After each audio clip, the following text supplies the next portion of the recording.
In a world of ice and snow, a lone figure staggered forward. Wu Tian, who had been starving for 3 days, stared in despair at the endless ruins stretching out ahead of him.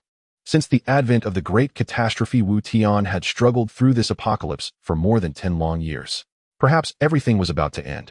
The enemies pursuing him from far behind would never let him go. His teammates had already been killed to buy Wu Tian a chance to escape. Even their corpses would likely not be spared. These cannibal fiends had completely lost all trace of humanity. They would never abandon food delivered right to their doorstep. Even if he kept running, what meaning would it have? His loved ones and brothers had fallen before his eyes, one after another. He had brushed past death countless times. In this world where man devoured man, survival was crushingly exhausting. He ate nauseating insect cakes, drank filthy turbid lake water, and faced mutant beasts that could claim his life at any moment. Yet the most treacherous thing of all was the human heart. After the catastrophe, fewer than 1 in 100 people on Earth had survived.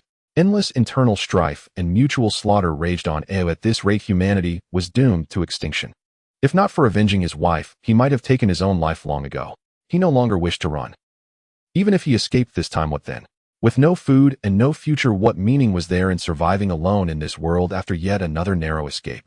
Waves of hunger crashed over him, drowning out the pain from the wounds on his body. He took out the last remaining grenade from his space, pulled the pin, and decided to end everything.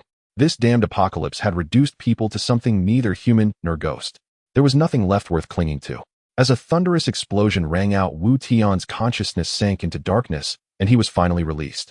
After the explosion, the cannibal chieftain, who had been pursuing from behind, stared at Wu Tian's mangled corpse at the center of the blast and spat on it. TCH. Damn it. One of his underlings hurried forward. Boss, what do we do? The duck we had in hand flew away.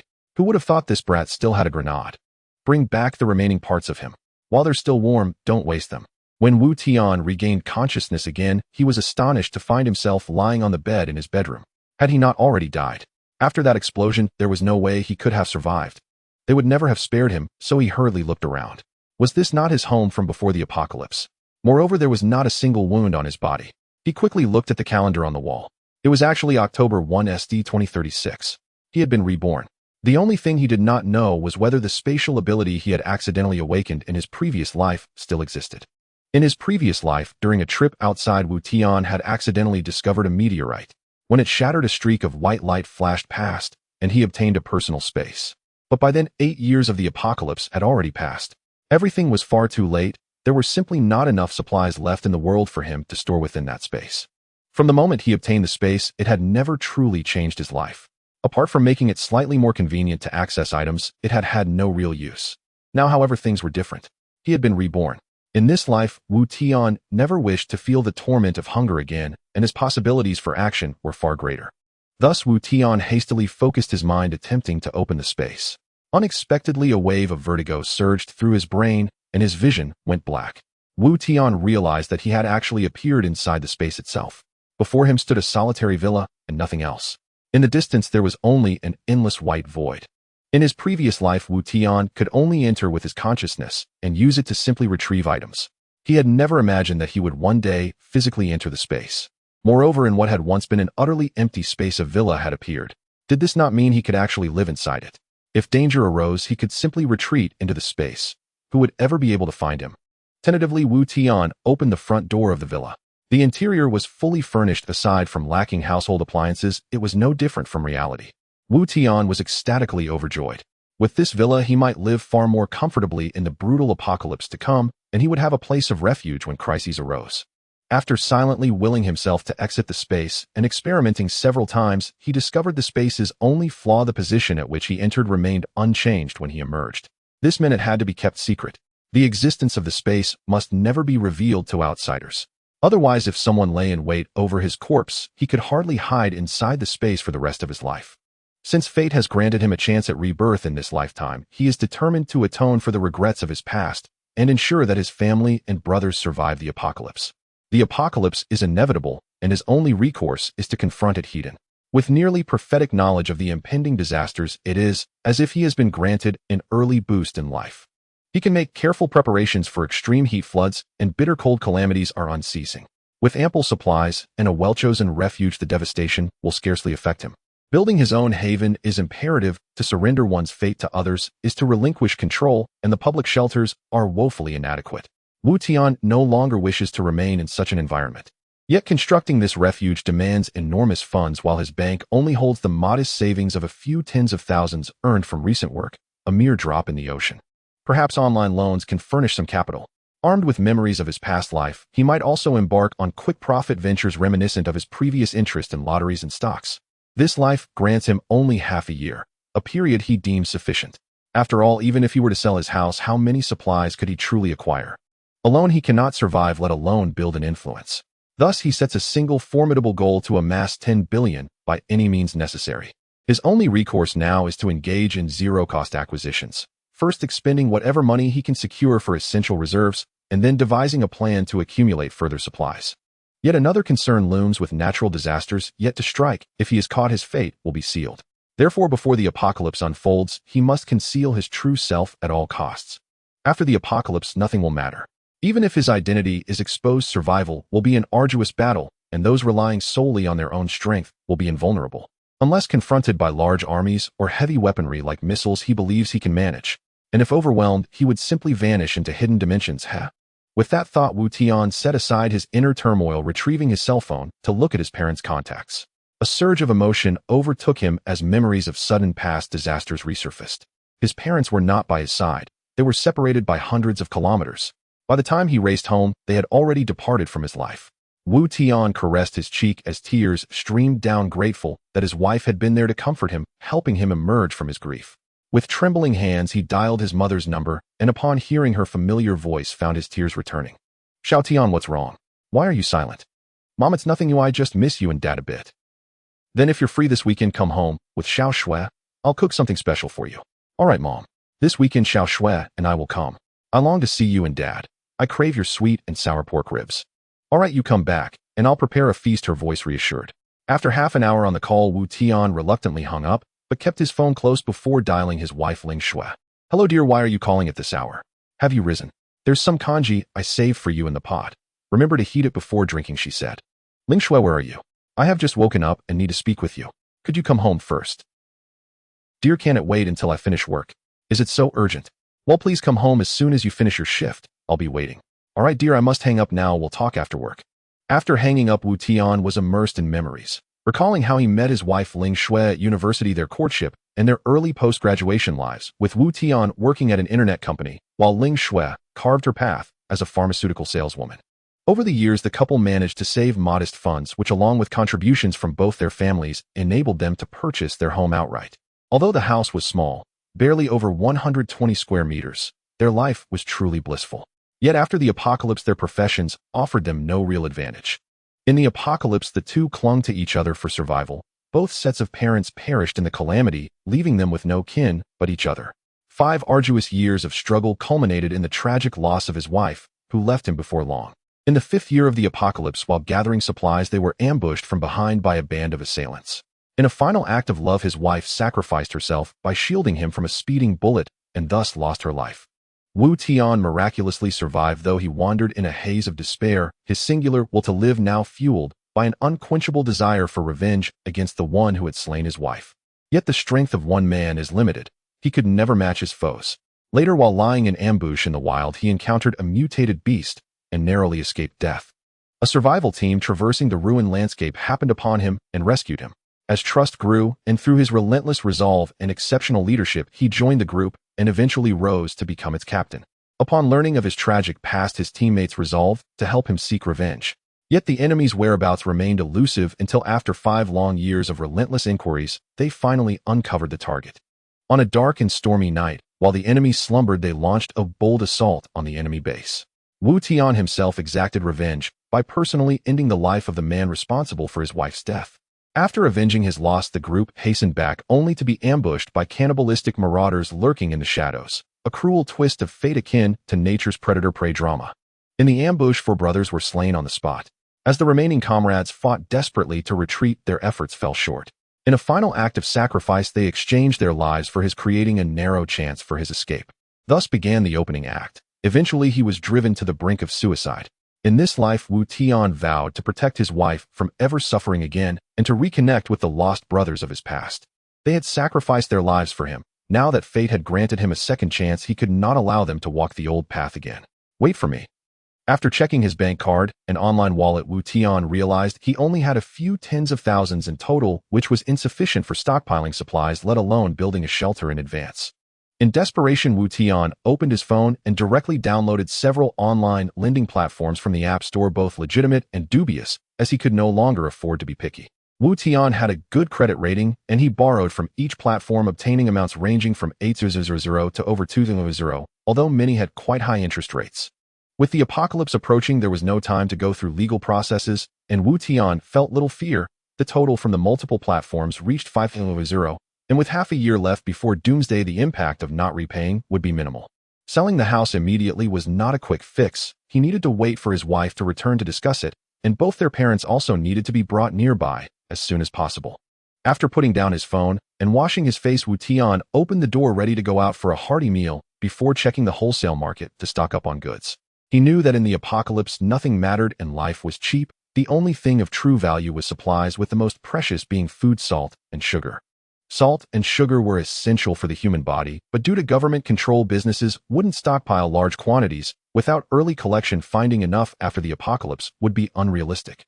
Food could be collected later, but salt and sugar had to be gathered in advance, otherwise everything would become a mirage once the flood came. Wu Tian first went to a car rental company, renting a van for 500 yuan a day. The back of the van was sealed, which would save a lot of trouble during the stockpiling process. After leaving the rental company, Wu Tian initially intended to have a big meal, but changed his mind, deciding to wait for his wife to come home for dinner together. He first visited the largest wholesale market in the area, browsing dozens of shops, inquiring about prices for various supplies, but not placing any immediate orders. Instead, he recorded everything in his notebook, primarily because he had limited funds and wanted to save money, planning to compare prices later to determine which supplier was the best deal. However, since he was already there, he couldn't leave empty-handed, so he simply ordered 50 tons of salt and 10 tons of white sugar, all in 500-gram packages.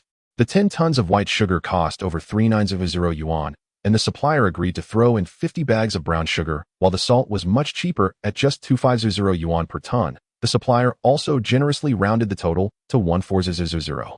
Following the supplier to the warehouse behind the store, Wu Tian looked at the packed goods and couldn't help but wish he could take everything inside. But Wu Tian didn't dare. In modern society with advanced technology and so many cameras, one slip-up could lead to disastrous consequences, and he would surely be taken for dissection. Fortunately, the supplier arranged for someone to help load the goods into the rented truck, so he didn't have to do it himself. The truck couldn't carry all the goods at once, so they had to make 2 trips. After loading the first truck, the driver helped close the truck door, and Wu Tian drove out of the market. To avoid suspicion, he first found a deserted alley, stored all the items in his space, and then drove around the area before returning to the market. After loading the remaining goods, he pressed down the accelerator and left. The amount he had stockpiled should be sufficient for now, with opportunities to gather more later. When Wu Tian returned home, his wife Ling Shui was already back from work and had prepared dinner.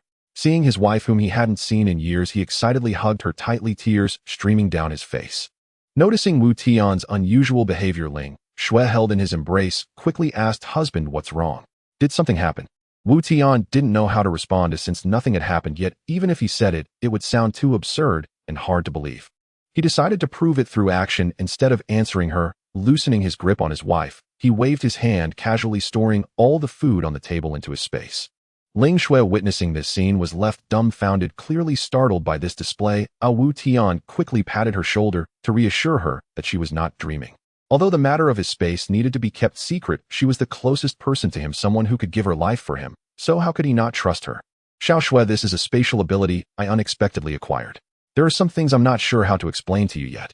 For now, I can only tell you that on May 1, 2037, a disaster will occur that nearly wipes out humanity, with extreme heat, floods, and various natural disasters following one after another. I showed you the space to let you know that what I'm saying is not madness. Everything I say will happen in reality." As for why Wu Tian didn't tell his wife that he was a reborn person, he had his own concerns. His wife's death from a sneak attack in his past life was a shadow he couldn't erase from his heart. He thought it was enough for him to bear this alone. He didn't want his wife to be frightened as well. Now that he had been reborn, these events wouldn't happen again. Even if he told Ling Shui, it would only add to her worries. For now, he would wait for an opportunity to slowly tell her, and considering the existence of his space was already hard to accept, he feared that saying too much would overwhelm her. After a brief shock, his wife regained her composure. "Husband, there must be a reason for you not to say certain things, and I want to ask. Just tell me when you feel it's time. Don't worry, I will support you no matter what. Thank you, my dear. But until the event occurs, I will prevent it from happening. I will protect you well. The two gazed at each other affectionately, nearly igniting a spark. Had it not been for Wu Tian's rumbling stomach, something would have surely happened. After a night of silence, the next morning his wife went to work as usual.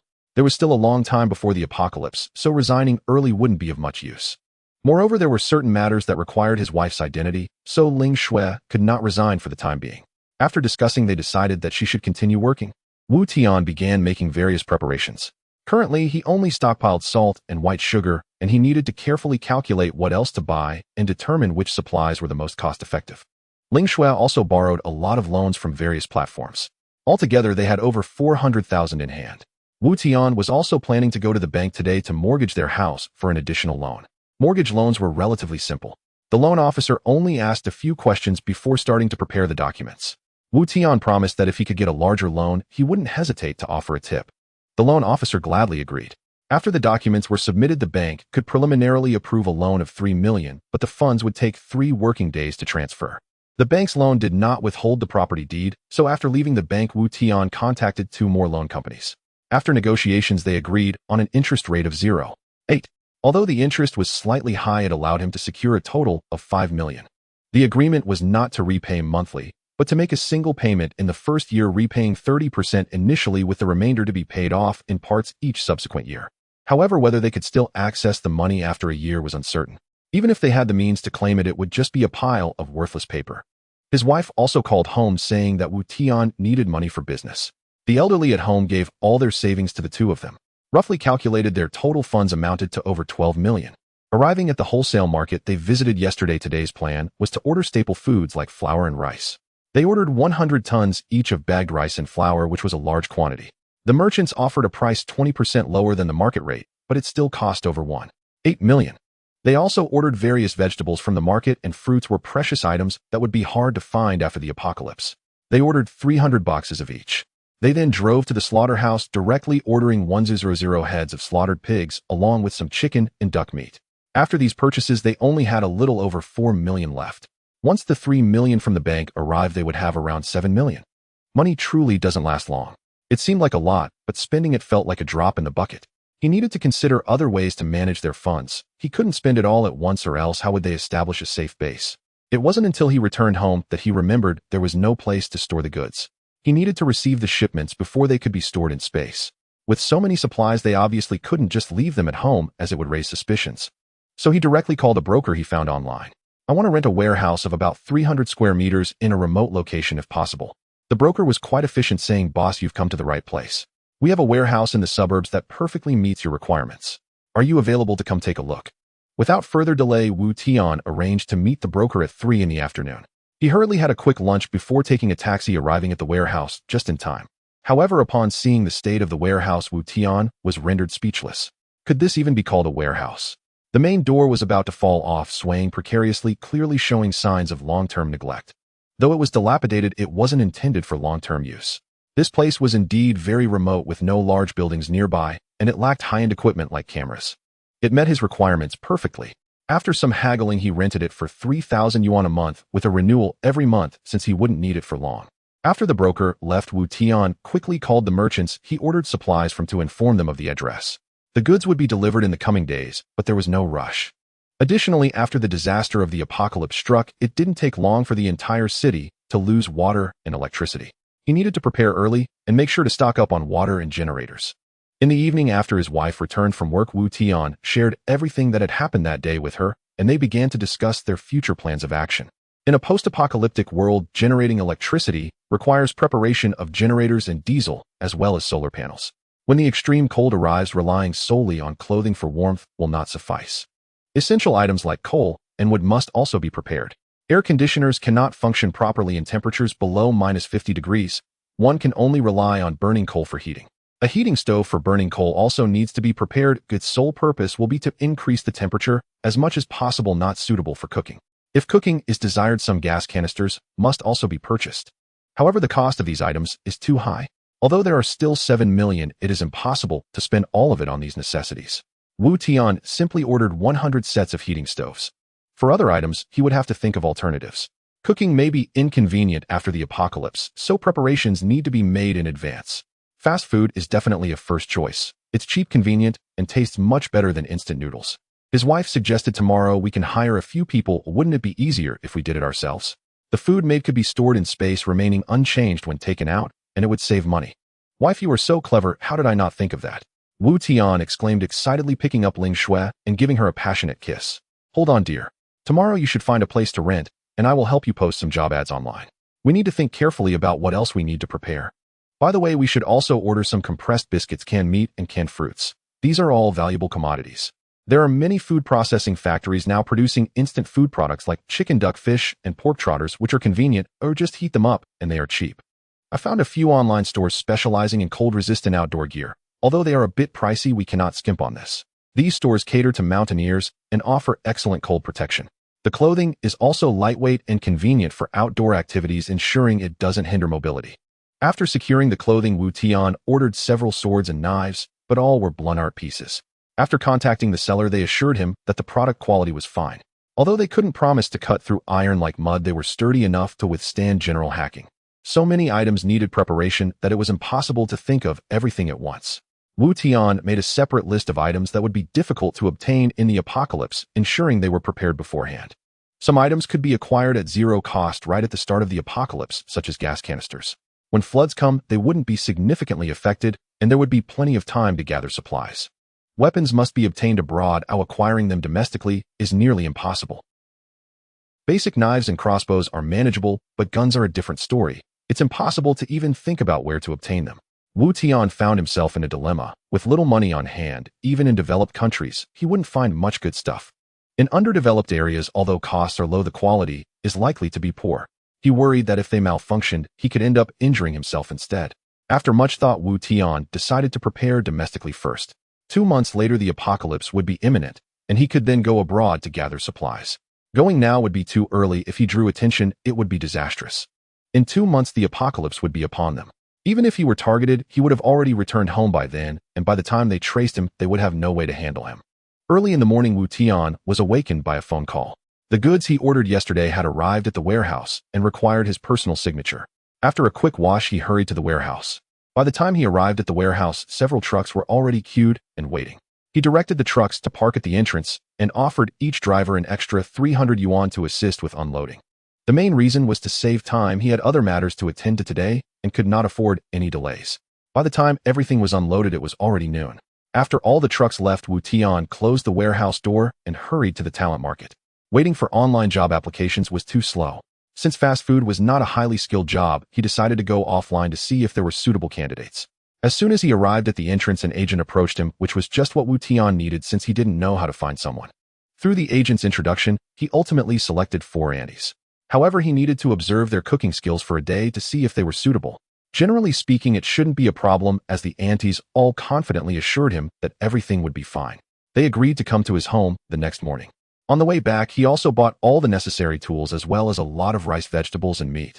After bringing the items upstairs, he checked the time and saw it was already 5 o'clock. Wu Tian decided to cook for his wife today and prepare something delicious. After a busy hour, just as he served the dishes on the table, his wife returned home. "Honey, you've worked hard today. You could have waited for me to cook when I got back." "It's nothing. I got home early today, and I thought you were tired from work, so I made dinner in advance." While talking, he helped his wife hang up her bag. "Hurry and wash your hands to eat. Try my sweet and sour ribs and see if they're good." His wife immediately picked up a piece with chopsticks and put it in her mouth. "It's so delicious, it deserves praise. You little glutton, go wash your hands first. I made a lot today, so you can eat your fill." After his wife washed her hands, they both sat down. Wu Tian said while eating, "Today I received a batch of goods and have also hired the aunties for the fast food. Tomorrow is Saturday, so they can come to our home to test their skills. We won't rent a place, so we'll have them cook at home. After they finish each day, I will take the food directly into storage. On Sunday, we will return together to visit the elderly at home. After a while, once everything is settled, we will bring them all to live with us." "Okay, dear. Is there anything else you need help with? Anyway, the apocalypse is coming soon. If it comes to it, I can also resign, so you won't have to manage everything alone." "You can't resign yet. We still need to stockpile a batch of medicines, but you know the prices of medicines. We don't have enough funds to accumulate a large stock. Honey, the medicines are negotiable. We usually settle accounts with suppliers every 6 months. We can place an order now and no one will care after the apocalypse. there won't be anyone to collect debts. That's good. Then I'll leave the matter of medicines to you. I need to go abroad in a while, so we have to prepare everything we can beforehand. We can't buy weapons domestically, we have to go abroad. Additionally, things like fuel are cheaper overseas. Okay, dear, just make sure to stay safe. Don't worry, I'm prepared. After we finish eating, I'll take you to see the address of the shelter I found. We should scout the area in advance. The two of them finished their meal and drove to the outskirts where there was a villa area built on the mountains. This community belonged to a relatively high-end property, with each villa being independent. Moreover, this place harbored secrets unknown to others which Tian had accidentally discovered in his past life. At that time, it was occupied by a group of people, and during the battle, the topmost villa was blown up. Behind this villa, a gigantic cave entrance revealed itself. It turned out that this was originally an abandoned air raid shelter that had been sealed up, and when the villas were built, the entrance was completely buried in the basement. The cave entrance was merely a wall away from the villa. As long as they could breach the wall of the basement near the entrance, they could access a vast natural refuge. When the air raid shelter was constructed, various modifications were made inside, and with slight renovations, it could be used immediately. The two entered the community under the pretense of viewing villas. Most of the villas here had not yet been sold, primarily because it had only recently opened for sale. Just as they were about to leave, the salesperson who had been preparing to finish their shift decided to stay, hoping for a sale that would yield good income. The salesperson warmly led them into the villa, and both the wife and Tian looked around feeling very satisfied. As it was a high-end community, the glass doors were bulletproof and sturdy enough, with plenty of rooms for both families to reside. The location was also quite good. Generally, not many people would come this way. As soon as the payment was made, they could start the renovation right away, and the two immediately decided this was the place. They made a down payment of 2 million, which was 20%. By the time all the paperwork was completed, it was already very late. The two of them went to the night market for a stroll, buying various snacks and accumulating a large stash. They even requested contact information from their favorite vendors, agreeing on how much they could prepare before midnight with some ready to be delivered to their truck. By the time they finished at midnight, the two had spent a total of 1,000, but were still not satisfied. However, it was quite late, and they had other matters to attend to the next day, so they could only rush home to rest. On Saturday, they initially planned to sleep in, but several ants knocked on the door early in the morning. After a brief introduction to his wife, the four of them began to cook. The ants were quite professional, and the meals they prepared were delectable. They decided to stay, not allowing the ants to return home. Each was paid 400 a month, starting work today, finishing at 6 in the evening. The meals prepared each day were packed into lunch boxes and thermal containers, with Tian collecting them every half day while they were still warm when placed in the space. With limited funds left and many preparations still incomplete, he needed to find a way to secure more capital. He had considered all possible methods, but illegal activities were not an option. There was only one method left, and Tian decided to give it a try, mainly because he was unsure if it would work. In his previous life before the apocalypse, he often bought lottery tickets, and he remembered some of the winning numbers quite clearly. However, it is said that lottery is statistical. He didn't know if anything would change after he bought a ticket. He could only give it a shot. Upon arriving at the lottery shop, Tian didn't dare to buy too many tickets. He only purchased one ticket multiplied by 10, hoping to win. If not, he would have to think of other ways. He also ordered a batch of large water tanks from a plastic factory, as stainless steel ones were too expensive. He could only opt for the cheaper option. After all, it made no difference when stored in the space. Each tank could hold 10 tons of water, and he ordered 500, spending over 2 million. He also ordered a batch of bottled purified water, opting for the cheaper ones, requesting 200 bottles at 5 yuan each. Now only a few 100,000 remained in his hands. Everything would depend on fate. He hoped it wouldn't be too harsh. Otherwise, he would have to gather supplies domestically.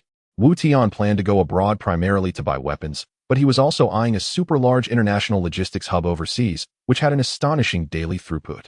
If he couldn't win the lottery, and without money, there would be no need to go abroad, and he would have to compete with others for limited resources domestically. The population in the country was already high, and although a significant portion had perished during the apocalypse, many resources had also been damaged.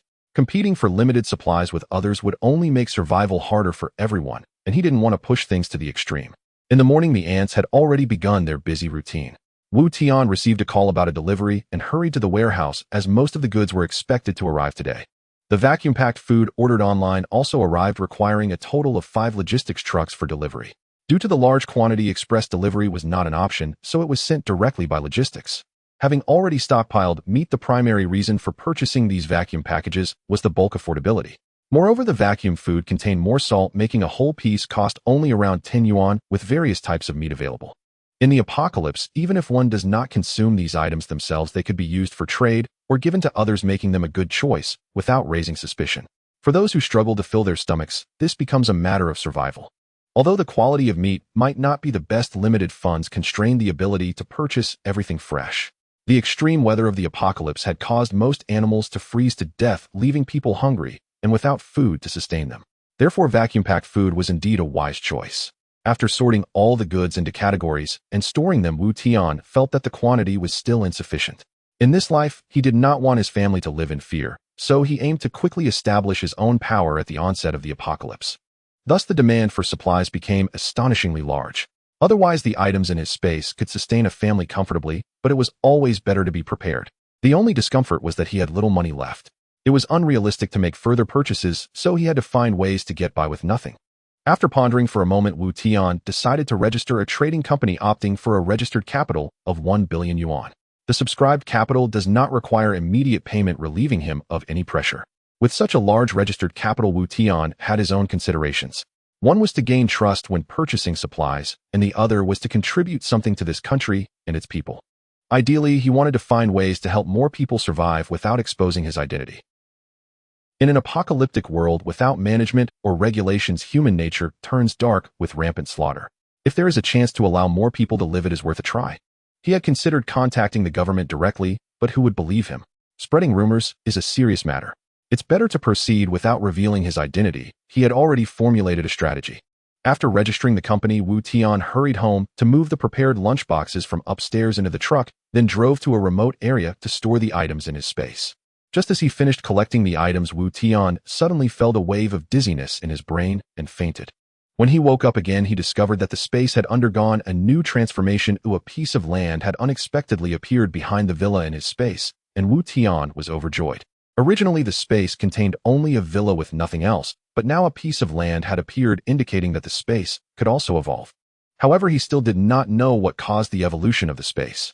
The items stored within had not changed, and aside from the land, everything else remained the same, with time still at a standstill.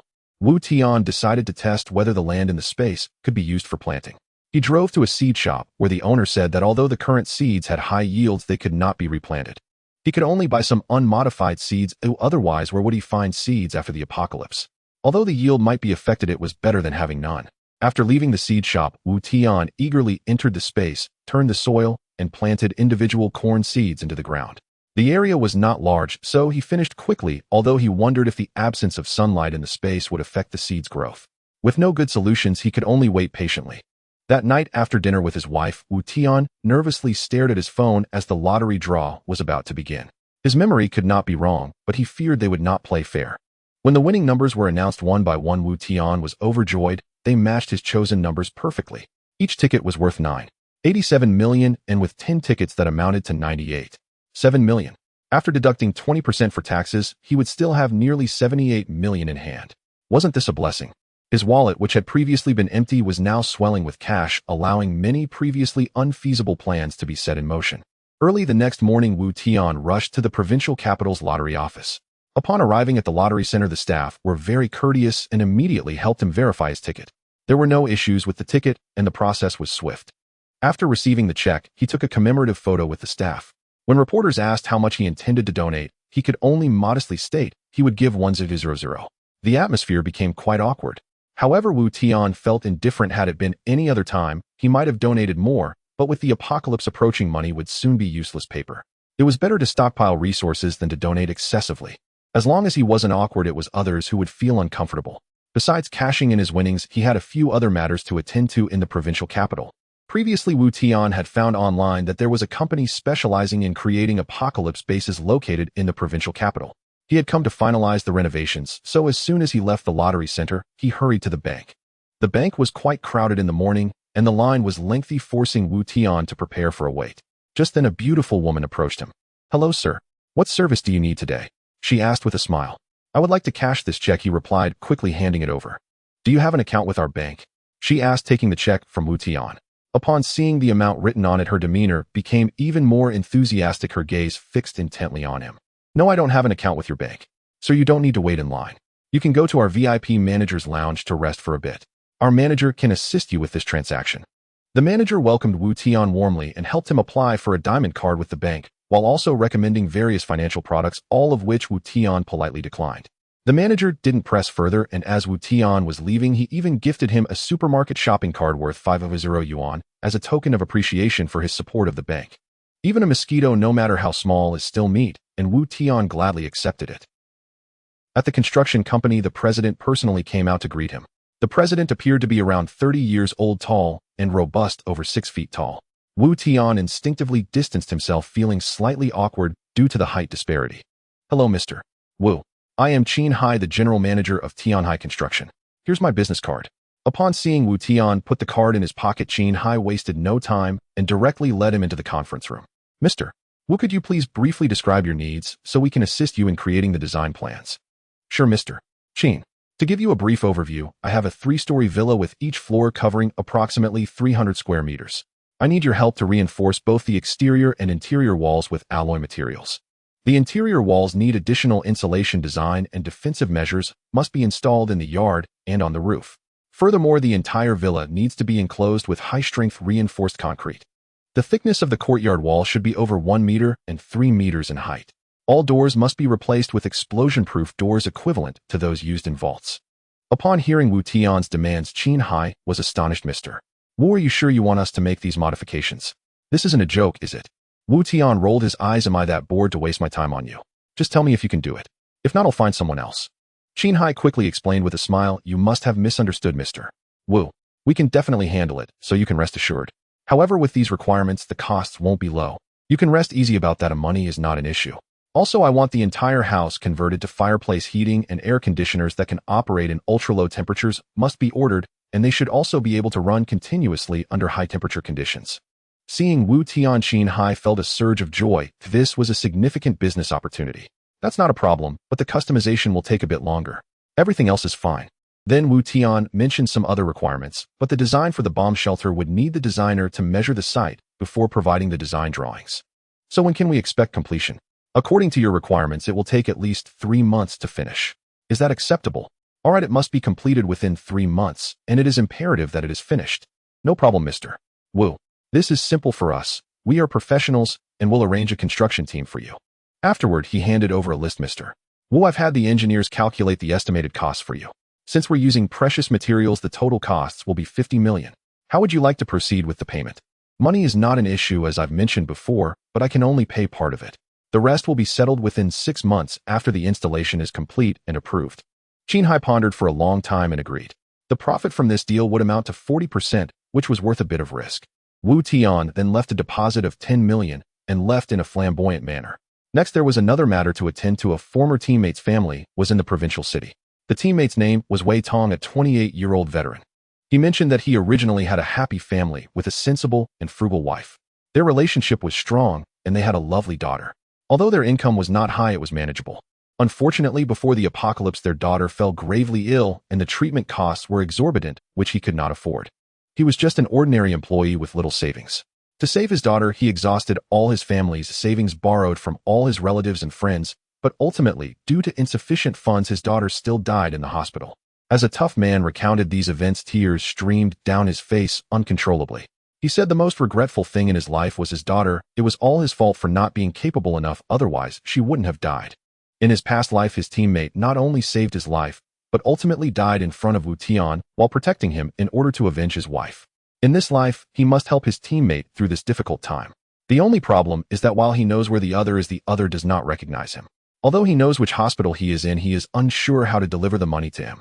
Wu Tian first went to the bank to withdraw 100,000 yuan in cash, and then opened another card to deposit 900,000 yuan. Next, he visited a fruit store to buy a fruit basket, and also purchased some snacks and a few sets of toys for the child. Arriving at the hospital with the items, he only knew what illness his brother's daughter had, but he didn't know which building they were in or which ward. Helpless, he had to ask around little by little. After wandering through the hospital and continually inquiring, he finally arrived at the ward building. The hematology department was on the 8th floor. Wei Tong's daughter was named Wei Ling, about 3 or 4 years old. This was all Wu Tian knew at that moment, and there were 2 nurses on duty at the nurse station. Wu Tian hurriedly approached, saying, "Hello, nurse." The nurse looked up at Wu Tian and replied, "Hello, how can I help you? Could you help me check if there's a little girl named Wei Ling admitted here?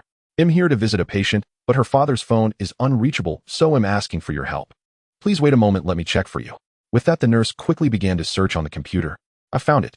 Wei Ling is in Ward 502, but our policy states that only immediate family can visit patients in the morning. Please leave quickly after your visit, so as not to disturb the patient's rest. Okay, thank you. They'll head over now. As Wu Tian turned to leave, another nurse nearby remarked, Wei Ling. Isn't she the 4-year-old girl? Yes, do you know her? No, I just often see her father. Every time we notify him about the fees, he looks distressed. I heard their family is in a tough situation and probably can't afford the treatment. Another nurse said, I heard that Dr. Chen applied to the hospital to reduce some of her treatment costs. Even a partial reduction in costs for such an illness is just a drop in the bucket. Their family is quite unfortunate. It's heartbreaking to see such a small child like this. At that moment, Wu Tian stood at the door of room 502. Through the glass on the door, he saw Wei Tong's wife Song Jiao, who was feeding her daughter. Wei Tong was nowhere to be seen. This woman, not yet 30, appeared weary and gave off an air of despondency. Song Jiao had a gentle personality and was quite gracious in her dealings. In his past life, after Wu Tian joined the team, Song Jiao took care of him since he was younger. She would often have Wei Tong send him some good things. Wu Tian had always regarded her as an older sister. Wu Tian knocked on the door and entered the ward. Song Jiao quickly stood up, looking at Wu Tian with confusion as she did not recognize him. May I ask who you were looking for? Hello, sister-in-law. Is Wei not here? I'm his friend and heard that my niece is ill, so I came to visit. As I came, I didn't know what to buy, so I just got some fruit for Ling Ling and a few sets of toys. At this moment, Song Jiao felt even more puzzled. The stranger knew her husband's name and their daughter's name, but she had no recollection of him. However, she suppressed her doubts and reached out to take the fruit basket. My husband just went to the restroom. He'll be back soon. You really shouldn't have brought anything. We are already very grateful that you came to see Ling Ling. As Song Jiao spoke, she raised her hand to wipe her eye corner and tears slid down. To be honest, ever since Ling Ling fell ill, our relatives and friends have been afraid to lend us money, and they seldom contact us anymore. I didn't expect you would come to see Ling Ling today. Ling Ling quickly greet Uncle and see what delicious food and toys he has brought for you. Hurry and thank Uncle. The little girl on the hospital bed was very well behaved and understanding. Hearing her mother's words, she looked at Wu Tian and said, Hello, Uncle. Thank you, Uncle. Hello, Ling Ling. Quickly see if you like the toys Uncle brought you. Ling Ling played with the toys on the hospital bed, looking very happy, while Song Jiao moved a chair over for Wu Tian to sit down. Wu Tian did not sit down. He took out a black plastic bag and a bank card from his backpack. Sister-in-law, I heard Ling Ling is sick. I've been wanting to come see her, but haven't had the time. I heard you spent a lot of money on Ling Ling's treatment. Wei Gu and I are close friends, so this is a little gesture from me. Please use it for Ling Ling's treatment. There is 900 in the card, which should be enough for Ling Ling's medical expenses.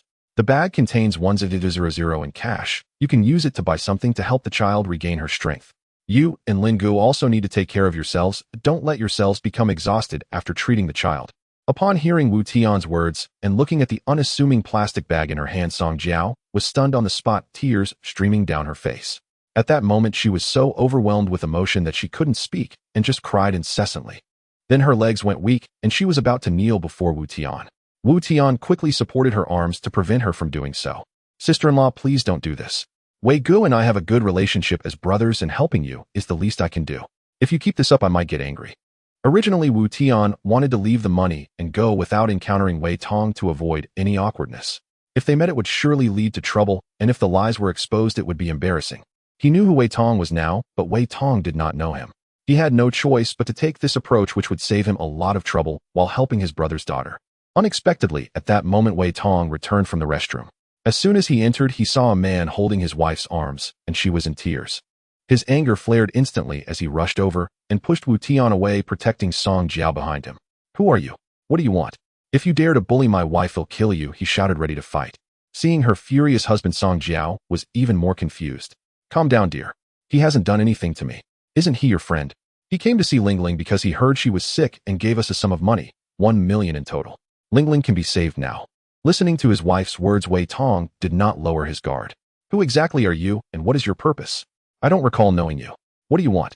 Wu Tian, with one hand on his forehead, felt helpless. He hurriedly said, Wei Gu, I have no ulterior motive. I really came to see Ling Ling. If it's convenient, let's step outside to talk, so as not to worry sister-in-law. Honey, keep an eye on Ling Ling. He'll go talk with him, Wei Tong said, and he and Wu Tian walked out of the hospital room, one after the other, arriving at the smoking area downstairs. Wu Tian offered a cigarette, and Wei Tong reached out to take it. Wei Gu, I really have no ulterior motive. I just want to save Ling Ling. Do you believe me? Wei Tong did not respond, only glaring coldly at Wu Tian with an expression that suggested he thought he was being taken for a fool. Wu Tian understood his own family so well, how could he not have another motive? They did not know each other, so he must have investigated him. Otherwise, how would he know his name and that of his wife and child? Looking at Wei Tong, who had been staring coldly at him, there was an unmistakable tension suggesting that he might resort to violence at any moment. Helpless Wu Tian said, "What if I told you that in my previous life we were brothers, and I just want to help you? Would you believe me? What exactly do you want? I warn you not to come near my family. If you have a problem, direct it at me. Don't force me. I would do anything for my family." "All right, to be honest, I heard about your situation. Mainly I feel pity for the child, and I know you're a veteran, so you should be quite capable. I would like to hire you as my bodyguard. This money can be considered an advance on your salary. Besides, looking at your current condition, what could you possibly offer me that I would want? 1 million for 5 years of your service, and after 5 years we will be square." Hearing Wu Tian's words, Wei Tong's expression softened slightly. "You saved my daughter, and I am grateful to you. I would give my life for you. All right, it's a deal. You take care of the child, and once the child is well, come find me in Chuan City. Here's my number, save it. Also, you can bring your family along. It would be more convenient if you live closer. I will prepare a house for your family." "Understood. Once Lingling has her surgery, I will come to find you. I promise to keep my word." Wu Tian nodded and said nothing more, simply turning and leaving. Watching Wu Tian's retreating figure, Wei Tong let out a long sigh, feeling his entire body relax. His daughter was finally saved. He had been in despair, but never expected things to resolve so easily. Wei Tong silently thought, "No matter what you intend to do, since you saved my daughter, my life belongs to you. I will come find you soon." Wu Tian was also in a good mood. Wei Tong was a man of loyalty, and he would certainly keep his promise. All Wu Tian had to do was wait for him at home. The other brothers needed to speed up their search process, gathering everyone together as soon as possible to carve out a new world in the apocalypse. A trip to the provincial city could not be made empty-handed. Wu Tian planned to buy a car specifically because it was impossible to find one in other cities. Only the provincial city had a display vehicle, as this model was quite special. Thus, there was no need to go to a dealership. He hailed a taxi directly to the exhibition center.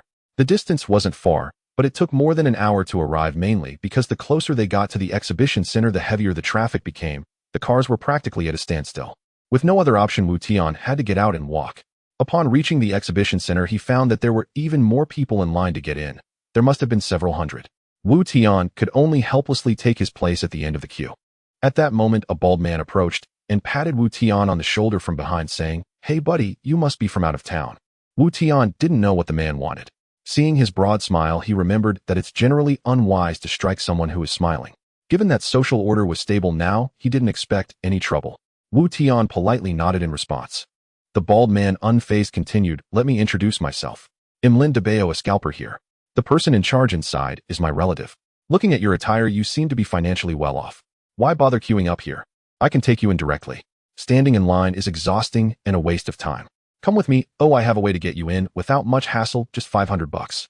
Wu Tian didn't give it much thought, assuming the man had powerful connections granting him direct access via VIP or internal channels. 500 yuan wasn't much, and Wu Tian himself preferred to avoid the queue, so he agreed immediately. He pulled out 500 yuan from his wallet and handed it over. Lin DeBeo accepted the money, counted it quickly, and slipped it into his pocket. "Brother, follow me. Just stay right behind me." Without another word, he led Wu Tian straight out of the line toward the entrance. Within moments, they reached the gate. Lin DeBeo casually shoved the person standing third in line backward, then slipped himself between the second and third person. He waved at Wu Tian, calling out, "Hurry up, brother. Step right in front of me." The sight left Wu Tian utterly stunned, frozen in place. Seeing his hesitation, Lin DeBeo grabbed his arm and physically pulled him forward. The man, now standing directly behind Lin DeBeo, erupted in anger. "How dare you cut in line like that? No decency whatsoever." Others nearby also voiced their outrage. "Exactly. What gives you the right? We've all been waiting patiently. Why should you skip ahead?" Lin DeBeo paid them no mind. Instead, he turned to Wu Tian with calm assurance. "Don't worry. Walk right in. Leave everything else to me. Your 500 yuan is worth every cent. Quality service guaranteed. Even quarrels are covered. I'm a professional at this." He then spun around and launched into a heated argument with those behind him. Just then, it was Wu Tian's turn to present his ticket. The staff said nothing, evidently accustomed to such scenes, and allowed him through without hesitation. Once inside the exhibition center, Wu Tian stood in quiet awe. This scalper truly was a master of effortless artifice, pulling off a flawless con without lifting a finger. Had he not witnessed it firsthand, he'd never have believed such an entry method even existed. That 500 yuan was well spent, The boy really did know how to argue. The main hall teemed with crowds, but Wu Tian noticed something odd. Far more men than women had come to attend. Strangers still, though dozens of automobiles gleamed across the floor. Few visitors raised cameras to photograph the vehicles themselves. Instead, many eagerly snapped pictures of the car models, proving that not all who came for the auto show were there for the cars. Some clearly had come solely for the models. To be fair, the models were strikingly beautiful, each one radiating poise and confidence, their silhouettes elegant and commanding. Wait, no, that wasn't quite right. What he meant was the headlights were exquisite, the steering wheel impressively large. Suppressing his inner impulse, Wu Tian resolved to prioritize purchasing the vehicle first. Beautiful women would always be there, but if someone else bought that car before he did, he'd be devastated. Upon reaching the RV exhibition zone, Wu Tian instantly spotted his target and hurried over. As he took in the vehicle before him, he was immediately captivated by its imposing, majestic presence. Its full name was the Tian Explorer Intercontinental Off-Road RV5. 99 meters long, 253 meters wide, and 349 meters tall, with a maximum occupancy of 6 passengers. It was built upon a modified German MAN TGM 4413 290 chassis, powered by a 687-liter MAN D0836 inline-6 turbocharged diesel engine. Meeting China's 6 emission standards, it delivered 290 horsepower and a staggering peak torque of 1150 Nm. Equipped with full-time 4-wheel drive and 3 differential locks, front, center, and rear, it boasted a gross vehicle weight rating of 13 metric tons and a curb weight of 10.49 tons, paired with a 12-speed ZF-AS-tronic automated manual transmission.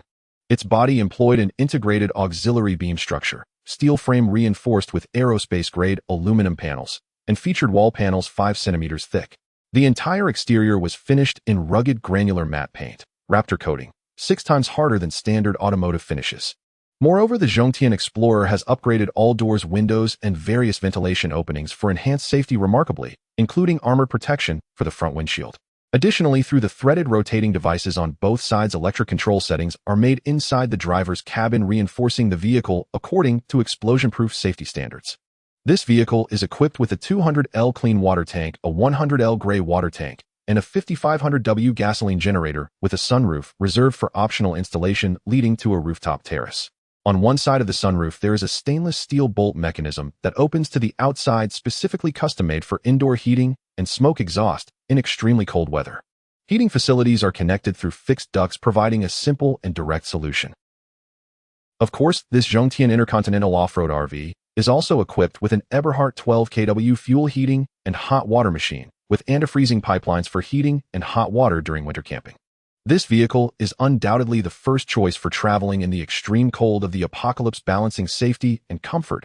Upon seeing it online for the first time, Wu Tian immediately fell in love with its imposing presence. In a world devastated by the apocalypse, one must not only face harsh survival conditions, but also contend with the survivors who, in order to live, might resort to any means necessary. If he had had such a vehicle in his past life, his wife would not have died and his brothers would not have fallen victim to a cannibal's ambush. Therefore, regardless of the circumstances, Wu Tian was determined to obtain this vehicle. He stepped forward to caress its magnificent body, prompting the sales representative to approach eagerly. "Sir, do you like this vehicle? Would you like me to introduce it to you?" Wu Tian was already well informed before he arrived and did not need any further introduction, so he directly asked, "What is the price of this vehicle, and can I drive it away today?" Hearing Wu Tian's somewhat off-topic response, the sales representative was not at all displeased, or rather, he felt a surge of excitement, as such inquiries usually indicated a serious intention to purchase, and closing the deal would guarantee him a substantial commission. "Sir, we have not sold this vehicle yet. There is only one available for immediate sale, and if you decide to buy it today, you can drive it away right now. However, because it is an imported model and not an ordinary version, it has been specially customized by our company with several safety upgrades, so the price may be considerably higher than what you might have learned." Upon hearing this, Wu Tian was even more delighted, saying, "Money is not an issue. If it's suitable, I'll place the order immediately. Please tell me what changes you have made to the original specifications." The sales representative, not daring to be negligent, quickly replied, "Sir, I believe you are already somewhat familiar with this vehicle. We have upgraded the original glass to bulletproof glass. The materials used for the vehicle's body are composite carbon fiber, making it lightweight, while also providing bulletproof capabilities. The rooftop terrace has been upgraded as well, with foldable synthetic metal railings replacing the original rear platform, thus increasing the length of the cabin. The interior features a ventilation system capable of filtering various toxic gases, and the built-in purification system allows for sourcing clean water even in a desert. A solar power generation system has been added to the rear of the roof along with an additional battery pack, and both the fuel tank and ignition system have been modified. In addition to the main fuel tank, we have attached a backup fuel tank allowing for a normal operation of 500 kilometers on electric power when the fuel runs out. Hearing the salesman's words, Tian was even more delighted. This was clearly prepared just for him, and there was no need for any modifications once purchased. To avoid any lengthy discussions, Tian directly interrupted the salesman, saying no need for introductions. How much is it? He'll take it. The salesman quickly replied the base price is 9.6 million, and with purchase tax and import duties it will be around 13 million. Will you be paying in full or in installments? Please arrange for installments. The longer the repayment period, the better. The salesman immediately turned to prepare the contract, and Tian seized the opportunity to experience the car. Indeed, a vehicle worth over 10 million felt remarkably different. Once all the procedures were completed, Tian still had to take a taxi home, as due to the vehicle's lengthening, the C1 license could not be used to drive this car for the time being. He could only entrust the sales company to help transport it back. His initial thought of driving it home was dashed, and he also delegated the license plate registration and other procedures to the sales company. Otherwise, he would have to stay in the provincial city for another day. With a worry resolved, Tian relaxed on the way back, drifting into a drowsy sleep, and when he opened his eyes again, he had already arrived at his destination thanks to the driver, who couldn't wait to wake him up. After paying the fare and returning home, Ling Shui had already prepared dinner. It is said that a day apart feels like 3 autumns, and indeed, after a hurried meal, the two rushed back to their room. As for what they did, I believe you wouldn't want to read about it, so I won't write it. The next day, the RV was delivered to the warehouse, and Tian received it directly. Most of the other ordered supplies had also been received, so he planned to take this time to relax and spend quality time with his wife. However, he still needed to continue preparing boxed meals as he would be departing abroad in 2 months, so he had only 2 months to prepare as much food as possible before then. Time flew by, and 2 months passed in the blink of an eye. The only thing to be thankful for was that during this period he had prepared over 600 portions of boxed meals in various flavors. After settling the wages for a few aunties, they all expressed reluctance to part, saying that if there were similar jobs in the future, they hoped to be contacted again. Mainly because Tian was quite generous, he allowed them to take home many dishes that hadn't been finished that day. As they left, he had also prepared a gift for each of them. Though not expensive, it demonstrated his good nature and handling of affairs, making the aunties quite happy. Tian had already planned the route for this trip in advance, with the first stop being the Bear Country. Before going, he had contacted an international trading company under the guise of discussing cooperation and inspection. So upon landing, someone was already waiting for him. The driver was a burly man with a full beard named Carlos, who was sent by the trading company to accompany Tian throughout his stay in Bear Country. Since Tian did not understand the language here, Carlos also took on the role of translator. Today, they would not directly visit for inspection, but would first settle him into a luxurious hotel where the company had booked 2 suites. Carlos lived right next door, so he could come over immediately if needed. The hotel environment was indeed quite nice, and it was located near the port. Standing by the glass window, one could overlook the entire area. The White Bear Kingdom was blanketed in silver at night. Since it was January when he arrived, the weather was extremely cold, with heavy snow falling continuously. Tian had initially planned to take a stroll, but he had to abandon that idea. Tian did not exchange much of the local currency when he arrived. He intended to go out merely to familiarize himself with the surroundings. This investigation was merely a formality. His main objective was to ascertain the location of the fuel storage. It was unrealistic to blindly search for the location alone, which was why this investigation was necessary. The heavy snowfall made it easy to leave footprints or traces, so it was wise to be cautious to avoid unnecessary complications. The next morning, Carlos knocked on the door early. Upon opening it, Tian realized that Carlos did not come to take him to the trading company. Due to the heavy snow from last night, the roads had yet to be cleared, and they could only wait for notification about when they could proceed. Carlos specifically came to explain and apologize, citing unavoidable circumstances, and Tian was not angry. Since he was already awake, Tian planned to have a simple breakfast at the hotel, but he was surprised to find the breakfast quite sumptuous. The restaurant offered oatmeal porridge, potatoes, cheese, yogurt, and a type of pancake called milk pie, along with cherry regeni, which resembled dumplings from China, except these were sweet with a sour-sweet cherry filling wrapped in dough. This was Tian's first time trying such food. After enjoying breakfast, he decided that he could not waste the day, so he planned to explore the area around the hotel and experience the local customs. Carlos naturally accompanied him throughout.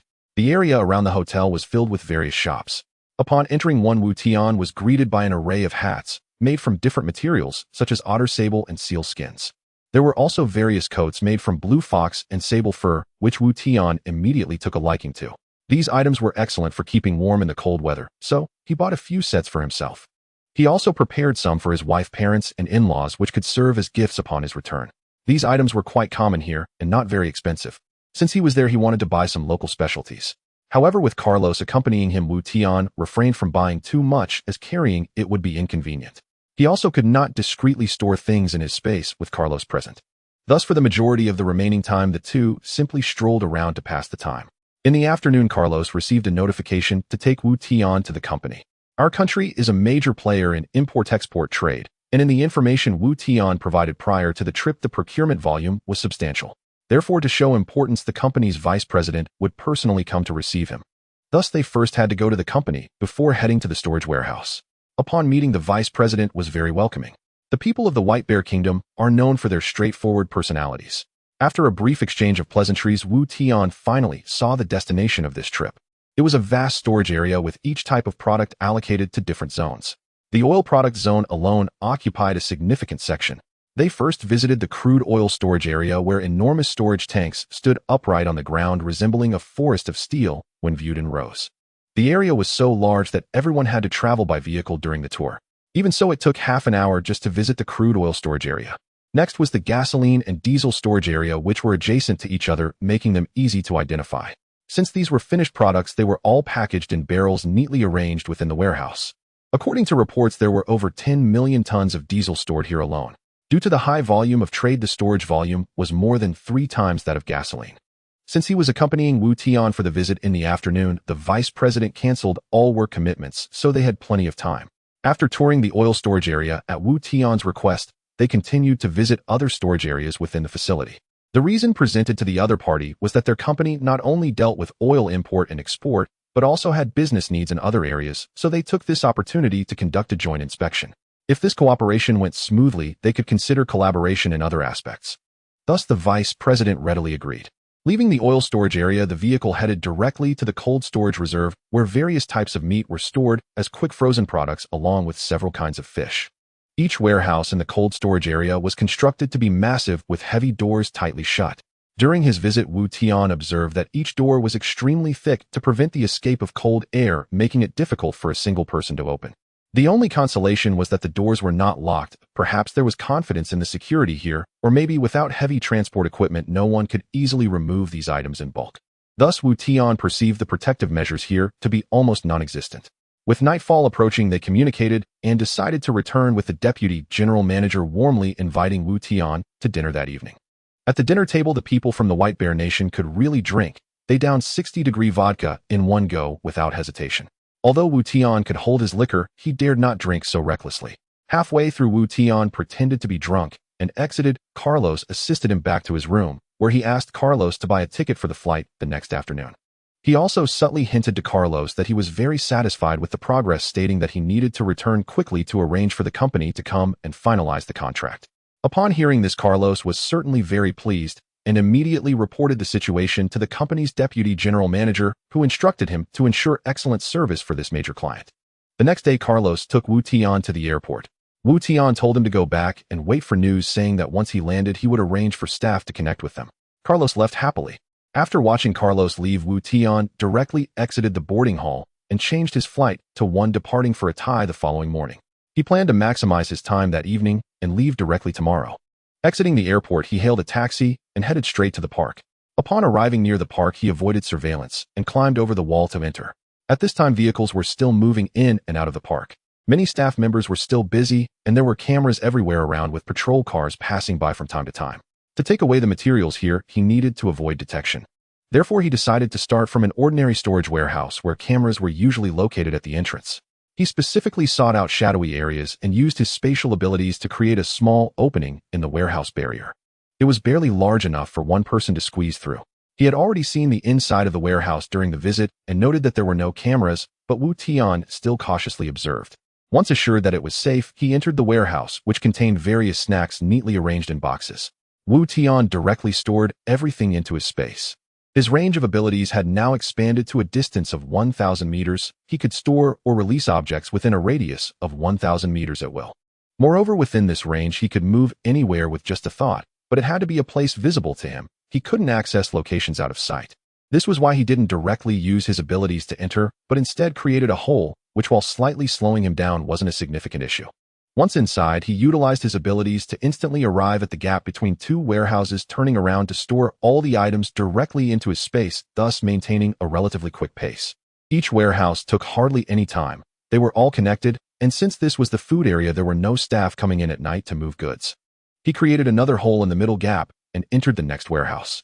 Arriving at the center of the warehouse, he waved his hand, and everything was promptly collected. To speed up the process, he did not bother to distinguish what the items were. As long as he could see it, he stored everything in his space, planning to organize it later. Under these circumstances, he quickly finished collecting from this row of warehouses. He created a hole at the back of the warehouse and was just about to exit. Suddenly, he heard a noise nearby, startling him into holding his breath. He retrieved an electric baton from his space and hid in the corner, not daring to move. Fortunately, the people outside did not come here. It was just a brief moment of relief. Hearing them gradually move away, Tian finally let out a sigh of relief. After emerging, he pressed himself against the wall. In his previous panic, he had forgotten to use his abilities. Even if he was discovered, he could simply leave directly. However, it is better to avoid trouble than to invite it. He carefully targeted the shadow of another row of warehouses, activating his ability to instantly create another hole and begin collecting supplies. It took Tian a full 3 hours to finish collecting from the food area. The frequent use of his abilities left him feeling somewhat fatigued, so he sat down and ate something to regain his strength. After a while, he resumed his work, arriving at the cold storage area. This was more troublesome. Creating a hole in the wall would cause the cold air to leak out, making it easy to be discovered. He carefully observed several warehouse doors, all of which had cameras operating. It was unrealistic to enter through the main door. He initially thought of sabotaging the electrical facilities here, but reconsidered that it wouldn't work either. If the other party discovered that the electricity had stopped, they would definitely come to check. This would leave him no time to continue collecting supplies, and the cold storage area undoubtedly had backup power, so he had to think of another solution. He took out a winter coat from his space and put it on, then donned a helmet. Creating a hole in the warehouse wall, he entered and took out several blankets from his space, sticking them over the gap and securing them with a support frame. In this way, the cold air wouldn't leak out in a short time, and the risk of being discovered was avoided. The first warehouse was filled with frozen ribbon fish, and Tian had no time to examine it carefully, directly transferring the rack into his space. The cold air continued to blow, and Tian, dressed in the winter coat, felt relatively unaffected, though his hands were a bit cold. He quickly took out gloves from his space and put them on, feeling better afterward. Watching the rows of shelves being collected into his space, he forgot his fatigue. Only those who have experienced the apocalypse know how precious this food is. One warehouse had frozen pork, which he could directly collect into his space. Another warehouse had frozen beef, good stuff that he also collected. One warehouse contained vegetables, which although frozen were still good supplies to put into his space. One warehouse had frozen fruits. He didn't know if they were tasty or not, but still collected them into his space. Even if he was tired, it was better than going hungry later. The most important thing for establishing a base is supplies. Otherwise, if he couldn't even eat enough, he wouldn't have the energy for anything else. Time passed steadily as he busied himself, and finally most of the cold storage area had been cleaned out. He decided not to continue collecting the remaining supplies. It was already early morning, and there were still many other supplies waiting for him. The frozen goods in his space had already accumulated to more than 1,000 tons, valued at over 100 billion. Therefore, he left the warehouse directly. During his visit earlier, there was a section that was sealed off with soldiers guarding it. They had no chance to enter, and Tian had been very curious about it. He planned to take a look. Avoiding the cameras, he saw that area from a distance. The surrounding area was dark except for the brightly lit section. There were also soldiers patrolling continuously, and the area was separately protected by barbed wire fencing. Seeing this scene, Tian could no longer suppress his curiosity. Taking advantage of a gap in the patrol, he suddenly appeared on the roof of the warehouse, carefully lying down and not daring to make any noise. Activating his ability, he cut a hole in the roof and looked inside, only to find it completely dark and unclear. After carefully observing and confirming that there was no one inside, he turned on a flashlight to search for an opening and quickly entered. Once inside, he covered the light with his hand, trying to keep the glow within a certain range, giving him time to see what was inside. Upon clearly seeing what these were, Tian became completely excited. Although he had been mentally prepared for this moment, when Tian saw the warehouse filled to the brim with military weapons, he could not suppress his excitement. Rows of artillery of various calibers were neatly arranged in the warehouse. Opening one of the boxes revealed a row of AK-74 rifles, a truly classic firearm that uses 7 62mm bullets. Wu Tian hurriedly stored the various weapons and ammunition into his spatial pocket, not sparing even the large-caliber artillery. The second warehouse brought him even greater surprises. Various models of sniper rifles and grenade launchers were displayed before him. He had to take them all. As the saying goes, while you hoard grain, I hoard guns. My neighbors are my granaries. Confirming that nothing was overlooked, Wu Tian entered another warehouse. This time it was not firearms that were stored, but a series of Tiger infantry fighting vehicles. Looking at the massive vehicles before him, Wu Tian felt that the RV he had purchased with a fortune seemed less appealing. After searching around, he found a huge key cabinet at the entrance of the warehouse with each key labeled. He arranged the vehicles and keys in a separate corner of his space, planning to organize them later when he had time. Fortunately, he found the keys, otherwise even if he took the vehicles they would be useless without them.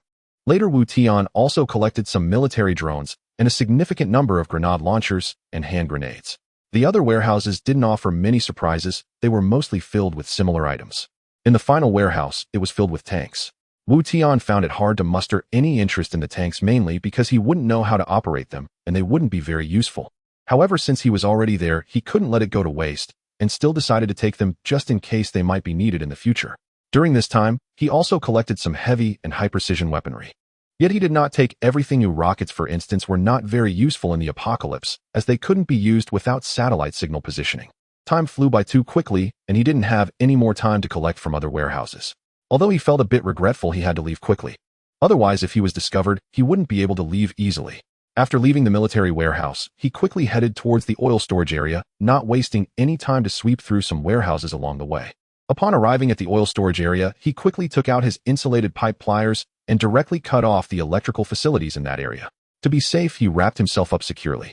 In case there was a camera that used a different circuit, he wouldn't be immediately discovered. Buckets of gasoline were hastily collected, and Wu Tian dared not waste any time. At that moment, in the monitoring room of the park, a large section of the screen suddenly went black. The duty personnel merely glanced at it. The blacked-out area was the oil storage zone. Thus, it did not attract much attention, as power outages had occurred several times before. As long as the electrical facilities in the cold storage area were not malfunctioning, there would be no issues. However, he still reported the power outage incident as normal, but his supervisor didn't pay much attention either. The oil storage area was filled with heavyweight tanks. Even if it was packaged oil, without heavy machinery nobody could move it. The weather outside was so cold and the distance was far, no one wished to seek trouble. He used the intercom to notify the park's patrol team, asking them to observe the oil storage area when passing by to see if anything unusual was happening. At this time, there were no maintenance personnel present, so they could only wait until dawn to address the situation. Fortunately, there hadn't been any incidents here for a long time and management was relatively lax, so the person did not come forward to check directly, allowing Wu Tian to escape a disaster. The total of finished gasoline and diesel in barrels amounted to over 1 million barrels, all of which Wu Tian collected into his space, leaving none for them. Collecting the filled crude oil wasn't as simple. It was impossible to pour it out bit by bit from the tank and then store it in his space due to time constraints. Wu Tian directly severed all the support points of the fixed tank using his spatial abilities and then directly stored the entire tank in his space. If one could see from a distance, they would witness the massive tanks vanishing into thin air. He had collected 2/3 of this tank forest, leaving the remaining third closer to the perimeter. For safety's sake, Wu Tian did not collect the tanks on the periphery. The later they were discovered, the safer he would be. It was now 5 a.m. and dawn was approaching. Thus, these tanks also escaped a disaster. Wu Tian quickly activated his spatial abilities and left the area in a few flashes. It was at this moment that he finally sighed in relief as his feelings of guilt vanished without a trace. Finding a corner without surveillance cameras, Wu Tian took a car from his space and drove towards the port using the map on his phone. Since he had already gone this far, he thought it best to seize as much as he could. He would not let the containers and ships at the port slip by. When the apocalyptic flood arrives, these ships would undoubtedly be a lifesaver. After driving for over 20 minutes, he arrived at the dock, where the workers had not yet started their shifts. Wu Tian drove into a densely packed area of containers, and without needing to exit the car, he focused his mind, causing the surrounding containers to rapidly disappear, maintaining a speed of around 60 mph. As he multitasked, the feeling of exhaustion hit him again, but he had to grit his teeth and persist. Many empty containers were also collected into his space during the journey. After storing the containers filled with items in his space, he released the empty containers from his space, placing them in a conspicuous position on the periphery, ensuring they were not easily noticeable. This way he could buy himself some time. Even if someone came to work, the containers would block their view. and as long as they did not come close to check, they would not see Wu Tian collecting the containers. As the sky grew brighter, Wu Tian had to increase his speed. There was no time for further disguise. After all, they could not see him. As he passed, containers vanished in groups. After circling the dock 3 times, the number of collected containers reached into the hundreds of thousands, and Wu Tian had to stop. It was already bright, and people were beginning to arrive for work. He hurriedly drove the car to the seaside, quickly collecting all visible fishing boats, transport ships, and yachts into his space, then pressed the accelerator and sped away from the port at 140 mph. After driving for a while, Wu Tian had to quickly exit the car and store it back in his space because he noticed police and military personnel inspecting a nearby intersection. Finding a corner, he changed into a different outfit. The weather was truly cold, and the moment he took off his clothes, goosebumps covered his entire body. He then walked into a nearby building. It was still early, so going to the airport would be pointless. He reached the 12th floor and looked around. There were people inspecting at the nearby intersections. It seemed that the loss of items in the area had already been discovered, which Wu Tian had anticipated, as the workers would first notice the disappearance of a large number of tanks when they came to repair the circuits. Indeed, his guess was correct. At that moment, the area supervisor along with police and military leaders stood before the remaining supports of the tanks, looking utterly bewildered. How could one not be bewildered? Early in the morning, alarms were triggered in the area sealed off by the military, and the munitions in the warehouse vanished without a trace. The most unbelievable thing was that even heavy tanks, armored vehicles, and large-caliber artillery had disappeared. If someone had driven them away, the entire camp would have heard the roar of their engines. How could they have been taken out silently? Upon reviewing the surveillance footage, there were no anomalies, and the patrols were conducted normally, with no suspicious individuals detected at the fixed watchtowers. A large batch of weapons and ammunition had inexplicably disappeared, causing the commanding officer to curse in anger.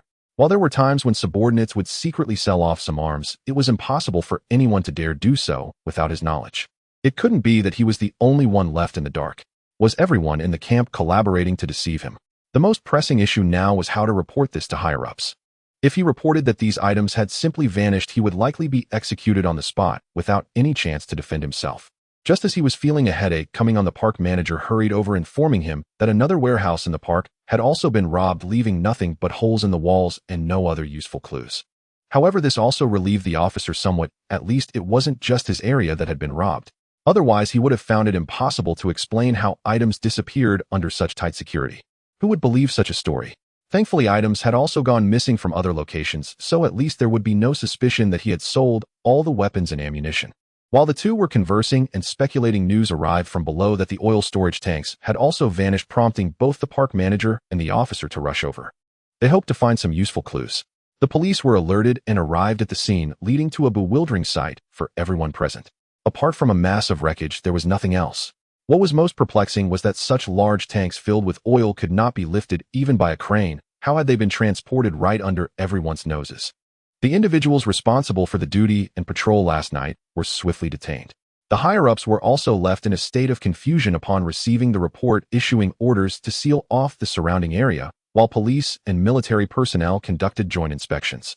Wu Tian observed for a while before heading directly to the rooftop. The distance between the buildings was not very far, and those below could not see, so he activated his abilities and teleported to another building.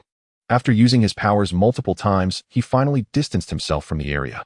Noticing that there were no police checkpoints here, Wu Tian hailed a taxi and headed to the airport. This unexpected gain led him to discover an arms warehouse with enough supplies that far exceeded his expectations. He decided not to return to his friend and instead rebooked the earliest flight to America. He called his wife to assure her of his safety, then switched off his phone as he boarded the plane to America. Though he was quite tired on the plane, he couldn't fall asleep, perhaps due to the excitement of his significant haul. Wu Tian immersed his consciousness in the spatial realm. He began organizing his acquisitions, first storing various food items in a separate area for easier access in the future. Weapons and ammunition were also stored separately. Many containers were locked, but he did not rush to open them as time was constant within the spatial realm. Previously, he was worried that liquids could not be stored in the space, so he ordered many water tanks filled with water to be stored in the space. Now the space can directly store liquids. Could it be that he can store more water? With this thought, Wu Tian became even more excited, and as he pondered, he fell into a dream. When he woke up again, he was already in the beautiful country. Wu Tian spent more than a month in America. Wherever he went, a large amount of various supplies disappeared, which only he knew, while others remained oblivious. Otherwise, Buddha Bo would have come knocking long ago. During this period, he mostly avoided revealing his identity and always drove himself to his target locations. He would not act during the day, but only went out at night because multiple warehouses and supermarkets in various states had been robbed and Buddha was extremely busy, yet it proved to be of no use. Whatever was meant to be lost still vanished, even a massive freshwater lake inexplicably dried up, leading to various speculations. Some said it was aliens causing mischief, while others claimed internal personnel had colluded to steal. However, only Buddha knew that these were incorrect, as they had investigated all employees. No anomalies were captured on the surveillance cameras, and nothing was recorded. Only once did a blurry figure flash across the screen. Although they took it seriously and conducted extensive investigations, no results emerged. Aside from that, no other clues were found. There was no pattern to the disappearance incidents. Today, a warehouse was lost, and tomorrow, it could be a logistics hub that was robbed.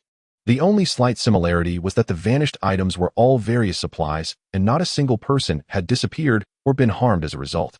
Today, Buddha received an even more outrageous emergency call. A large farm where tens of thousands of pigs and over 100,000 cows had inexplicably vanished overnight. After a busy month, he had gathered nearly everything. For safety, Tian decided to leave today, fearing that if he stayed longer, Buddha would catch on. He booked a flight directly, but this time it was not a domestic ticket, but one to a place where life was quite good. He initially thought of going to a sand country for a bit, but ultimately decided against it. He did not want to eat food that tasted like excrement or drink water that was steeped in corpses. Moreover, it was too poor there, and there was nothing good. He had already collected many medicines in by Xiong country and the beautiful country. Making a separate trip to a sand country just for medicines seemed unworthy. The only things worth taking there were various counterfeit miracle drugs. Upon arriving in the place where life was quite good, Tian planned to experience the local customs and was mainly curious about the service attitudes in the service industry.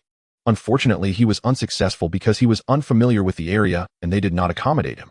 In the beautiful country, Tian was cautious about collecting supplies, trying to limit himself to one area and avoiding large-scale collection multiple times. He worried that before the apocalypse they would not be able to resume operations in time, leading to more people dying due to a lack of stored supplies. However, here in the place where life was quite good, there were no such concerns. Tian directly took away all the warehouses he could find, gathering as much fish, meat, and vegetables as possible. He also completely emptied the freshwater lakes, and for a period many areas here began to experience water shortages, with grain reserves being wiped out. They did not spare even their ports and military zones, taking everything they could see, and then quickly moved on to the next city to continue their work. Before leaving the realm of comfort, he made a trip to their sacred restroom, where he placed over 50 time bombs he had found. He also packed and took away all the coal and minerals imported from their side, leaving them with not even a single gas cylinder, just as an explosion echoed. Their sacred restroom was instantly reduced to rubble. At that moment, Tian was already on a plane back home, and this incident had once again caused a tremendous stir internationally. Meanwhile, the unfortunate people living in comfort could only lament the unfairness of fate, as among so many countries worldwide, only the United States had lost something, while others were largely unaffected. Why was it that they not only lost items, but also food and water from their lakes? It was all so dire, and their sacred restroom had been bombed. Which deity had they offended? Surrounding countries were aware of the various situations arising in the realm of comfort, thus they were all on edge, afraid that their own nations might face similar troubles. The events that had previously occurred in the White Bear Kingdom were covered up by themselves, leaving no one in the international community aware, hence they were shocked by the plight of other countries. Having only lost a park and a port, they felt relatively fortunate, which is why they did not publicize it or worry about being targeted. Since they had already lost once, they believed it was unlikely they would be targeted again. These unusual phenomena had caught the attention of various nations, who could possess the ability to take away so many things. Why they wanted to take these items was rather intriguing, prompting a swift response domestically, with food reserve areas increasing their patrol efforts. Monitoring systems across the regions operated non-stop to prevent such events from occurring in their own country. The impact of this incident extended far beyond that, yielding unforeseen effects. Originally, Tian had planned to order a large quantity of food from various countries under the guise of government procurement before the impending apocalypse, reasoning that by the time the supplies arrived, no one would be checking. Now he no longer needed to worry, as the government had proactively taken precautions following this incident, ordering a large batch of food supplies and various products from many countries. Should a similar situation arise domestically, they would be able to respond promptly and unexpectedly. Through a twist of fate, this major event unfolded, which made Tian very happy upon learning about it. He hoped that more people would survive through the apocalypse, as in his previous life disasters struck too quickly and the country had not been able to respond in time, resulting in many deaths during the initial extreme cold outbreak. Many had starved to death while some took to different paths. Perhaps they did not wish to become cannibalistic monsters, but the will to survive had changed them. He wished that in this life more people could survive without facing such tragic fates. Although Wu Tian had considered communicating with the government, no one would believe such matters. He feared what would happen to his family and friends if he lost control, so he could only try his best to subtly inform the government in advance. With nothing to do on the plane, Wu Tian entered the spatial realm, where the corn he had planted was already ripe. This was the third harvest. Wu Tian used his mind to control the harvesting of all the corn. These corns were only slightly larger than those in reality, with no significant differences. The only advantage was that all crops in the spatial realm grew much faster than in reality, essentially maturing every 15 days. Since the first planting, Wu Tian had kept track of this, so it was good news for him, as no one knew how long the apocalypse would last. The ability to continuously plant in the spatial realm was also a form of supplementation. Since the space could evolve, he believed that as long as he found the right method, the land in the spatial realm would expand again, alleviating concerns about staple food. He could also plant some vegetables, as vitamins are essential for the human body. In the apocalypse, vegetables were precious resources as no crops could grow in extreme cold weather. The ability to continuously produce fresh vegetables in his spatial realm was a great choice, whether for trading resources or for rewards at the base. After getting off the plane and returning home, his wife opened the door and excitedly rushed into his arms. She had already resigned in advance, and everything needed for this outing was prepared. There was no need for his wife to go back to work, but to be safe, Ling Xue had ordered a lot of medical supplies, all stored in the renovated bomb shelter. After Wu Tian left, Ling Xue was worried that he wouldn't make it back in time, so she kept a close watch on the construction progress. The villa and the bomb shelter had both been completed. The bomb shelter was divided into a frozen storage area, a regular storage area, and a power supply reserve area. The living area was also spaciously built in preparation for the future. While abroad, Wu Tian transferred most of the remaining money on him to Ling Xue. Ling Xue used the money to purchase a large number of supplies, stockpiling them in the air raid shelter, while the villa was also packed to the brim, mainly because these items needed to be placed in plain sight. Otherwise, it would be hard to explain in the future. Through the information left by Wu Tian, Ling Xue had already found the brothers from Wu Tian's past team, bringing them to Chuan City under various pretenses. The unsold villas around her own house were all rented out to accommodate them and their families. Their current identities were security personnel for the company, each earning a decent monthly salary of 5,000. However, this situation left them puzzled, as they did not know each other before. Through communication, they learned that others like themselves had gathered here for various reasons.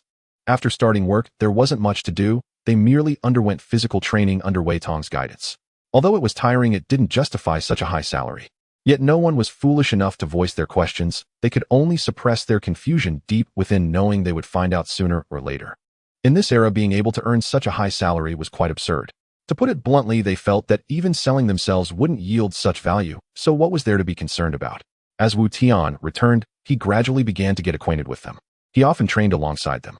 Since the last time Wu Tian saved his daughter, Wei Tong had been filled with gratitude towards him, so he diligently executed all tasks arranged by Wu Tian. After returning, Wu Tian deliberated for a long time and still decided to relocate several major freshwater lakes in the country before the apocalypse, lest they vanish, planning to release them after the acid rain passed. Time flew by, and with only half a month left before the apocalypse, signs were already appearing worldwide. The weather was unusually hot, reaching 40 degrees, with some places soaring to 50 degrees. People dared not step outside, and many factories and companies halted operations.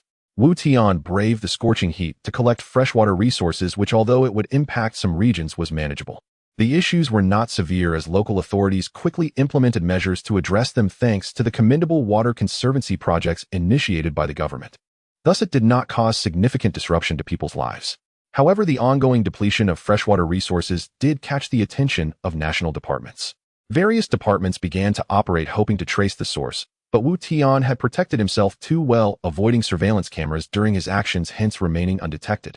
Notably, the events that had occurred abroad, which had previously gone unnoticed domestically, garnered the government's attention, and a large shipment of various materials ordered from overseas had arrived. In preparation for any eventualities, the government activated many emergency reserves, stockpiling a significant amount of supplies. This was perhaps the only good news lately. In the last week before the apocalypse, Wu Tian, having finished all his tasks, arrived in Lin City on a dark and windy night, dressed in layers to conceal his identity. He then used his abilities to bypass the surveillance cameras, stowing away all electronic devices in his space. After destroying all nearby cameras, he dialed the country's security bureau from a public telephone booth. Hello, this is the National Security Bureau. How may I assist you? Please connect me to the Beijing Security Bureau. I have important information to report. Upon hearing Wu Tian's request, the operator did not hesitate and directly transferred the call. As a waiting tune played, Wu Tian felt increasingly anxious. Although he had previously destroyed the nearby cameras, he was still worried about revealing his identity and even more concerned that the other party might not believe his words. Time passed second by second, and the call was finally connected again. Hello, this is the National Security Bureau of Shangjing City. How may I assist you? Listening to the voice on the other end, Wu Tian fell silent for a moment before speaking. Hello, what I am about to say concerns the future of the entire nation. I hope you can record it carefully and report it. I want to emphasize again that I am not joking. Everything I say next is real. The person on the other end patiently listened to Wu Tian, realizing the gravity of the situation. They quickly reported to their superiors and then activated the speakerphone. The supervisor signaled the operator to continue, and the operator then said, "Our leader is right here with me. You may begin speaking, we will take careful notes." Upon hearing this, Wu Tian began to explain the purpose of my call is primarily due to some special reasons that have allowed me to know what will happen in the future. A week from now, the apocalypse will arrive, bringing various disasters. I hope the country can prepare in advance.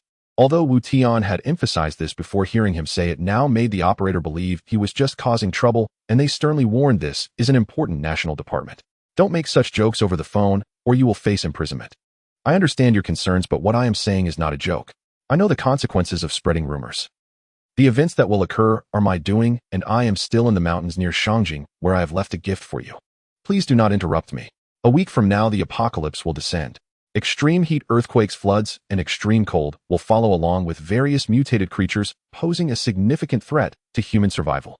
I am making this call solely to urge the country to prepare in advance, stockpiling supplies and readying for a prolonged struggle against the natural environment. After all, only a week remains before the truth becomes clear.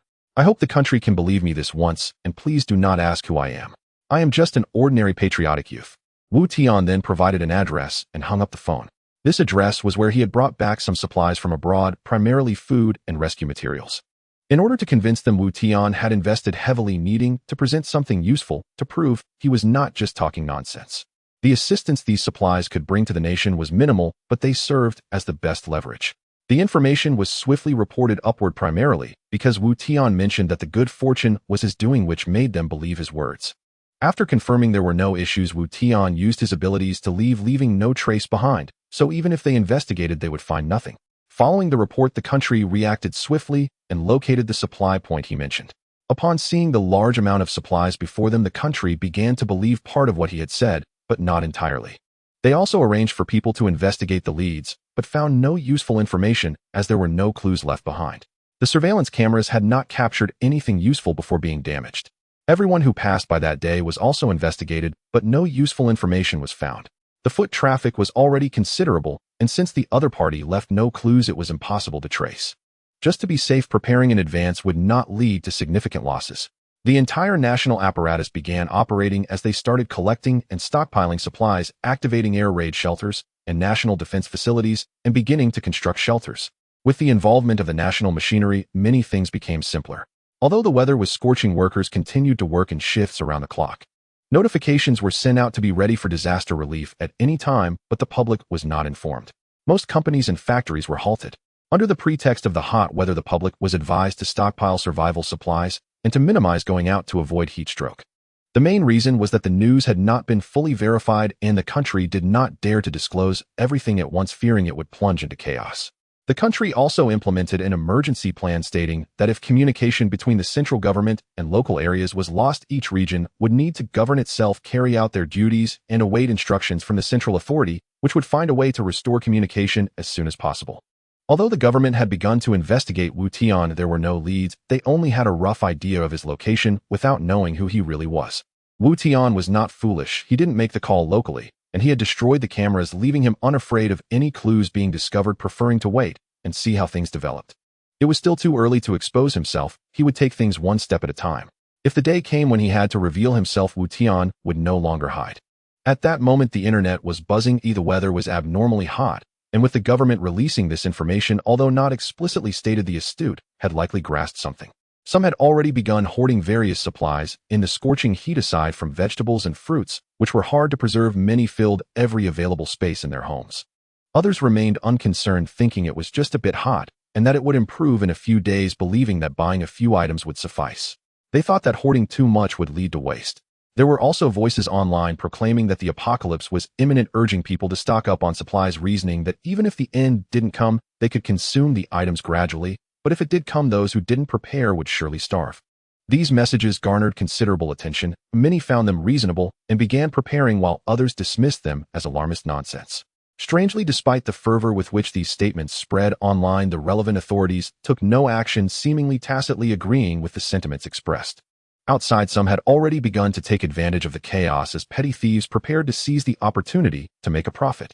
Due to the heat, there were hardly any pedestrians on the streets. Most were police cars racing by, with crime rates spiking and incidents of theft and robbery increasing. At this point, Tian had brought both families of him and his wife to the villa, giving Wei Tong and the others time off, instructing them to prepare supplies and stay home without venturing out. Wei Tong sensed that something was amiss. Regardless of the heat, he frequently patrolled the area with other team members just in case. The villa area, being on the outskirts, had a relatively better environment, attracting many people. Quite a few affluent individuals bought houses directly there. High-rise buildings were also occupied, as they were fully furnished and ready for moving in. Those with reasonable decoration requirements wouldn't mind the specifics in such circumstances. On the last day before the apocalypse, Tian gathered all team members, saying, "Brothers, the world is about to undergo some unknown changes and various disasters are imminent. I have already begun preparations and gathered you here ahead of time. Due to certain reasons, I cannot say too much, but you should know that I consider you my brothers and will not harm you. Those who can be here are brothers I trust. We will face any difficulties together from now on. So I hope everyone can unite for our families and for ourselves. Let us strive to survive together. I won't say much more. You should all prepare yourselves mentally and go rest. Remember to secure all doors and windows tonight." Upon hearing Tian's words, the crowd, already feeling puzzled, finally understood that their presence here was not a coincidence. They were all gathered here by Tian's prior arrangements. He must know something, but since he and they had never met before, they couldn't understand why he would seek them out, leaving them to suppress their curiosity. That night, Tian lay in bed, tossing and turning, unable to sleep. Tomorrow would be May 1st, a day when people would typically be on holiday and out having fun, a day that should have been joyful. However, this time marked the beginning of the apocalypse. Tian woke up early in the morning and put all the electrical appliances in his home into storage. The weather grew increasingly hot, and they could only endure it. The members of the team arrived early, sitting silently on the sofa, their unease palpable in the face of the unknown. The clock's hands pointed to 10 o'clock, when with a flash of bright light, the previously clear and scorching sky was suddenly engulfed in darkness, sending everyone into a state of panic. Due to the heat, there were not many people outside at that time, so most managed to avoid the intense ultraviolet rays, but the electronic facilities on Earth were not so fortunate. The electronic devices on this planet suffered severe electromagnetic interference, damaging most of the operational electronic components, causing short circuits and halting all power facilities, resulting in a complete loss of global communication. At that moment, several meteors streaked across the sky and fell to the ground. These were satellites launched by humanity into outer space, now re-entering due to a chain reaction caused by changes in the Earth's magnetic field. The entire planet was shrouded in darkness, yet the surrounding temperature continued to rise, quickly escalating from 40 degrees to 53 degrees. Tian instructed Wei Tong to bring out some ice blocks he had stored in the basement. He stealthily placed air conditioning units and other equipment into the room and had others help move them in and set them up quickly, while he himself retrieved the generator from storage. He connected the pre-prepared wires and swiftly started the generator, which began to operate. The air conditioning soon took effect, gradually cooling the indoor temperature. While others were not so fortunate with the sudden temperature rise, many air conditioners that had been in use had already stopped working, and those who wished to turn on their air conditioning found there was no power left. Many older individuals were the first to succumb. The extreme heat made it difficult for them to breathe, leading to oxygen deficiency in their brains, causing many to collapse and never rise again. After about half an hour, the sky gradually began to lighten, the sun shining brighter as temperatures surged again. The earth began to crack from the scorching heat, and lakes rapidly evaporated. The extreme heat overwhelmed many, leading to heat stroke. Emergency calls to hospitals flooded in, but all that could be heard on the other end was a busy signal. With no other options, people had to find ways to save themselves, stepping out into the blistering sun. Under the direct sunlight, they felt their skin burn instantly, while hospitals became overcrowded. Government departments reacted swiftly, having previously issued notices. Many electronic devices were stored and covered with conductive materials like copper and aluminum foil, and grounding wires were attached. As a result, many devices were preserved. Large air conditioning units were first transported to hospitals, and backup generators began to operate. Repair crews for electrical facilities were organized, and technicians for electronic repairs were assembled to visit households, prioritizing the swift repair of air conditioning units for the public. Construction on the shelters was forced to halt due to the extreme temperatures.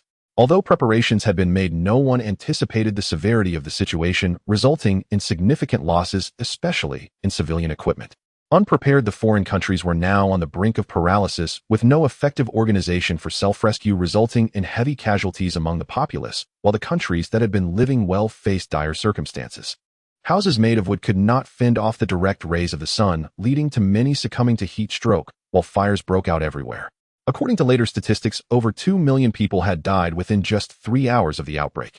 As the situation developed, the number of fallen citizens domestically increased, and government departments were overwhelmed, only able to start arranging for people to be informed about self-rescue, advising everyone to stay indoors and not go out. They were advised to block their windows as much as possible to avoid direct sunlight, utilizing any available containers to fill with water, and keep inside the house. Those with the means could even soak themselves in water. In such extreme heat, with the air conditioning at home unable to function and no one willing to cook, they could only make do with some fruits to stave off hunger. Many foresight individuals dampened their blankets and draped them over themselves as they rushed to supermarkets to stockpile supplies. Although many stores had already closed, those related to people's livelihoods had been taken over by the government and were still operating normally. The power facilities in densely populated areas were quickly restored, and many workers collapsed at their posts during the repairs. To the citizens, they were heroes, saving countless lives with their own. After the power was restored, many functioning air conditioning units came back online. Although it was impossible to lower the temperature significantly, at least it made things a bit more comfortable, preventing people from succumbing to the heat. In the early days of the apocalypse, people were still kind-hearted. Many air conditioning units that had not been damaged were operational, and their homes were filled with surrounding neighbors, all helping each other through the difficult times.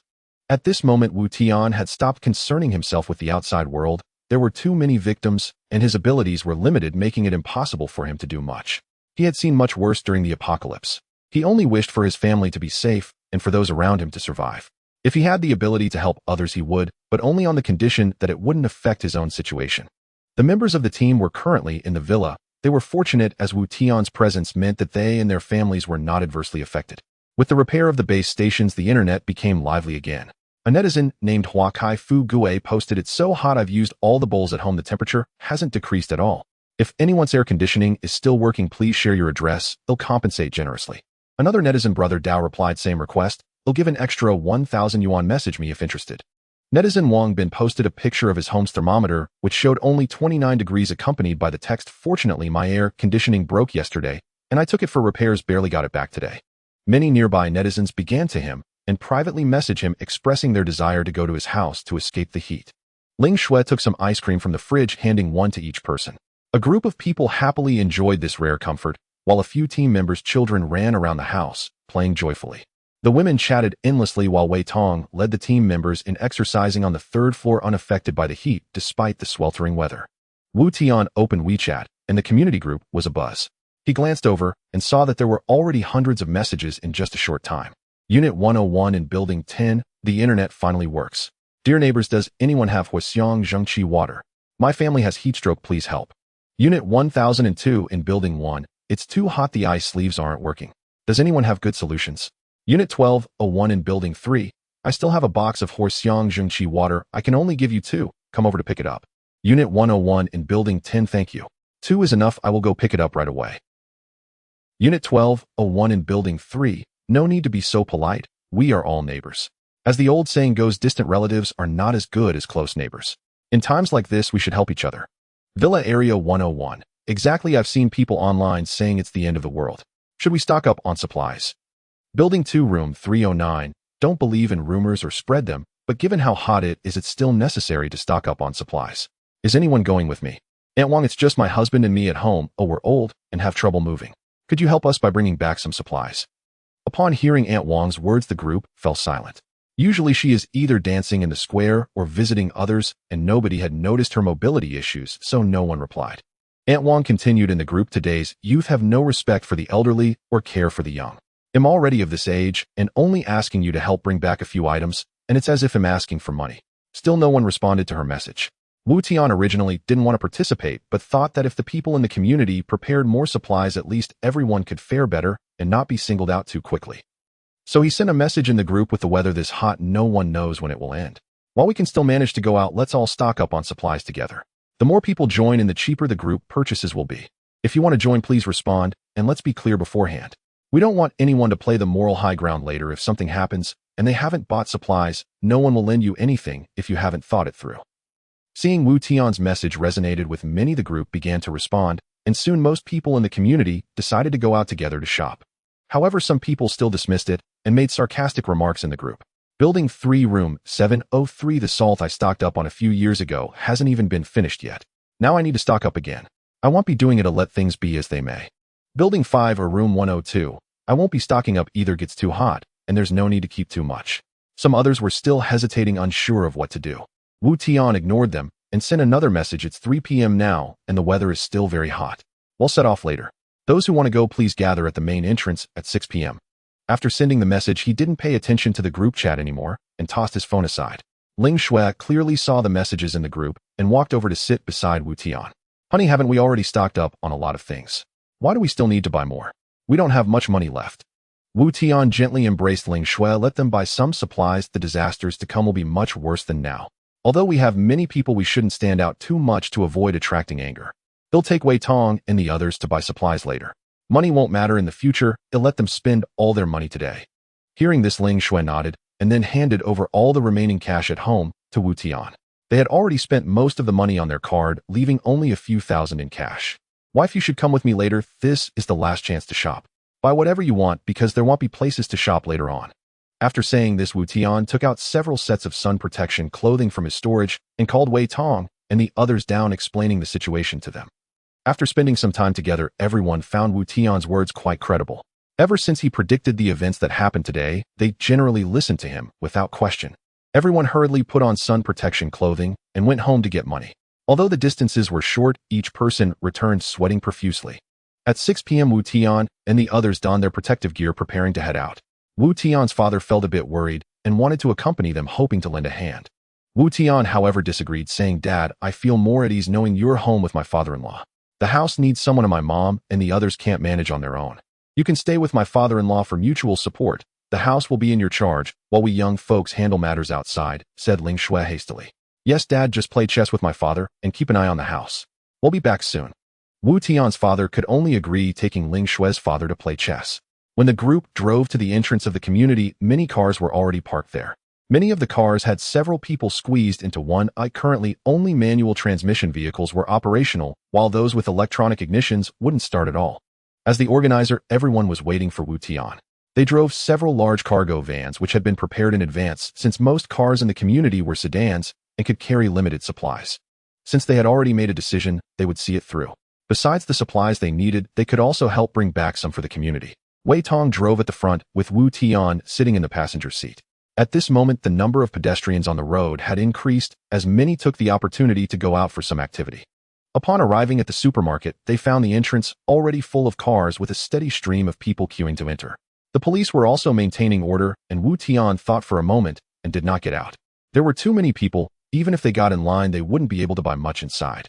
Moreover, notices had been posted at the entrance indicating a purchase limit, so staying was just a waste of time. He quickly instructed Wei Tong to continue driving forward. He knew of a large wholesale market, and much of the stock in the supermarket came from there. Besides, he happened to have acquaintances. He had a buddy named Sun Zheng, who specialized in wholesale and had a sizable business supplying many supermarkets. He figured he could provide them with some convenience. The vehicles behind them did not stop, quickly following in their wake. After driving for about half an hour, they finally arrived at their destination, which had already been sealed off. Wu Tian could only give it a try. He hurriedly took out his phone and called Sun Zheng. The call connected, and Sun Zheng's voice came through. Old classmate, you busy person, what made you think of calling me? What's up? What do you mean? Can't I call you just because I have no other business? But I do have a favor to ask this time. Sun Zheng was not one to beat around the bush, saying, of course you can call me about anything. Just tell me what you need, and it'll definitely help. Don't be so polite. Alright, here's the thing, our community has decided to collectively purchase a batch of supplies. We can't get in line at the supermarket, and we can't buy much anyway. We're currently outside your market. Can you help us out? Oh, I thought it was something serious. This is a small matter. I happen to have a batch of supplies, but everything is under control now. I'll try my best to get you some, but I can't guarantee it will be enough. All right, no problem. Whatever you can manage is fine. Thank you. What are you thanking me for? Selling to anyone is still selling, but it's not like I'm doing this for free. After a while, Sun Zheng came out from the market entrance, and Wu Tian hurried to greet him. Sun Zheng said it's all set. Just tally up how much you need, and take it directly. Thanks, Sun Zheng. Sorry for the trouble. Hearing Wu Tian say this, Sun Zheng quickly replied, what trouble? Selling to anyone is the same. It's not like you're asking for charity. In his past life, Wu Tian had never contacted Sun Zheng, nor did he know how he was doing. After the apocalypse, there was no chance to reach out. It hadn't been that many years, and he had not encountered him. Now that he needed a favor from him, Wu Tian was very grateful for the consideration Sun Zheng showed. The neighbors discussed and compiled a list of supplies that needed to be procured and handed it over to Sun Zheng. Sun Zheng quickly arranged to start loading the truck. Wu Tian instructed Ling Shui to stay in the vehicle and not to come down. Then he and Sun Zheng went into the office together. Wu Tian took out a cigarette from his pocket and offered one to Sun Zheng. Sun Zheng accepted it and lit it. After a moment of thought, Wu Tian decided to remind him, Zheng, the situation outside is not very optimistic. We don't know what will happen later, so you need to plan ahead and not sell everything. Sun Zheng nodded. It's not entirely up to me. It's not as simple as deciding not to sell. However, rest assured I have stocked up some supplies myself. Moreover, it's hard to rebuild the supply channels that have been established. If we give up now, it will be difficult to pick them back up later. Hearing Sun Zheng's concerns, Wu Tian understood his worries. However, the flood would come in a few days and various supplies would be lost. It would be impossible to transport things from outside. It would be better to hand them over early to escape. So I advise you again, I have a friend at the Meteorological Bureau. He said that with the heat, moisture is constantly evaporating, and there might be heavy rain in the coming days, which could even cause floods. Prepare in advance and stock up on as many supplies as you can. If something unexpected happens, come find me at the New Heaven courtyard in the outskirts. All right, I will remember that. Once you finish loading, head back early. I will keep an eye on things. Having said everything necessary, Wu Tian hoped that Sun Zheng would take it to heart. Watching the neighbors load their things onto the truck, Wu Tian didn't delay any longer. He greeted Sun Zheng and led the convoy back. On the way back, they passed the supermarket again, where there was still a long line outside. The neighbors who followed Wu Tian felt fortunate for listening to him and coming out to buy supplies. Otherwise, if they had waited until they actually needed supplies, it would have been incredibly difficult, as evidenced by the crowd. This time they managed to buy so many supplies without much effort thanks to Wu Tian. Back at the community, all the supplies were unloaded and piled up in the property management office. The staff had not come to work these past few days, and there were hardly any people in the office. The neighbors took turns collecting the supplies they had purchased for their homes, and as they left, they all thanked Wu Tian, acknowledging that it was indeed thanks to him today. The remaining supplies were divided among the team members who took them home to store. While it was still dark, Wu Tian instructed them to move the air conditioning appliances stored in the basement out of his house. One of the team members, Qi Gang, had some knowledge of electrical work, so he was entrusted with the installation of the air conditioning and wiring. He began working with a few others. Wu Tian had initially wanted to take his wife out for a stroll, but unfortunately there was no opportunity. Ling Shui understood very well, during such times it was already great to obtain supplies. Wu Tian called Wei Tong over, instructing him to arrange for the brothers to take turns on night watch starting tonight, so they could promptly notify each other if something happened. When he had initially rented the villa for the team members, Ling Shui had arranged them around their own villa to create a protective formation.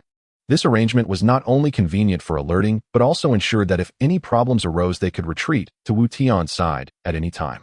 Everyone could move swiftly. Wei Tong quickly made the arrangements. According to Wu Tian's instructions, all adults were to take turns, and he was no exception. However, the brothers disagreed, even excluding their entire family from the duty.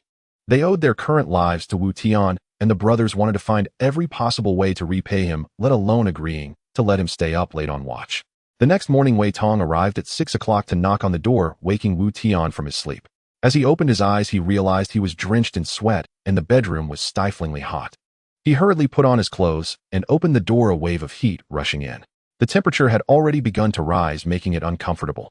Wei Tong, wrapped in some protective clothing, quickly entered and closed the door behind him. The villa where the brothers reside lost power at 4 in the morning. This damn weather is unbearable, so I came to ask what's going on. At this moment, Wu Tian remembered that he hadn't refueled the generator after returning yesterday. It should be out of fuel. I got busy after coming back yesterday and forgot. We just need to restart the generator in the basement. Has the power in the community not been restored yet? Not yet. It's too far from the city center, so they probably haven't had the chance to fix this area. Hearing this, Wu Tian pondered for a moment and said, "Then let's first refill the generator in the basement, and you take a few brothers to install another generator at the places where our people are staying just in case." Wei Tong nodded in agreement. He led Wei Tong to the basement, and the two of them restarted the generator. Wu Tian pressed a switch on the wall, revealing the entrance to the air raid shelter. Wu Tian stepped forward and entered the password. The door slowly opened, and the light instantly illuminated the scene, revealing various supplies stored in the corridor, with everything piled high except for a two-person-wide passageway. Wu Tian quietly observed Wei Tong's reaction. Aside from an expression of surprise, he showed no other emotions. The air raid shelter was already in plain sight, so there was no need to hide it. Wei Tong's reaction also pleased Wu Tian. Several generators were placed to the left of the entrance, which he had retrieved from his space in advance. Wu Tian had a purpose in revealing the existence of the air raid shelter to Wei Tong. The items taken from the space needed a source. Wei Tong quickly called a few people over with the intercom, and together they managed to move the generators onto a hand truck. Luckily, Wu Tian had considered this issue during the renovation. A freight elevator had also been installed in the basement, otherwise moving everything up manually would be exhausting, especially since the sun outside wasn't too harsh yet. The group didn't dare to delay and quickly helped to install the generators. Their villa had not been renovated, so they could only place the generators on the first floor. These generators were silent. Placing them in the bedrooms and closing the doors would isolate the sound, ensuring that it wouldn't disturb their rest. Meanwhile, in a conference room, local leaders from Chuan City were holding a meeting. The room filled with smoke and fatigue written across their faces. The person in charge of the shelter construction reported, "Leaders, it's too hot to work right now. Many workers have suffered from heat stroke. They can't stay outside for even a minute under the direct sunlight." The main leader responded, "I know you're facing difficulties, but the shelter is a matter of life and death for millions. There's no room for negotiation. Overcome the challenges. If you're short on manpower, continue hiring. It must be completed within 2 weeks. How about this? Since it's too hot to work during the day, let the workers rest and work at night." The person in charge hesitated, feeling helpless, and could only nod in agreement. The main leader added, "Xiaozhang, make sure your power station guarantees electricity for the workers at night. There can't be any mistakes." Xiaozhang thought for a moment and replied to the main leader, "Leaders, we can supply power to the construction site without issues, but this will overload the equipment and it can't handle it." The leader did not hesitate. "Then supply electricity to the shelter first. The residential area will have limited power for now. Please arrange the specifics and provide me with a plan as soon as possible. The Public Security Office should also put aside some minor cases for now. Your main task is to ensure the safe transportation of goods in all regions and maintain order at the trading venues. If there are violent incidents such as looting or riots disturbing public order, handle them severely with special measures." The subordinates nodded in agreement. "All right, that concludes the meeting. Everyone get back to work." After having breakfast, Wu Tian had nothing to do and lay on his bed scrolling through his phone. From the discussions among netizens, it was clear that the situation outside was not optimistic, with the death toll rising continuously. The situation abroad was even more severe, with large-scale deaths occurring in some poor and backward regions. Experts online predicted that the extreme heat would not last long, at most a week before it would dissipate. Only Wu Tian knew that this extreme heat had actually lasted for half a month, and this was not the end, but just the beginning. In the community group, not many people were speaking today, only a few. Apartment 202 in Building 3. It's only 8 o'clock, and it's already so hot, I really can't stand it. The city started supplying power yesterday. When will our community get it? What difference does it make if it arrives? Can your air conditioner still be used? Apartment 202 in Building 3. Apartment 302 in Building 3. Is the heavens not planning to let us live? When will this situation come to an end? Stop complaining, let's think about what to do next. I heard from a friend that they went to the supermarket early today and only managed to buy a little rice. Many items have been sold out. Purchasing limits have already started. There will be another batch of goods tonight. We need to buy more. The more we stock up, the better, or we might end up hungry later. Fortunately, I followed a big shot from the villa area yesterday and stocked up on supplies, otherwise I would regret it today. Hey, those who didn't go yesterday must be regretting it now. The big shot had foresight. Thanks to him, we wouldn't have been able to buy anything by ourselves." Seeing this, Wu Tian replied in the group, "It's nothing, just a small effort. Our community is too far from the city center, and the electricity supply won't be able to keep up in the short term. The temperature in the underground parking lot is much lower than upstairs. Everyone can take shelter there during the day. It's definitely better than staying at home.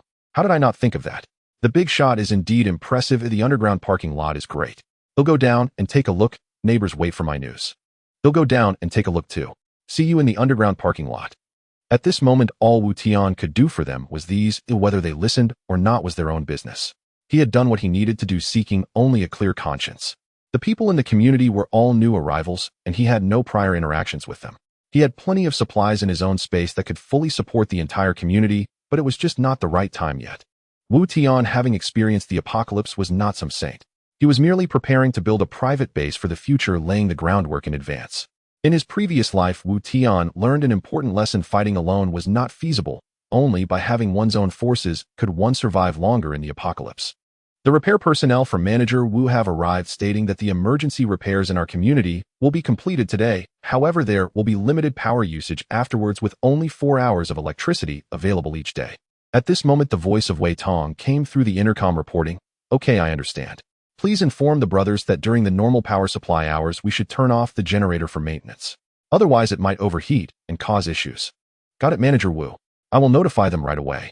It seems that the government intends to expedite the construction of shelters, otherwise they wouldn't restrict electricity usage in such hot weather. Clearly my reminder was effective, and they trusted my words. The announcement of power restrictions has led to widespread dissatisfaction among the public. In temperatures exceeding 50 degrees, having the air conditioning on was a rare comfort, but now only 4 hours of electricity is available each day, which is unbearable. The phone lines at the power supply office are nearly overwhelmed, and although staff are repeatedly explaining the situation, it has little effect. Some have threatened to file complaints demanding that they ensure all-day electricity. In such situations, the staff have chosen to ignore the complaints. They stated that the orders from above cannot be changed, and when explanations are futile, they simply hang up the phone. The supervisory department received complaints and, feeling helpless, could only issue an online announcement revealing that the city of Chuan is in the process of constructing shelters, hoping for public understanding. They are also recruiting workers from the community with night shifts, offering an additional 5 kilograms of rice daily to each participant, as various supplies in supermarkets are already limited, making it impossible to buy even with money. Each person is only allowed to purchase enough for one day's needs, which is insufficient for larger families. Upon hearing this news, many rushed to sign up. To facilitate management, temporary committees have been established in each community to help soothe the residents' emotions, and this notification was also shared in the group. Some astute individuals have discerned a problem from this announcement. The government's construction of shelters indicates that the extreme heat will not end anytime soon, and there may be further disasters to come. This has planted seeds of concern in many hearts, causing the social atmosphere to become increasingly agitated, with many individuals beginning to stir restlessly. In a room there sat about 7 or 8 individuals, all adorned with dragon and tiger tattoos, clearly not the sort of people one would consider good. "Bro, we're used to eating out, and we hardly buy anything at home. With the supermarket restrictions, how are we supposed to spend our money?" The person referred to as the boss is the leader of the local gang, named Li Daba, also known as Fat Li, a nickname derived from his chubby and fair appearance. Despite his seemingly simple demeanor, he is a ruthless person known throughout the area, leading a group of underlings who typically earn money by collecting debts. These individuals usually dine out and rarely cook at home, so they have not stored any supplies.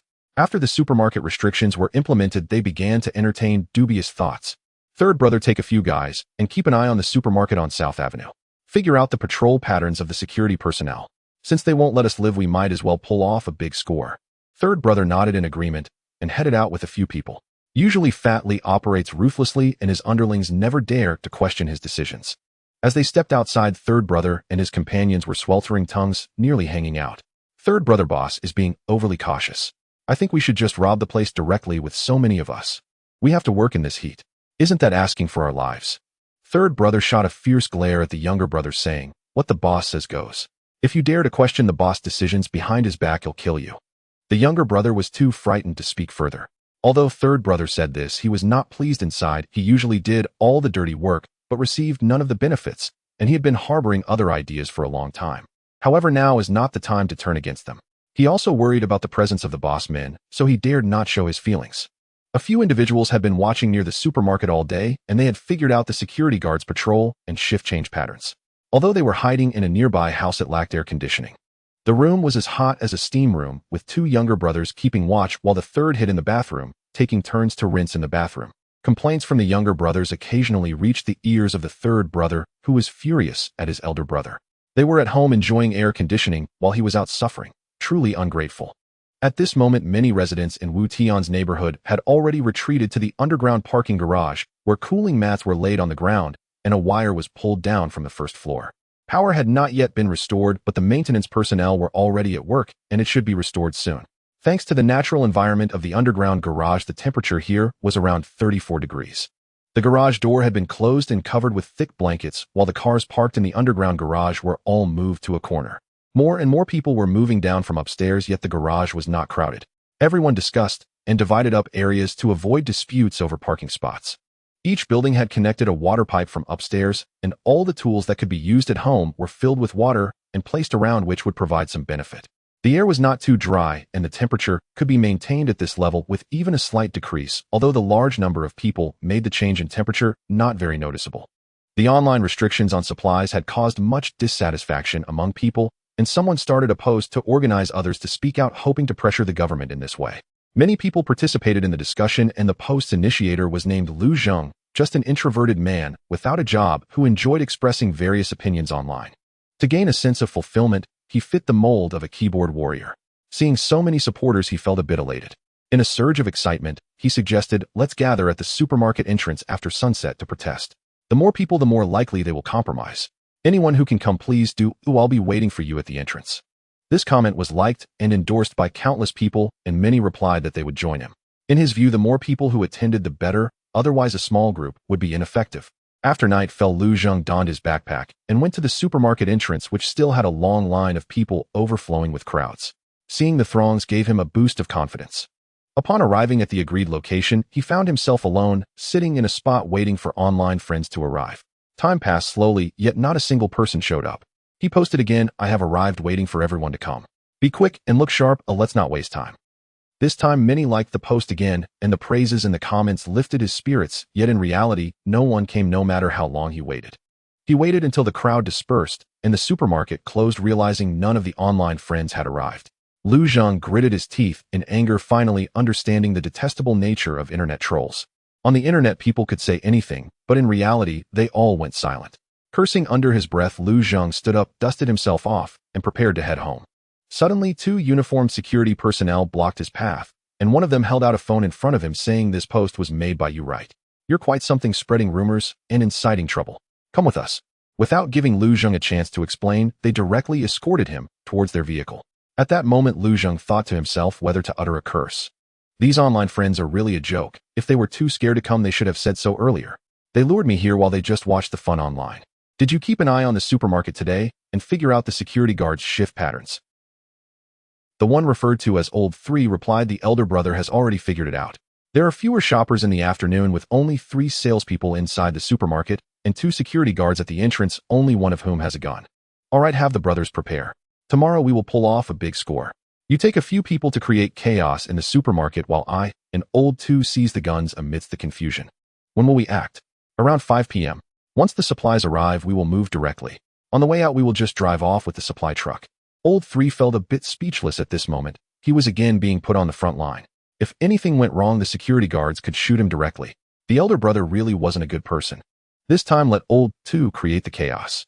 "I've been tailing all day and feel a bit unwell. Tomorrow we'll follow you." Old 2 wasn't so considerate. Without waiting for the elder brother to speak, he said first, "All right, Old 3, you rest well. Tomorrow I'll create the chaos, and you must ensure the elder brother's safety." The elder brother didn't say much more, nodding slightly with an unhappy expression, as if to agree. Tian, with nothing to do, was at home enjoying the air conditioning and ice cream, while casually scrolling through videos on his phone. The various beauties he used to see were now gone. Now the video themes were either complaints about the heat at home or pleas for help. The government provided electricity for only 4 hours a day, and countless people were suffering from heatstroke every day. Medicines for treatment had also become scarce. Some people were offering exorbitant prices of 3,000 for a single dose online, but no one was willing to sell. Everyone was not foolish. No one would sell life-saving items, and all major pharmacies and hospitals had no stock. The current situation outside made transportation impossible, mainly because even if it could be transported, factories were unable to produce. The intense heat had even melted the roads, making it impossible for cars to drive on them. Cars left outside were baking in the sun, and the paint was curling up. Moreover, today the water supply had unexpectedly stopped. It turned out that a large amount of water had evaporated, causing the water level in the reservoir to drop significantly, and many small reservoirs had completely dried up. The water supply companies serving the entire city simply did not have enough water sources to ensure the livelihood of the people. There were reports online stating that even the Yellow River's water level had begun to decline recently, though not as noticeably as the reservoirs. Now the entire Earth resembled a massive steamer. The Antarctic glaciers had begun to melt, causing sea levels to rise, and panic among the people was spreading. Such extreme heat was unsuitable for preserving many foods, and the supermarket only supplied vacuum-packed foods that wouldn't rot in these conditions. The vegetables in the fields had dried up and fruits were even scarcer. The fruit trees had withered under the sun, so where would the fruits come from? Animals had also hidden away, making it hard to see them. Instead, flies seemed unaffected, appearing about 1/5 larger than usual, and their numbers were frighteningly high. Tian had long noticed this issue, but in his past life various animals and insects mutated only a month after the apocalypse began, and he was unsure if something had changed or if he had simply not paid attention in his previous life. This time the animal mutations seemed to have occurred a bit early. These flies were not too terrifying, yet just slightly larger. It appeared they had not fully evolved. People in the underground parking lot also noticed these large flies, but did not take it seriously, merely trying to drive them away without pursuing them. Unexpectedly, one person slipped and fell while going downstairs, cutting his leg. Perhaps it was the allure of the blood that caused the flies to swarm around him. No one took it seriously, yet they never expected that when everyone was preparing to go home in the evening, they would find his face pale, devoid of any color. Several large flies were on him, and unlike usual, these flies had abdomens that were eerily bright red. It was only when someone touched his nose that they realized he was already dead. The crowd was startled, and upon seeing his wounds, they discovered countless white worms writhing inside, finally grasping the situation. These giant flies were actually sucking human blood and using the corpses as breeding grounds. Terrified, everyone hurriedly began to drive the flies away with whatever tools they had to avoid being approached by them. Such incidents were happening everywhere. Tian also saw this news in the group chat and quickly reminded everyone to close their doors and windows, trying to exterminate any flies in their homes. Insecticides and mosquito coils were ineffective. The heat inside the house was already suffocating, and adding these substances would make it unbearable. They could only think of ways to avoid the situation. In the underground parking lot, after everyone went home in the evening, someone arranged to light enough mosquito coils, and the entire garage was shrouded in smoke, making it impossible to see anything nor knowing if it would work. Taking advantage of the absence of people, they had to eliminate these pests. Before sunrise, they needed to expel all the odors inside, otherwise it would be impossible for anyone to stay during the day. To prevent such incidents, Tian equipped each team member's home with sufficient mosquito coils and electronic mosquito repellers. They had a generator here, and keeping the air conditioning on posed no issues for ventilation. Therefore, no significant losses occurred. The emergence of the giant flies also put pressure on the government, as reports from across the city indicated that people were dying after being drained of blood by these flies. However, there were no good solutions. They could only try to remind citizens to take precautions and find ways to exterminate the flies around them, especially since the flies had mutated. It was unknown what other animals might undergo such changes. Various departments began urgent research but found no effective countermeasures. The next afternoon, at the entrance of the South Street supermarket, there were not many people. Those who arrived early had already entered the supermarket to wait, and supply trucks had just arrived to unload their goods. Inside the supermarket, a quarrel broke out, and some people started fighting. The security personnel maintaining order at the entrance hurriedly squeezed in to check, leaving one to guard the supply truck outside. Seeing the opportunity, the leader Frantically charged out with a group of underlings. Before the security officer could react, he knocked him down with a stick. The pistol at his waist was snatched away by Frantically, and the underlings controlled the drivers of several vehicles, forcing them out of the cars. Frantically directly got into the first vehicle. They then drove the supply convoy away from the scene, while the second-in-command, who had caused chaos inside the supermarket, also left before the security personnel could enter. The group drove the supply truck to a yard, opened the doors, and moved boxes of instant noodles and various supplies into the house. The underlings then drove the cars out to a remote location, abandoning them there. As order had not yet completely broken down, they did not dare to keep the vehicles. If they were caught in such a situation of robbing guns and supplies, no one would escape. If apprehended, they would face severe punishment, at least a peanut. Frantically looked at the supplies piled high in the house, instinctively touched the pistol at his waist, and in his excitement decided to reward his underlings. Looking at the row of underlings standing before him, Zhang the Bald was in high spirits. With a wave of his hand, he distributed 2 packs of instant noodles to each person, leaving everyone except the second-in-command with faces as grim as if they were constipated. Frantically paid little attention to the thoughts of his subordinates, assigning the third brother to keep watch over the supplies before turning to leave, with the second brother closely following Zhang Tuozi. Once Frantically left, the subordinates began to complain. Third brother, the brothers took such a huge risk to bring back these things, and the boss only gives us 2 packets of instant noodles. That's too stingy, it's like throwing us scraps. Another one standing nearby with yellow hair chimed in exactly third brother. The brothers follow you. We help the boss because of your reputation. What the boss is doing is a bit excessive. Hearing the complaints of the subordinates, the third brother's face darkened. The boss' actions were indeed somewhat unreasonable. Don't worry, brothers. Since you trust me enough to call me third brother, I won't let you suffer any losses. I will definitely give you an explanation regarding this matter. Everyone has worked hard today. I took the liberty to say that you can take whatever you like from the stuff inside, but make sure the boss doesn't see you. After the third brother finished speaking, the subordinates felt happy and quickly pledged their loyalty, saying that they would follow third brother from now on.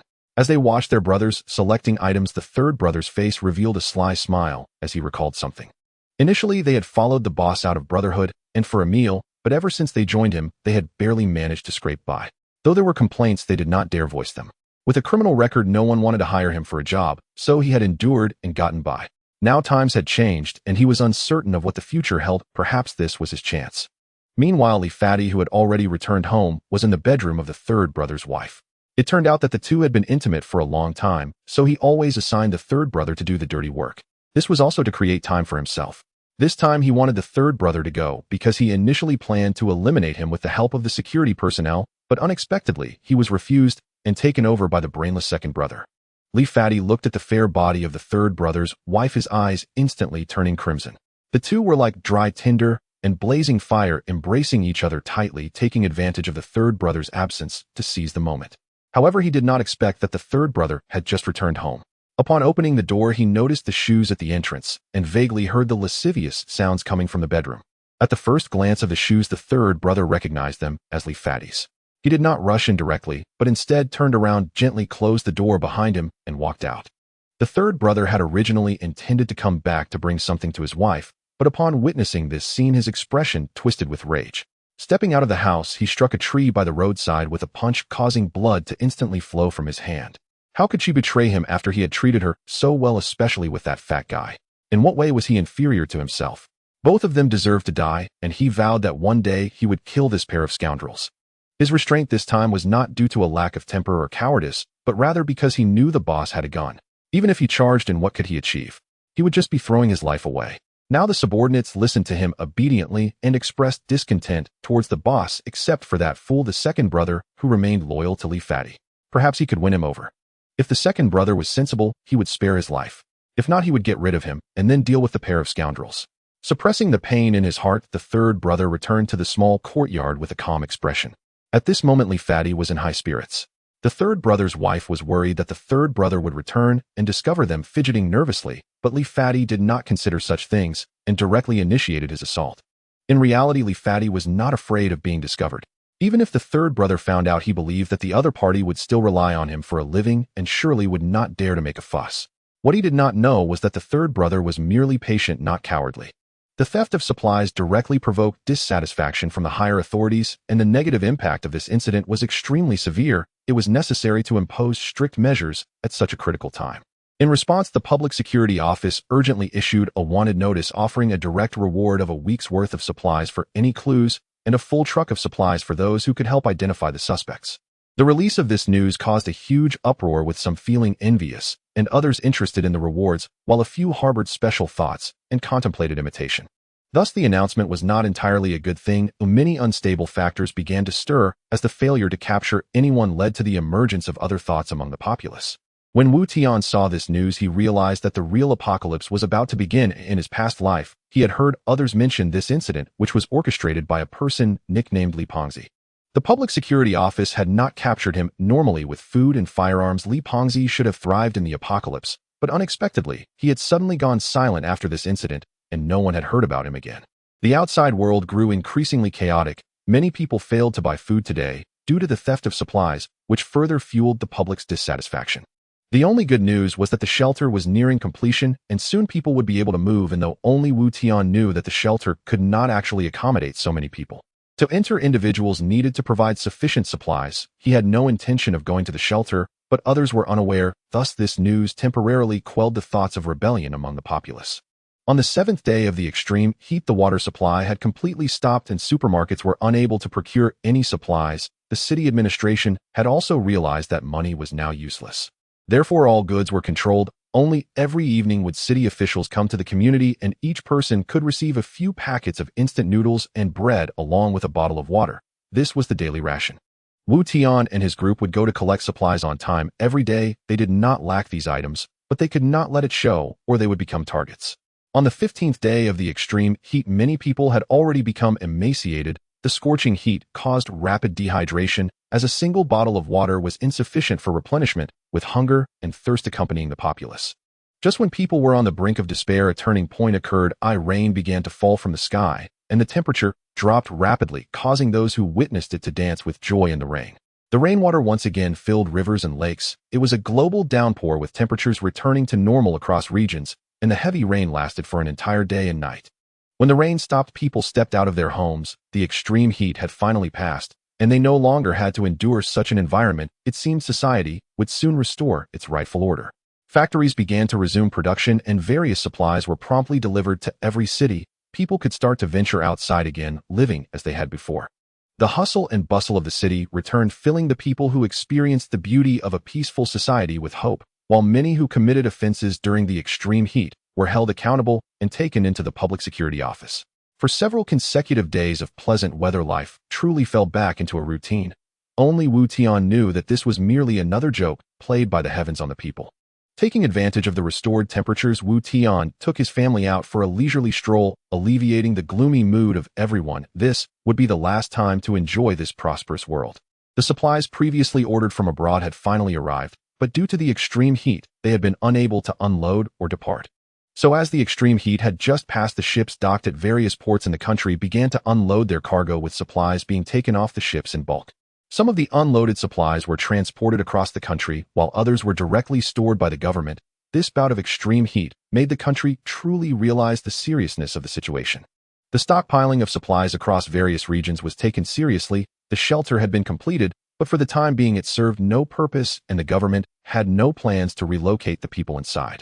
News of the large-scale establishment of shelters in the country reached abroad, provoking ridicule from many nations, claiming that our country had been frightened into submission. The spokesperson did not rebut these claims, nor did they disclose what changes the world would undergo. This was our selfishness, primarily aimed at stockpiling resources from abroad as much as possible. Taking advantage of the fair weather, Wu Tian led his entire team to the basement, opening the large door in the wall to begin introducing them to the various functional areas inside. First, to familiarize them with the place as they might need it in the near future, it was essential for them to know about the layout and see the vast amount of supplies stored inside. Brothers, the disaster has not yet passed. In a few days, things may become even more severe. You need to prepare yourselves mentally in advance. I have stockpiled enough supplies and various necessities here for everyone to live for several years. If events occur that exceed our capacity to withstand, we will all move in here to live. The door is made of a special alloy that cannot be blown open even with TNT. This place was originally an air raid shelter offering very high security. The surrounding walls have all been reinforced with alloy fully capable of ensuring our families can live normally. Having experienced previous events, everyone trusted Wu Tian's words implicitly. They believed he must possess some special ability or have powerful connections that allowed him to know about impending events in advance. Since the government was also taking measures, and some rumors had leaked out, it was not impossible for them to think that following Wu Tian was a good choice. Such a favorable environment was a powerful support for them and their families. Any danger would not affect them. After touring the entire air raid shelter, Wu Tian began assigning tasks. With the weather being fair in the coming days, they could not afford to waste time and needed to prepare some supplies. He arranged for several people to procure various daily supplies and clothing, while he took Wei Tong and Qi Gang to an outdoor supply store, purchasing a total of 20 speedboats and 100 inflatable kayaks. After transporting these items back to the villa, they hurried to the coal yard, asking the owner to separate the coal into individual sacks, then found several vehicles to begin transporting them to the villa area. Since there was a separate road leading to the villa area and they did not pass through the high-rise area, they did not attract much attention. Only a few residents of the villa area noticed. However, no one paid much attention as the extreme heat had just passed, and it was perfectly normal for residents to bring in supplies or renovate their villas. With the extreme heat just ended and taking advantage of the good weather, Qi Gang had already led people to surround the villa where they lived. The steel frame used was all cast with concrete. The walls were over 30 centimeters thick and stood 3 meters high. The reason it wasn't built too high was to avoid obstructing the line of sight. This was just right now, as from the second floor of the villa, they could clearly see outside without being noticed. Moreover, other neighbors had already started renovating their villas, as many were still unsettled by the extreme heat and feared that such weather might occur again. This also facilitated Wu Tian's actions, as truckloads of coal were transported up the mountain with bags being placed behind each villa due to the substantial quantity. Many were also placed near the walls. All the coal was covered with plastic sheets, and Wei Tong's villa was modified by adding a flue leading outside. Each room was equipped with a separate heater, and radiators were installed on the walls. One unoccupied villa was directly converted into a boiler room, where someone would routinely be on duty and could also add coal to the boiler. On the roof of the villa, a complete row of solar panels was installed. These tasks were relatively simple, and they could complete them on their own. In Wu Tian's space, everything is stored comprehensively with quantities beyond imagination, yet a facade must be maintained. The human heart is fickle, necessary precautions must be taken. One cannot entrust their own life and that of family and friends to others hoping for their kindness. If everyone can withstand the test, he will reveal the truth to them at the appropriate time. For now, secrecy is essential. No one but family can know. Once the coal was transported, gas cylinders were brought in. They cannot be left outside, as an explosion would level this area. After carefully checking the gas cylinders and confirming their safety, they were all moved into the bomb shelter stored in the innermost edge-positioned area. The middle of this space is separated by alloy walls with independent ventilation shafts. As long as there are no open flame, safety issues won't arise. Even if a leak occurs, it won't affect those living inside. In the sunlit area within the walls, Wu Tian arranged for soil to be transported and constructed several glass greenhouses, extending them all the way to the villa housing the boiler. The heating here is also provided by the boiler, which Wu Tian planned for the future. Plants cannot grow in extreme cold, and sufficient temperature must be ensured. This is also an experiment. If successful, they will have a supply of vegetables later. The other greenhouse has been entirely converted into a breeding area. Many common poultry and animals are raised inside. During the extreme heat, many animals perished, causing heavy losses in various farms, but animals adapt much better than humans. Many still survived, but acquiring them was not simple. Wu Tian exerted great effort to gather some from a village. Half a month has passed under the gentle sun and pleasant weather, and people seem to have forgotten the previous disaster. The space station has basically been destroyed, and humanity remains unaware of a massive meteorite hurtling toward Earth. When people finally noticed, the meteorite had already entered the atmosphere, crashing down towards the surface. Countries that discovered it early attempted to intercept it with weapons, but to no avail. A massive meteorite with a long tail of flames plunged into a sea area located in the Atlantic Ocean. At the moment of its entry, the surrounding seawater was rapidly vaporized, even forming a blank area. With a tremendous roar, the meteorite struck the seabed, causing energy waves invisible to the naked eye to ripple outward, resulting in significant changes beneath the surface. The impact zone of the meteorite created an unfathomable deep pit, and the entire Earth felt a noticeable tremor, causing continental plates to collide. Many nearby countries experienced intense earthquakes, instantly reduced to rubble, and even distant areas felt strong tremors. Fortunately, the seawater absorbed much of the meteorite's energy.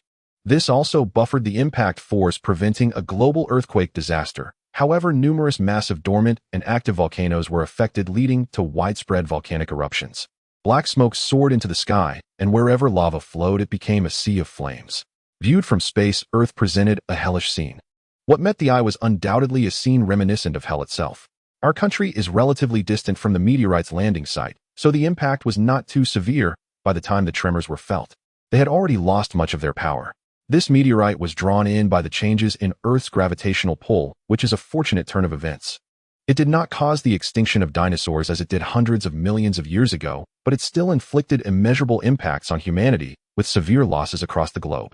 The energy radiating from the fallen sea area triggered a massive tsunami, with waves reaching dozens of meters high and thick volcanic ash blanketing the surroundings. The sun hanging in the sky was also obscured, plunging the world into darkness and sending humanity into a panic, once again feeling the terrifying heat they had experienced before. At this moment, Wu Tian was with his family, and they too felt the recent earthquake. However, due to the distance, the tremors were not very intense. The villa itself was reinforced, so it was not affected much.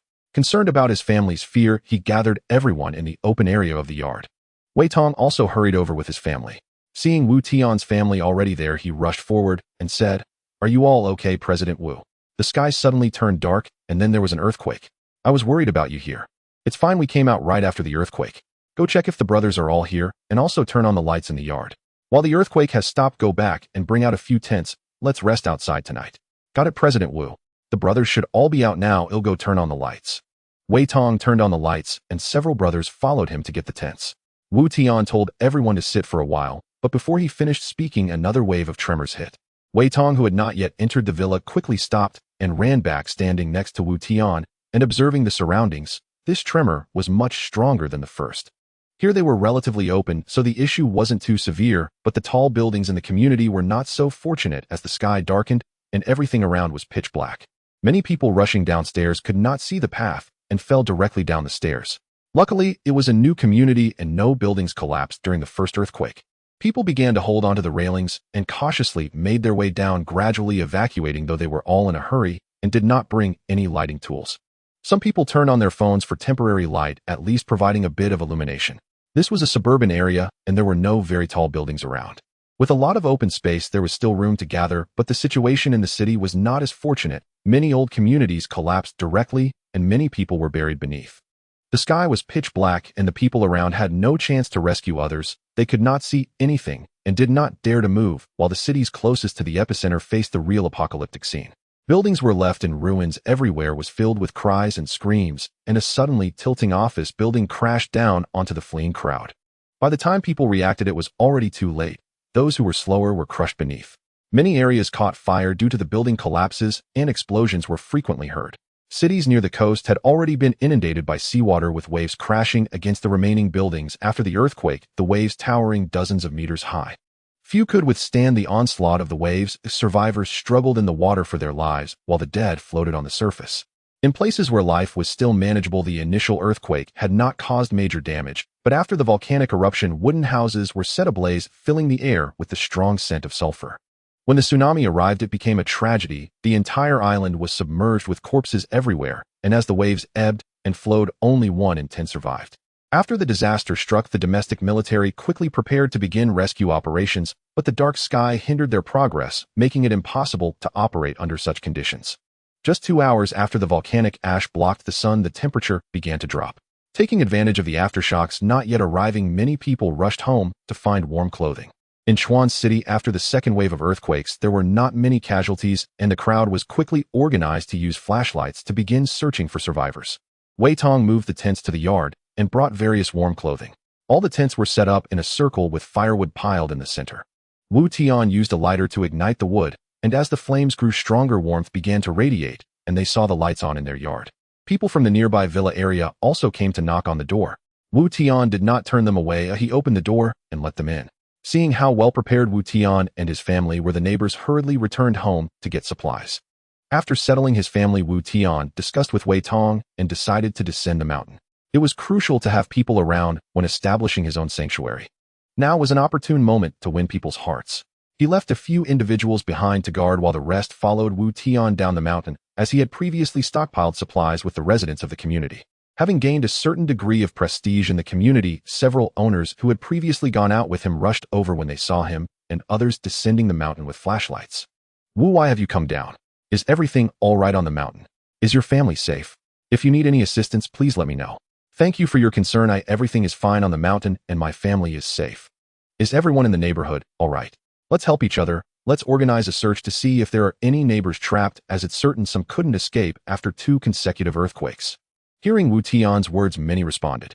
A crowd gathered and Wu Tian began to organize their rescue efforts, dividing them by building number. Each team was responsible for their respective building area. In addition to rescuing those injured and unable to flee, they also had to assist in retrieving warm clothing and other essentials. Wu Tian did not involve himself directly, as he was unfamiliar with the area.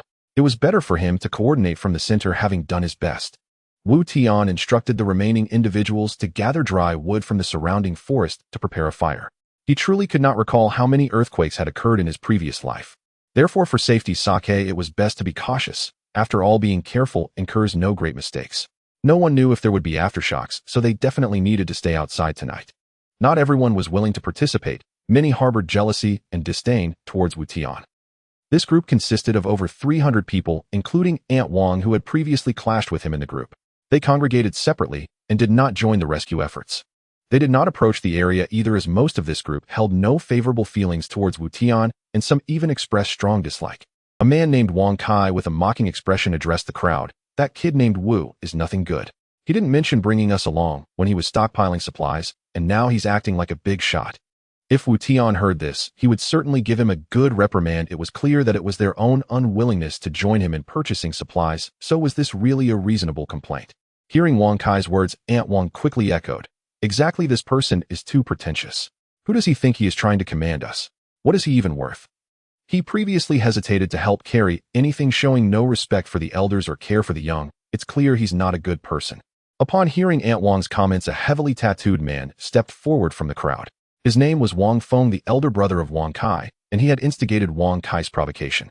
Wang Feng was known for his cunning and deceitful nature, often mingling in society and leading a group of younger followers in various dubious activities primarily involved in usury and coercion, causing many families to suffer.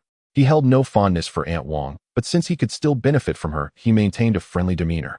"Aunt Wang is right, you are quite the warm-hearted person in the community. I cannot stand how he treats you. Once he has a bit of money, he forgets his roots and thinks he's someone important." His words aimed to evoke a sense of resentment towards the wealthy among the crowd. The main reason was that Wu Tian's presence made him feel a sense of crisis. This group, who held no favorable sentiments towards Wu Tian, made him see an opportunity. With disaster striking again, he needed to assert his influence in the community. Indeed, his words resonated with many, although some were reluctant to invite trouble. Wang Feng with his tattoos appeared formidable and unapproachable, leading them to follow his lead.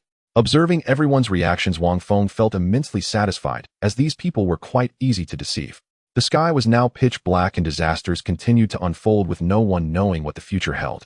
With these people's support, he could stand against Wu Tian. The only thing he feared was Wu Tian's small team of over a dozen people. The other owners were just a disorganized mob. From a distance, Wang Feng stared at Wu Tian with a sinister glare, while Wang Kai was sent to help these people move their belongings.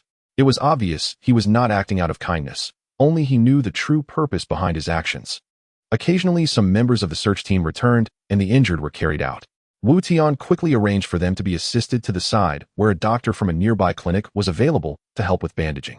When all the teams had returned, Wei Tong approached him to inform that there were no fatalities, as over 30 people were injured, but most injuries were not severe, primarily minor abrasions. Only one unfortunate soul had rolled down the stairs due to poor visibility, breaking his leg and requiring transport to the hospital for treatment. The family of this individual was already present and did not need Wu Tian's help. They simply borrowed a flashlight from him and carried the injured person away on a makeshift stretcher. Seeing that there was nothing more to be done, Wu Tian led Wei Tong and the others back up the mountain. Ling Shui and the others were grilling meat over a bonfire, the aroma wafting through the yard. "Husband, you're back. Come over quickly and eat the freshly grilled meat while it's hot." The neighbors in the villa area stood up excitedly upon seeing Wu Tian return, eager to offer their seats to him. Wu Tian waved his hand, saying, "No need to be polite. I'll just sit next to my wife. You all can sit down and enjoy together." These neighbors were business-savvy individuals who knew how to navigate social situations. They didn't actually sit down, but instead gave their seats to Wei Tong and his family, taking their place on the other side of the bonfire. These people were astute, possessing a sharper sense of observation compared to ordinary folk. In such circumstances, they had no means to protect themselves, so they dared not act arrogantly. They had long noticed the peculiarities surrounding Wu Tian's villa. There had been ongoing renovations, with supplies being delivered daily and high walls being built, as if anticipating a disaster. Wei Tong and his companions were robust, with sharp eyes and orderly movements, clearly not ordinary individuals. The fact that so many of them were obediently following Wu Tian indicated a strong allegiance. It was evident that Wu Tian was not simple, he had self-awareness. Since he was so accommodating, allowing them to seek refuge, they could not afford to be ungrateful. After sitting down, Wu Tian took the grilled meat that Ling Shui handed him. Observing the neighbors' tactfulness, he felt they were not bothersome. If they continued to be so considerate, it wouldn't be unreasonable for him to help them out. Wei Tong took Wei Ling from Song Jiao's arms and walked over to Wu Tian. Wei Ling, being very well-mannered, called out, "Uncle Wu Tian." Wu Tian responded warmly, inviting Wei Ling to sit beside him. He then took a skewer of grilled meat from Ling Shui and offered it to her, saying, "Little Ling, you're so good. Uncle will give you some grilled meat to eat." "Thank you, Uncle." Wei Ling happily accepted the grilled meat, but instead of eating it herself, she turned and offered it to Wei Tong's mouth. "Dad, you eat first, and then I will eat," she said. Wei Tong patted Wei Ling's head and replied, "If Dad isn't eating, then you should eat. If Dad wants to eat, he can get it himself." Wei Ling obediently held the skewer to her mouth, blowing on it lightly before taking a bite. Ling Shui watched Wei Ling's cuteness with delight, gently hugging Wu Tian's arm. Wu Tian leaned in and whispered in Ling Shui's ear, "If you like her so much, let's have one of our own. He'll make an effort tonight." Ling Shui bashfully pinched Wu Tian's waist, saying, You're going to get us in trouble if someone hears that. I don't want to have a child with you now. Wu Tian chuckled softly, wrapping his arms around Ling Shui. Observing the couple's affection, both Wu Tian's and Ling Shui's parents wore smiles of content. Seeing that their son-in-law and daughter had such a good relationship, they felt reassured. After a night passed, Wu Tian woke up from the tent, gently withdrawing his arm from Ling Shui's neck. Just as he was about to get up, Ling Shui, still half asleep, opened her eyes. I'm sorry to wake you, Xiao Shui. Please sleep a bit longer while I step outside to take a look. Ling Shui nodded and closed her eyes again. In the early hours, another earthquake struck, waking everyone up. After a long wait without any aftershocks, they finally went back to sleep, leaving Ling Shui feeling quite tired. Wu Tian was accustomed to waking up early. After a quick wash, he took a flashlight and stepped outside, finding it still pitch black. He checked his watch. It was already 7 a.m. The sky was devoid of any light, thick volcanic ash completely blocking out the sun. The temperature outside had dropped to about 10 degrees, causing Wu Tian to shiver as he exited the tent. Fearing potential danger last night, he had left 2 brothers on guard so that they could provide timely warnings if anything happened. Seeing Wu Tian come out of the tent, they hurriedly greeted him. Why are you up so early, Manager Wu? You could have slept a bit longer. We're here to watch over you, so you can rest easy. They handed him a coat, saying, the temperature has dropped significantly. You should put this on. It's cold outside. Wu Tian took the coat and put it on. You two should go rest. I'm used to waking up early. He'll keep an eye on things here. The 2 of them were not polite and returned to their tents. Wu Tian walked over to the campfire and added some wood, taking the opportunity to pull out a large pot from his space. He propped the pot up with an iron rack, added water and rice, and began to cook porridge. Glancing at the dark sky, Wu Tian recalled that on the 2nd day after disaster struck in his past life, rain began to fall, and it was acid rain. At that time, he was in a community in the city, and several neighbors around him were drenched by the rain, their bodies corroded and turning bright red. They died shortly after, leaving a deep impression on him. Now it was just past 7 o'clock, and there were still more than 5 hours until it rained. There was still time he could move back after finishing breakfast. Before long, Wei Tong also got up. He walked over to Wu Tian, took out a cigarette from his pocket, and handed one to Wu Tian, who accepted it and lit it with a lighter. Wei, go after breakfast. Let everyone move back to the villa, as there shouldn't be any issues. After the volcanic eruption, acid rain might fall, and we need to prepare in advance. Once we get home, don't let them come out again, but it's better they don't get soaked and risk getting sick. Wei Tong now had immense trust in Wu Tian. He followed his boss' every instruction without question, for everything Wu Tian said had come true. The porridge in the pot was soon ready. Wu Tian carried 2 bowls into the tent, while Wei Tong called everyone to wake up, including the 2 who had just fallen asleep after their shift. He served each of them a bowl of porridge. Everyone gathered around the campfire to eat, and Wei Tong conveyed Wu Tian's earlier words. After breakfast, everyone should start packing to return to the villa. The neighbors also did not linger, returning to their homes with their families. After finishing breakfast, Wu Tian helped his parents take down the tents, and with Wei Tong's assistance, everything was returned to the villa. The coal in the courtyard was covered with plastic sheets and treated for waterproofing. It should not have major issues, but Wu Tian wondered if it could withstand the corrosion of acid rain. He faced a dilemma, as he could not directly store it in his space and had no good solutions. He simply decided to throw them in the yard and ignore them, thinking it shouldn't pose any major issue. Wu Tian was overly concerned. These plastics were made of polypropylene, which would not be corroded by ordinary strong acids. Wu Tian thought for a moment and took out his phone to send a message in the group. There shouldn't be another earthquake. After the volcanic eruption, the sky is filled with volcanic ash, and there might be acid rain. Everyone should take precautions and hurry home and try to avoid getting caught in the rain. As soon as he sent the message, a red exclamation mark appeared on the screen. The phone surprisingly had no network. It seemed the earthquake had caused issues with the nearby base stations. With no other option, Wu Tian had to go down the mountain to notify everyone. Upon reaching the foot of the mountain, most of the residents in the community were already up. Wu Tian directly found a few people he had led in the search yesterday. One was named Sui Zhanghua, a resident of Building 10, another was Han Lin, a resident of Building 3, and the last was Wang Xian, a resident of Building 7. Since he started stockpiling supplies, Wu Tian had noticed that these few individuals had good character and were quite warm-hearted. They were also quick thinkers, so he was inclined to nurture them. He shared the news with them and asked them to notify everyone else. As for whether those people would believe him, it was beyond his control. He had said what he needed to say. After Wu Tian left, the 3 began notifying each household.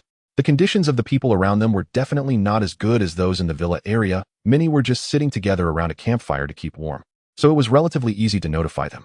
Many people started packing their things to prepare to go home upon receiving the news, while Wang Feng, upon hearing this news, remained indifferent, sitting still in his spot. Wang Kai stood up directly and said, I think you guys have been fooled by that kid. If we go back now and another earthquake happens, won't we be buried inside? Han Lin was not angry. It was clear that these two were not good people, and they could believe what they wanted. Without responding, he turned around and continued to notify others. Seeing that Wang Kai was ignoring him, he didn't want to make a fool of himself and sat back down. Aunt Wang, who was sitting beside him, quickly handed him a bowl of porridge, saying, "Xiao Wang, eat quickly. This is specially made for you by Auntie. You must think of Auntie when something good happens." Wang Kai looked at the attentive Aunt Wang and felt quite proud. This old woman used to always point fingers at him and his brother in the community, but now she had to look at his face. After Wang Kai took the porridge, Aunt Wang handed another bowl to Wang Feng. The people around them showed disdain at this scene. This woman was truly shameless. As noon approached, the sky suddenly erupted with thunder and lightning flashes illuminating the darkness, giving people no time to react. Heavy rain began to pour from the sky. Those who had already returned home looked out at the rain, feeling fortunate. Good thing they listened to the notification and came back, otherwise they would have definitely gotten soaked. Those still outside, however, were not so fortunate. The rain came so suddenly that before they could run back, they were all engulfed by the downpour. As the rainwater fell upon them, the moment it touched their skin, a sharp pain ensued, followed by their skin turning bright red. The rainwater eroded their bodies, leaving holes in their clothes. The people in pain convulsed, collapsing to the ground and struggling to get up. Some fortunate ones, seeing the lightning, quickly ran back and found shelter in the stairwell. Those who were only slightly wet did not suffer much harm, but those who were drenched felt their skin burning with pain. They hurriedly stripped off their clothes and searched for water to wash themselves off. Wang Feng and Wang Kai, the two brothers, were quite far apart. After being drenched by the rain, they bore the excruciating pain and lifted Aunt Wang beside them, balancing her on their heads as they ran into the nearest building. Aunt Wang was in a dire situation, facing the sky as she was held aloft, completely soaked by the rain, screaming in agony, her wretched cries echoing throughout the entire neighborhood. After rushing into the building, they tossed Aunt Wang onto the ground and ignored her. Kicking open the door of a first-floor apartment, they dashed into the bathroom without waiting for a word. By the time they emerged, the first-floor owner saw their pitiable state and decided not to pursue the matter further. Firstly, the two looked quite fierce, and he wasn't sure he could take them on. Moreover, he had witnessed their actions when they rushed in through the window. They were ruthless people, and it was best to avoid provoking them. Secondly, they were indeed in a terrible state, with patches missing from their hair, their scalps corroded, faces red and swollen, though their bodies were not too severely injured, with only their arms sustaining some wounds. Wang Feng asked the first-floor owner to find some medicine. Unsure of what to take, he settled for some anti-inflammatory pills and applied a bit of ointment on his wounds. The stinging pain made both of them roll on the ground.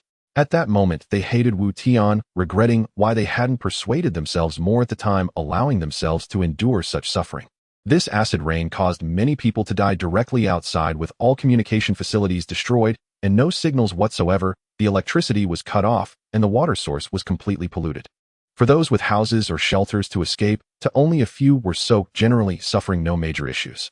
However, those seriously drenched found it hard to avoid the high fevers caused by skin corrosion, even if they didn't die in the rain. At that moment, Han Lin, who stayed at home, felt extremely fortunate. Thankfully, he had always had a good impression of Wu Tian, and he trusted what he said, which allowed him to escape a disaster. The residents hiding in their homes in the neighborhood sighed in relief at the dreadful scene outside, feeling particularly grateful to Han Lin and his companions. Without them, they would have certainly been among the corpses outside. With communication cut off, no one knew what the world had turned into. The walkie-talkies prepared by Wu Tian beforehand came in handy. After communicating with Wei Tong, confirming that their villa had no issues and there were no leaks, Wu Tian finally felt at ease. Looking at the torrential rain outside, Wu Tian carefully observed the situation by the coal storage, thankfully finding it untouched by corrosion. At this moment, the walkie-talkie relayed Sui Zhangguo's voice.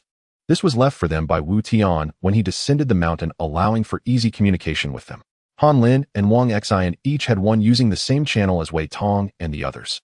Wu Zong, thank you for the message you provided, which saved everyone's lives. Otherwise, we would have definitely perished. If there's anything in the future, just let me know. I will repay you with my life for your life-saving grace. Then Han Lin spoke up as well. Wu Zong, what old Sui said is what I wanted to say too. I, Han Lin, am not an ungrateful person. In the future, I will follow your lead and repay your life-saving grace. Wang Xian also heard their words, but they had already said everything he wanted to say, leaving him speechless. He could only pick up the walkie-talkie in silence. Wu Zong, they have said everything I wanted to say. You can just watch my actions in the future. I will not let you down. Wu Tian then realized that Wang Xian was quite the character. He didn't refuse their goodwill, which was precisely the outcome he wanted, so he didn't stand on ceremony, chatting for a bit before asking them to turn off the walkie-talkie. primarily because there was no electricity on Wang Xin's side, so they needed to conserve power and only contact each other when there was something important. The acid rain poured down more heavily, melting everything outdoors that lacked corrosion resistance, and those who failed to return to the shelter in time had long since fallen silent. All that remained were the bloodied and mangled skeletons corroded by the rain. Many animals without refuge also succumbed to this disaster, and the entire world seemed to be stained with a hue of crimson. Soon the accumulating water submerged the skeletal remains as the sky tore open, unleashing torrents of rain that showed no signs of relenting. The rain seeped into the ground, rapidly corroding the roots and stems of plants, slowly decomposing in the water, as it seemed that everything in the world except for the stones was destined for dissolution. The residents of the first floor were already in a state of panic. The entrance door had become useless as water began to seep in, threatening to flood their steps and invade their homes.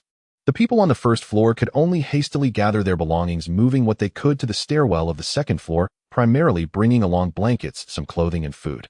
Other items were too heavy to be taken in time. The rain swiftly poured into the first floor, and as the downpour intensified, even those on the second floor had to evacuate their homes. Fortunate that the buildings in this community were relatively tall. Thus the group conferred and decided to ascend further, moving directly to the 10th floor, beginning to knock on doors from unit to unit, hoping to find someone willing to take them in. Some neighbors proved to be quite kind. In Unit 1002 of Building 5, Old Man Zhou was alone with his children absent, and he witnessed his neighbors in distress, pleading at his doorstep. Unable to turn them away for the sake of appearances, he agreed to let the family from Unit 101 stay. The young man in 101, named Zheng Tong, who was quite polite. Whenever they met, he would warmly greet Old Man Zhou, and his children affectionately called him Grandfather Zhou, thus leaving Old Man Zhou with a good impression of their family, leading him to take them in. Other neighbors were not so fortunate. The first floor of Building 5 had 4 households, and the building was a total of 27 stories tall, with the neighbors being relatively new residents who did not know each other well. In such circumstances, most people remained rational. How could they possibly allow strangers to stay in their homes when the future was uncertain? It was easy to invite a deity, but difficult to send one away, so they all essentially refused. Those without a place to stay were forced to reside in the corridors. Each building had 2 elevators with doors opposite each other, allowing for relatively wide corridors during construction. A family could still find space to settle, avoiding the embarrassment of sleeping at someone's doorstep, and the disaster-stricken individuals no longer troubled others, each household choosing a floor to temporarily reside in. However, another troublesome issue arose. It was inconvenient to use the restroom, as there were no public toilets, and they could only knock on their neighbors' doors to relieve themselves. The rain poured throughout the night, and many residents on the first floor who hadn't considered this issue awoke to find their homes completely submerged. The water had risen to their calves, and it was only a matter of time before it would submerge the beds, leaving them trapped on their beds with nowhere to go. For those unfortunate enough to wake in the night stepping directly into the water, their feet suffered corrosion and injury. Those who fell back onto their beds were fortunate enough to temporarily preserve their lives. Those who fell directly into the water had their bodies corroded away, with screams and cries echoing, and in the lower-lying areas many lost their lives in their sleep. At that moment, in a small rented room, Zhao Sheng had just opened his eyes and saw his home about to be submerged, the scene from yesterday's rain vividly replaying in his mind. There was something wrong with the rainwater. It was absolutely unsafe for humans to touch. He hurriedly woke his wife Wu Jiejia and their child, who was too young to grasp the seriousness of the situation. Both adults understood the severe consequences. The rainwater had already poured into their home and was rising rapidly, soon to engulf the large bed, making it unrealistic to escape. Zhao Sheng glanced outside. The heavy rain continued to fall. Due to the lack of wind, only a few raindrops hit the window. After thinking for a moment, he opened the drawer by the bedside and took out a phone stand made of iron, which wouldn't be easily damaged. He stood on the bed, desperately banging on the ceiling and shouting, "Is anyone there? Come quickly, help." The neighbor upstairs heard the cries and responded, "What's wrong, brother? The rainwater is about to flood my home, and we can't get out. My wife and child are still here. Can you help us?" The two families had a good relationship and often visited each other. Hearing the cries from below, they immediately planned to help and rushed out, only to find that the water in the corridor had already reached the bend of the stairs. He couldn't go down at all and had to run back to the room to inform Zhao Sheng of the situation, proposing to break through the floor to pull them up. However, Zhao Sheng knew there was not enough time. The water was gradually soaking the sheets, and the only solution was to go up through the window. It was still raining outside. The rainwater would also cause harm if it soaked him. With no time to think further, he instructed the neighbor to find a rope and throw it down from the window. He wrapped the child securely in a quilt and tied the rope around his waist. Then the neighbor upstairs hung a quilt outside the window and secured it with the stand. This would temporarily block the rainwater from splashing in. He tugged at the rope with all his might, pulling the child up little by little. The rainwater landed on the quilt, quickly soaking it. There was no time to change it. Zhao Sheng wrapped his wife in a bedsheet and waited for the neighbor to start pulling. He desperately supported his wife as she climbed up.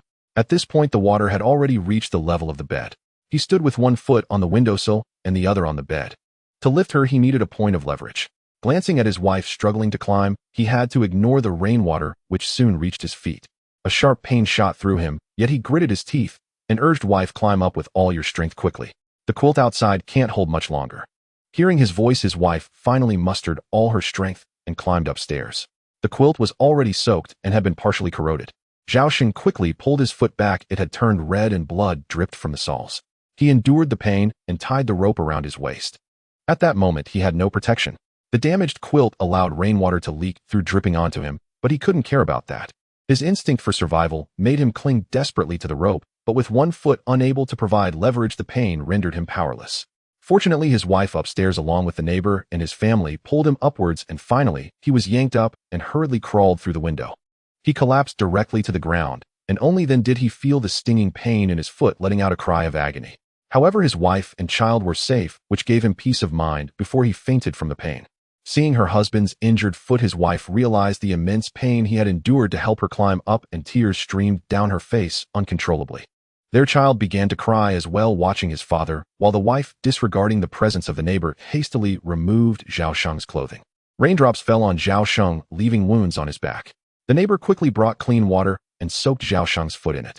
The neighbor's wife fetched more water to help Zhao Sheng's wife wash his back.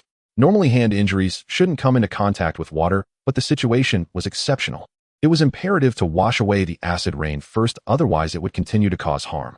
After changing the water 5 times, Zhao Sheng's foot had turned pale as if the blood had drained from it. The sole of his foot was corroded like a honeycomb, a sight too gruesome to bear. Fortunately, the treatment was timely, preventing the corrosion from reaching the bone, which was a stroke of luck amidst misfortune. Then the neighbor bound Zhao Sheng to the bed and brought hydrogen peroxide to disinfect his injury. The two women held Zhao Sheng down while the neighbor poured the hydrogen peroxide directly onto his wounded foot. A heart-wrenching pain jolted Zhao Sheng awake, causing him to struggle desperately on the bed, with white foam surrounding his foot as they rinsed away the dirt. Zhao Sheng was soaked in sweat, fainting from the pain multiple times, only to be awakened again by the agony. Seeing him in such distress, his wife's eyes were swollen from crying. Yet she did not loosen her grip, pressing down firmly on her husband, knowing that these actions were necessary for his survival. Finally, the pain began to subside, and the white foam disappeared. The neighbor found some anti-inflammatory medicine, sprinkled it on his foot, and wrapped it with bandages. Since there was no place to find external injury medication, they had to make do. When Zhao Sheng woke up again, they quickly fed him some food and gave him antibiotics. Everything that needed to be done was already done. They hoped he could pull through, as the damage caused by the acid rain might lead to a persistent high fever. Only by enduring could he survive. Zhao Sheng's wife watched everything unfold. When she saw her husband awaken, she remembered to thank the neighbor, pulling her child along as she knelt before the couple. Before either could assist her, she bowed several times, repeatedly expressing her gratitude for their life-saving assistance. The neighbor, named Fong Bin, usually made a living driving a taxi and often drank with Zhao Sheng during their free time, leading to a close friendship between their families. During holidays, they would exchange visits. This time, Fong Bin truly exerted all his strength to save their family, even enduring the rain to support the blankets out. He also got his hands wet from the rain, and despite the pain, did his utmost to pull the family up. This was indeed a life-saving grace. How could Wu Jieji overlook it? She could only bow to express her gratitude and vowed in her heart to repay the kindness of Fong Bin's family. Fong Bin's wife Lu Su quickly stepped forward to help the mother and child up. "We are more than just neighbors. My husband and Zhao Sheng are also brothers. Helping you is only right. If we were in danger, you certainly wouldn't stand by and do nothing, so there's no need for such formality." Fong Bin added, "Exactly, sister-in-law. As long as my brother is fine, that's all that matters. He's a real man who, despite his foot being corroded like this, he still managed to hold on and help you up. He truly loves you." Wu Jieji nodded while crying, filled with regret about her husband, who was neither romantic nor considerate, and about their marriage. If it weren't for the child, she would have already wanted to leave him, but unexpectedly, it was only in this crisis that she realized her husband was a real man and that he truly loved her. At this moment, her heart was filled with remorse, hoping her husband would pull through, and she promised to treat him well in the future. True feelings emerge in times of hardship, and their nearly extinguished relationship found a turning point due to this incident. As the rain continued to rise, Fongbin worried that their home would soon be submerged. After a brief discussion, he carried Zhao Sheng upstairs. The two women and the child also grabbed their belongings as they made their way up. Neighbor Sun Dabiao, living on the 7th floor, had just heard the screams and was about to go downstairs to check. He encountered them in the stairwell on the 4th floor. Sun Dabiao, covered in tattoos, typically didn't interact much with the neighbors, and they never spoke to him either. Everyone thought he wasn't a good person, and only Fongbin and Zhao Sheng occasionally exchanged a few words with him. Sun Dabiao was a man who mixed in society, someone who valued loyalty. Although he engaged in shady business, he never harmed anyone. Seeing Fongbin carrying Zhao Sheng, he understood what had happened downstairs and directly took Zhao Sheng into his home, also providing shelter for Fongbin and the others. Wu Jiejia and the others were quite surprised, realizing that not every fierce-looking person with tattoos was a bad person. In fact, everyone had their own kind side. Conversely, those who appeared decent were not necessarily good people. With such loud noises downstairs, including Zhao Sheng's screams, how could the 3rd floor possibly not hear? However, they turned a blind eye, not even bothering to check downstairs, and when they heard Fongbin and the others going upstairs, they did not come out to help, coldly watching everything unfold. Over at Wu Tian's villa, the yard was also accumulating water. Originally, the drainage system was well designed on the mountain, allowing rainwater to flow out through the drains. But suddenly the drainage outlet was blocked and the water level had reached ankle deep. Wei Tong had long noticed this situation. However, the drainage outlet near the villa's wall was too far and they couldn't reach it with regular tools. They couldn't go out, and the usual protective measures were ineffective. Just as Wei Tong was about to take a risk, Wu Tian stopped him, using the intercom, entering the space to find something useful. He had collected so many containers at that time, many of which he hadn't even opened to check. In America, supplies from a park were also in the space. He hadn't examined the various types of items in detail. After searching through a pile of equipment for a long time, he finally found something useful. He pulled out a drainage robot. This robot had iron tracks that wouldn't corrode, but the connecting wires were uncertain. He also took out a plastic box from the space, perfectly fitting the robot inside, and then retrieved a few plastic pieces, melting them with fire to drip onto the wires. Gradually, he wrapped it up. These were polypropylene materials which could effectively resist acid rain corrosion. He started the robot and fitted the plastic box properly. Using a remote control, he guided the robot out of the house. It moved quickly, reaching the outlet in less than a minute. It turned out that some melted debris was blocking the outlet. Controlling the machine, he gradually cleared out the garbage which could not be corroded by acid rain, but once the cleanup was complete, the outlet was unobstructed. All the water was being expelled at a visibly rapid pace. When Wu Tian attempted to remotely bring the robot back, it unexpectedly malfunctioned, leaving him unsure of what went wrong. Wu Tian was at a loss. After all, there was plenty of these items in the space, so it wasn't a tragedy if they broke. As the rainwater was just drained, the areas covered in water began to leak. He carefully observed the coal piled up in the yard, noting that the plastic wrapping outside remained intact and had not been corroded. As the rain continued to pour with nothing much to do, Wu Tian called his family down, worried that being cooped up like this could put too much psychological pressure on everyone. Thus, he decided to find something entertaining for everyone to relax. He took out 6 decks of playing cards from the space, and they all gathered around the table. They began playing a game of Do Diju with 6 players using 6 decks of cards to play against each other. Wu Tian teamed up with Ling Shui and his mother, while his father teamed up with his in-laws. The 6 players were in high spirits, creating a scene that starkly contrasted with the outside. Meanwhile, inside the stairwell of Building 1, brothers Wang Feng and Wang Kai lay on the floor, loudly cursing at Wu Tian, their voices nearly hoarse. Both were seriously injured. Initially thinking they were doomed, they unexpectedly survived, though their bodies were covered in painful and corrosive wounds. They did not have fevers, but their wounds looked rather terrifying. They were fortunate. Yesterday, it seemed the rainwater was about to flood the 1st floor. Unable to sleep due to the pain, they noticed the situation early and shouted for help, prompting their neighbors to bring them upstairs. Strangely, Aunt Wang, who was in an even more tragic state, surprisingly, had not yet passed away. The bones of her face were exposed from corrosion, making her look like a zombie. She lay discarded like garbage in a corner with only slight chest movements indicating she was still alive, devoid of any other signs of life. Wang Kai and Wang Feng felt no guilt whatsoever. The death of others was preferable to their own demise. They thought better a friend die than a Taoist.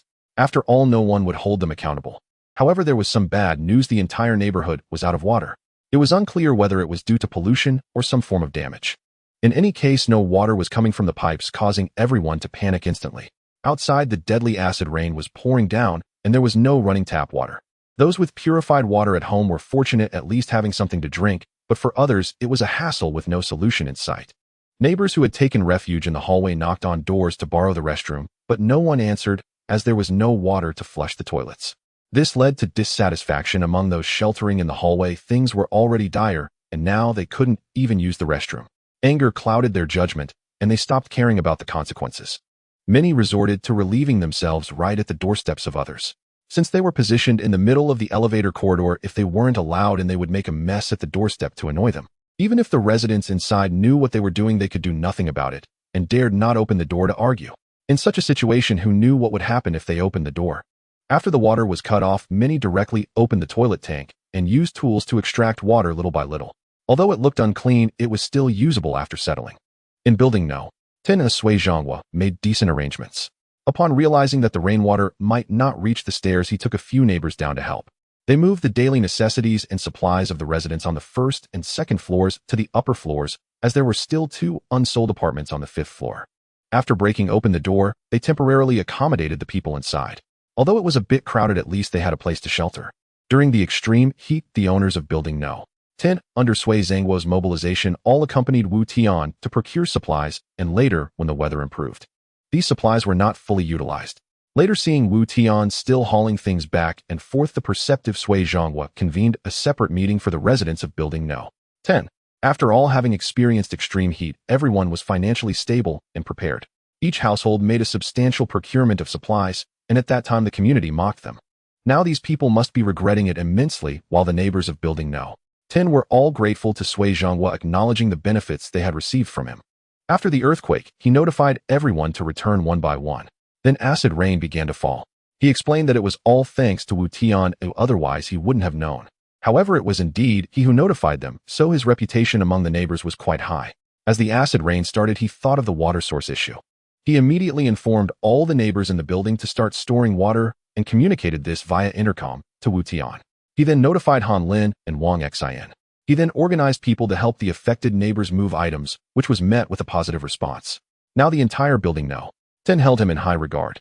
It can be said that he now has a significant say in both major and minor matters within the entire building.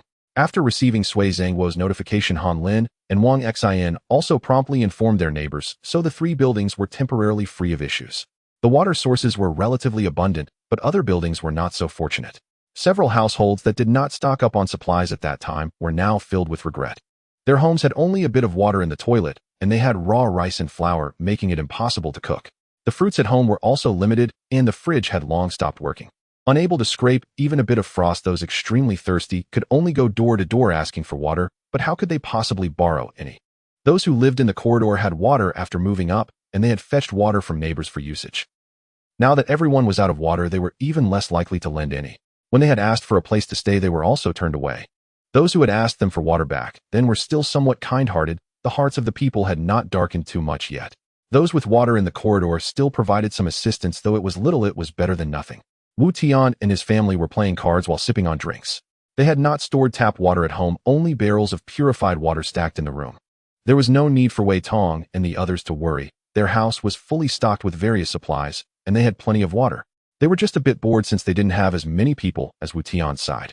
The internet was down, and there was truly nothing to do. While the family watched the children, they continued to train diligently, as the situation had already become clear. Disasters won't stop.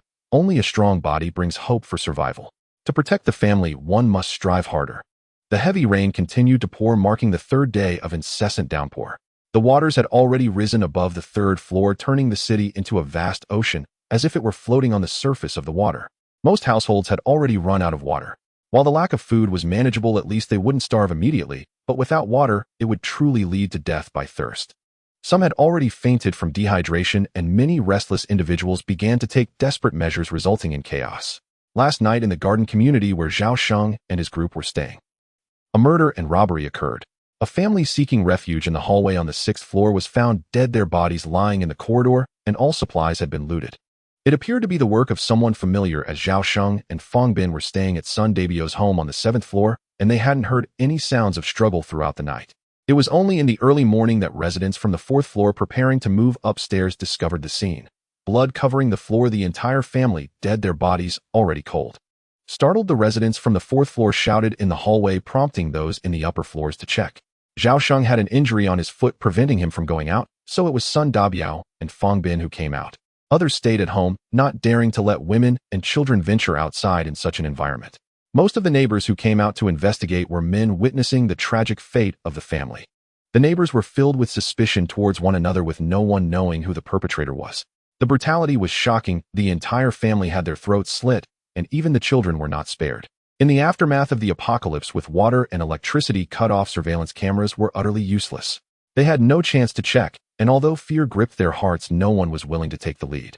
If everyone could unite, it might be manageable, but with divided hearts, the one who stands out faces death. Even if the murderer was found, what good would it do? Everyone feared retaliation, and no one spoke of pursuing the matter. Moreover, as everyone looked at Sun Dabiao adorned in dragon and tiger tattoos, their gazes were filled with doubt. Only Fong Bin knew that Sun Dabiao was not the culprit. He had spent the night sharing a bed with him. Their home had only 3 rooms, one of which was occupied by the injured. Thus Fong Bin's wife slept with their 2 children, while Wu Jejia stayed in the same room as Zhao Sheng to take care of him. Fong Bin had no choice but to squeeze in with Sun Dabiao. Seeing the suspicious gazes of the crowd, he immediately became unwilling. "What are you looking at?" "It wasn't Dabiao. I was with him all night. With so many people in this building, who knows who might have struck from behind. We were on the 7th floor and heard not a sound. This family lived on the 2nd floor. The attacker must have been someone familiar, as there were no signs of a struggle." Hearing Fong Bin defend Sun Dabiao, the crowd awkwardly withdrew their gazes, but some still muttered in discontent, "You are all in this together. How do we know you weren't involved?" This remark reached Sun Dabiao's ears, instantly infuriating him. He approached and slapped the person, saying, "Damn it, I may be a rough man, but I won't harm women and children." Perhaps it was Sun Dabiao's confidence that made everyone believe his words, and no one dared to say anything further, but they were left unsure of what to do. Leaving the bodies in the hallway was clearly not an option. Although the weather was relatively cool, decomposing bodies would still emit a foul odor and were far too frightening. Despite this, no one was willing to help deal with the bodies, as it was a case of not wanting to get involved. Only the residents on the 6th floor felt helpless as the corpse lay right at their doorstep. Not addressing the issue was not feasible, so the group discussed and decided to lift the bodies and throw them out of the window. Some had considered preserving the bodies until the disaster passed, and then report it to the authorities, but the 6th floor residents flatly refused and threatened that whoever proposed it would have the bodies placed at their own doorstep. This made everyone hesitant to speak any further. Seeing the body being handled on the 6th floor, everyone no longer lingered and hurried back home. Upon entering, Fong Bin pulled Sun Dabiao to sit down beside the sofa. Wu Jejia and Lu Su were in the living room entertaining the child, while Zhao Sheng lay on the other side, asking Brother Fong, "Brother Sun, what happened outside?" Zhao Sheng inquired with confusion. "Last night, the family of 3 living in the corridor on the 6th floor was murdered." Sun Dabiao's face turned serious. Wu Jejia and Lu Su were startled, exclaiming, "Ah, murder. Who did it? How could there be a murder?" Hearing his wife's question, Fong Bin replied, "I don't know. It happened at night and no one saw anything, but I suspect it might be the people from 901. Sun Dabiao looked at Fong Bin with confusion, unsure why he would say that. 901. Impossible. If I remember correctly, 901 is occupied by a pair of brothers, both in their 20s, who seem quite gentlemanly. Brother Sun, you're right. It's them. The reason I suspect them is that I've seen the deceased woman frequently visiting 901 while her husband was away. Moreover, after they moved to the 6th floor, she went to 901 to fetch water and borrow things. Why would she go to the 9th floor to borrow when she lives on the 6th? Clearly their relationship is not ordinary, but I just can't understand why they would kill all 3 of them." Hearing Fong Bin's words, Sun Dabiao was somewhat convinced, but the truth remained unclear, so everyone was merely speculating. Zhao Sheng shifted his position to lean against the back of the sofa. "Brother Sun, with such things happening in the building, we should prepare early. I'm injured and completely a burden. If anything happens, it'll all depend on you and Brother Fong." After saying this, Zhao Sheng showed a somewhat embarrassed expression. Sun Dabiao patted Zhao Sheng's shoulder, saying, "Brother, you're being too distant. We're all friends and can talk to each other. Brother Fong and I have never thought of you as a burden. Just rest easy. We will protect everyone, and thanks to your reminder, we have stocked up on so much water. Otherwise, we would all be suffering from thirst right now, which I cannot tolerate." Fong Bin quickly reassured him, "Exactly. Ah, Sheng, you just focus on healing. If anything happens, you have me and Brother Sun." At this moment, Sun Dabiao seemed to recall something, got up and walked back to the bedroom. He pulled out a backpack from under the bed. He brought the backpack to the living room, unzipped it, and took out several machetes. "These are things I used to collect. When I was young and mixed in the outside world, I couldn't avoid needing these. Later, as society's security improved, I didn't need them anymore, but I couldn't bear to throw them away." Seeing these weapons, Zhao Sheng and Fong Bin were not scared. Instead, they were quite pleased, each taking one to examine. "Brother Sun, these are good things. I didn't dare to say before, but in this situation, they are definitely life-saving items. We should practice more when we have time. Life is getting harder by the day, and who knows what the future holds. At the very least, everyone should have some means of self-protection. Sun Dabiao and Fong Bin nodded in agreement, while Lu Su, being quite straightforward, took out a machete from the bag, saying, I need to practice as well. Anyone who dares to touch my husband will be killed by me. Everyone looked at the strong Lu Su, not surprised at all. She usually had a bold personality and was quite fierce. Fong Bin looked awkwardly at his wife, not daring to say anything, because Lu Su typically had him firmly under her thumb. Seeing Fong Bin's expression caused everyone to burst into laughter. At this moment, the bloodied and battered Fat Li was in the bedroom of his third brother's wife, having seized a batch of supplies during the intense heat, preparing to make a grand display and achieve something great. However, just a few days later the weather improved, and they became extremely fearful, worried about being discovered. Thus Fat Li transported everything to his third brother's house. The real name of the third brother is Li Kuan, who has been mingling with Fat Li for over 10 years. Essentially, any good fortune belongs to Fat Li, while he takes the blame whenever something goes wrong. Therefore, it wasn't out of kindness, but rather fear of being discovered that he placed everything here in case something indeed went wrong. He could distance himself from the situation.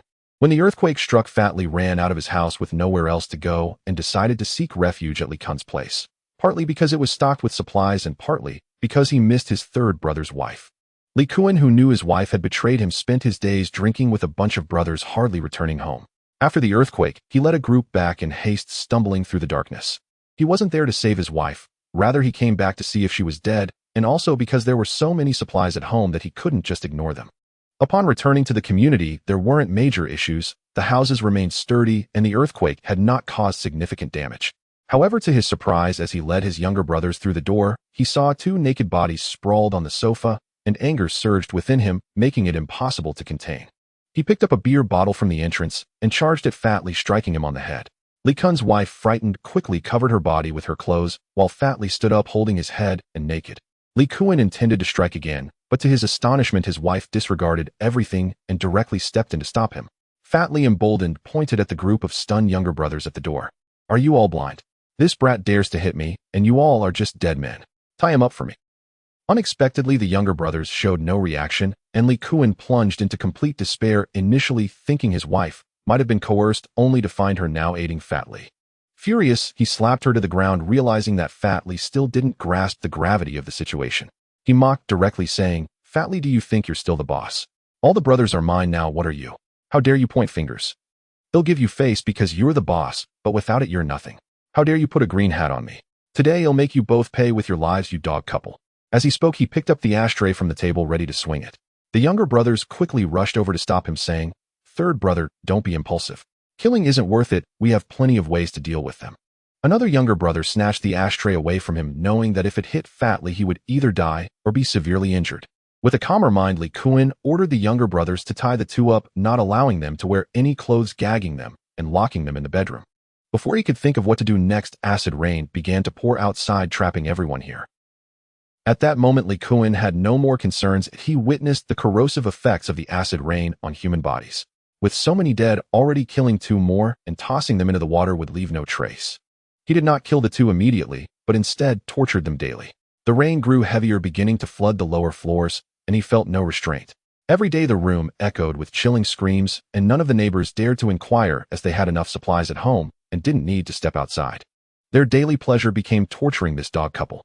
Fat Li, beaten to a pulp, wanted to plead for mercy, but with his mouth gagged, he could not utter a word.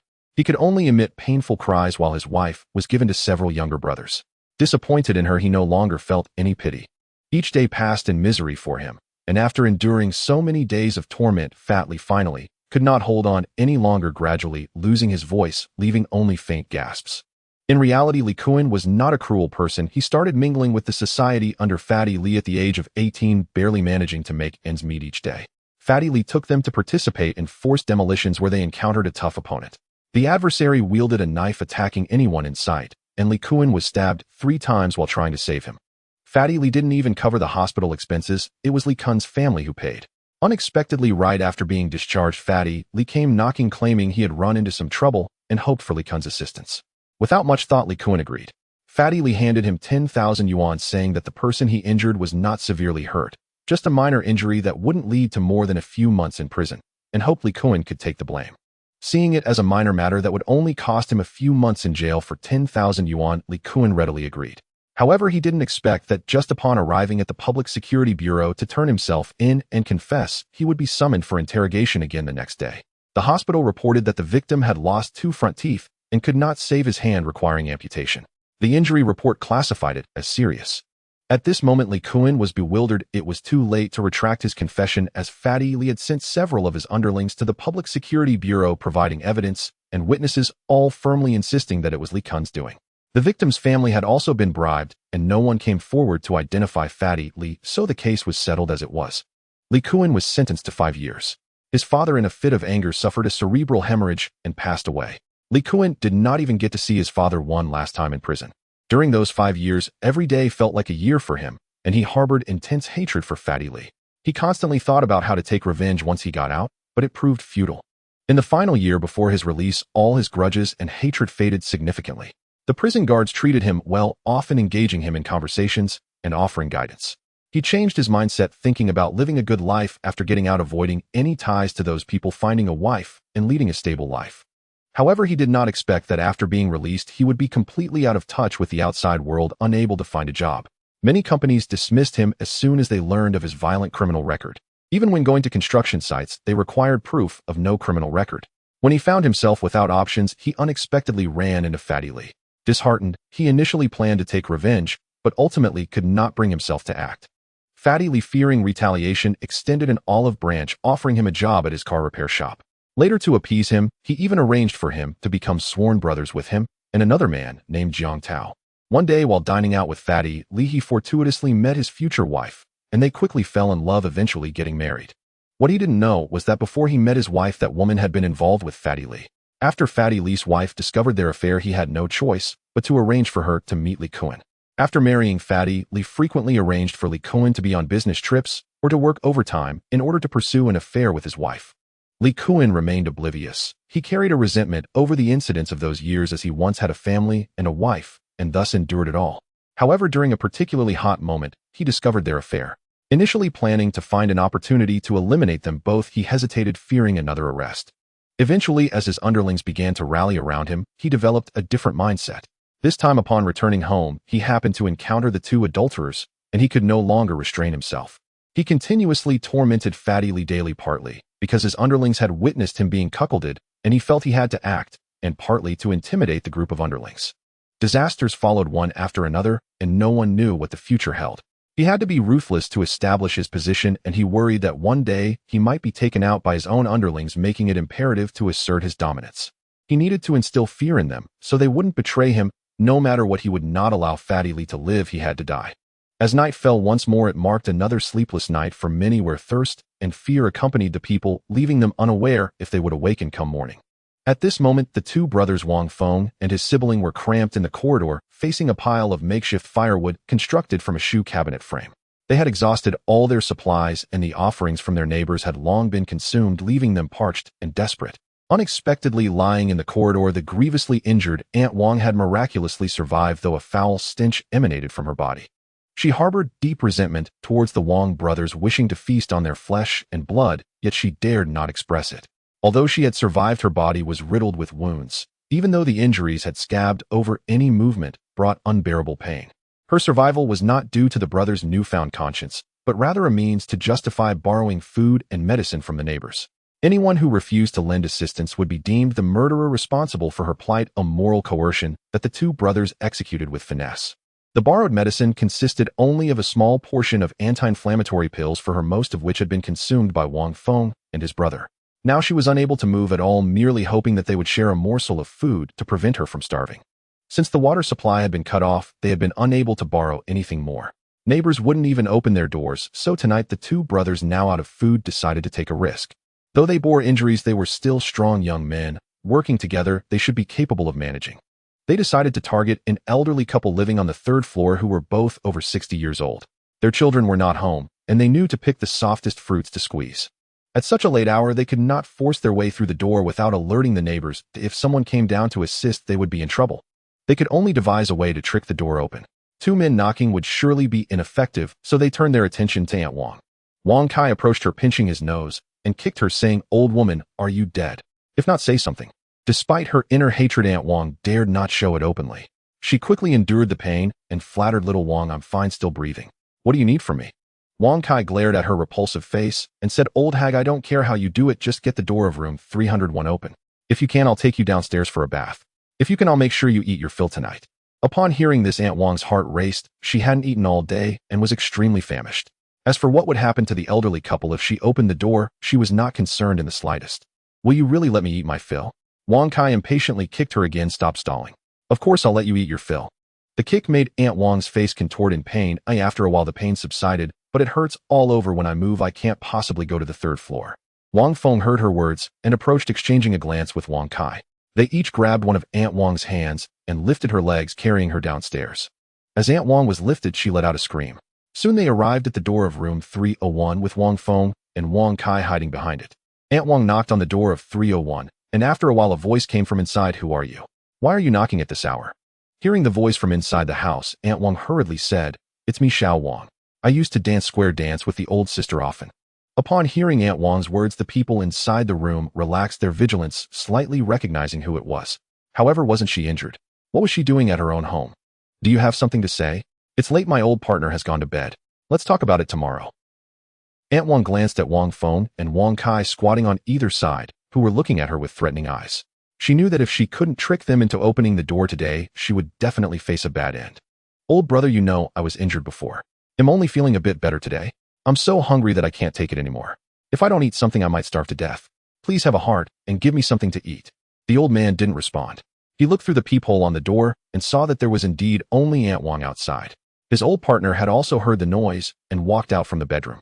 Sighing, he thought, "In this environment, it's not easy for anyone. She really is quite miserable. If we can help a little, let's give her some food." Hearing what his old partner said, the old man nodded. "We don't have much food left, just a few steamed buns. If you want them, I'll get them for you." Seeing this opportunity, Aunt Wang quickly agreed. "Yes, I want them. Thank you, old brother and old sister. You are truly good people, and I will definitely repay you." The old man did not speak further, turned and entered the kitchen, took a few steamed buns and a small bowl of pickled vegetables, then came to the door and looked outside once more to confirm there was no one else. Only then did he gently open the door, intending to hand the items out. Unexpectedly, as soon as the door opened, Wang Feng dashed out, grabbing the door to prevent him from closing it. Wang Kai rushed in and kicked the old man to the ground.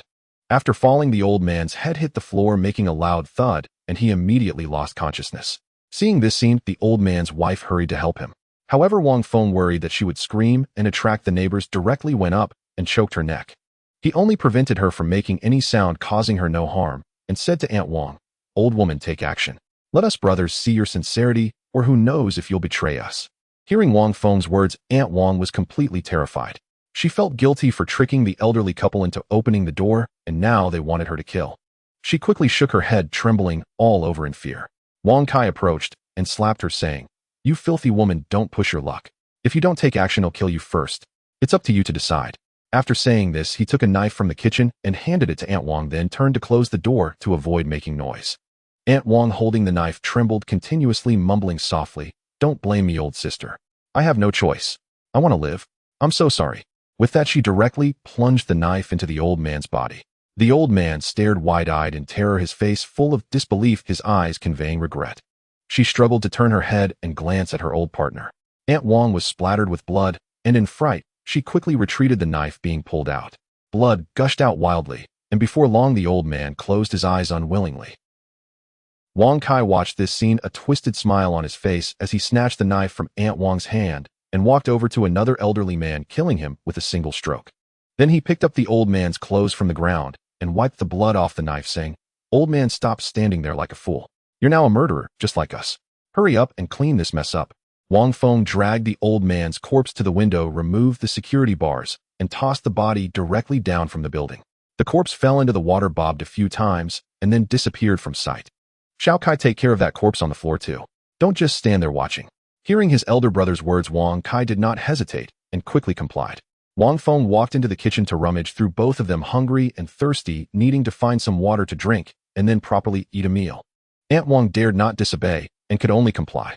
She found a mop to clean up the blood on the floor, but every movement she made caused unbearable pain, and the scabbed areas had started to seep blood. She dared not make any large movements, but there was no water in the bathroom, making it impossible to mop the floor, so she found some old clothes from the bedroom. Struggling to move with her feet, she cleaned little by little. Wang Kai, seeing her slow movements, got angry and kicked her down to the ground. Aunt Wang groaned in pain on the ground as Wang Feng came out of the kitchen with a bucket of purified water and several packs of instant noodles. Enough, Xiao Kai, stop hitting her. She has been of some help today, and she might still be useful later. Let's keep her for now.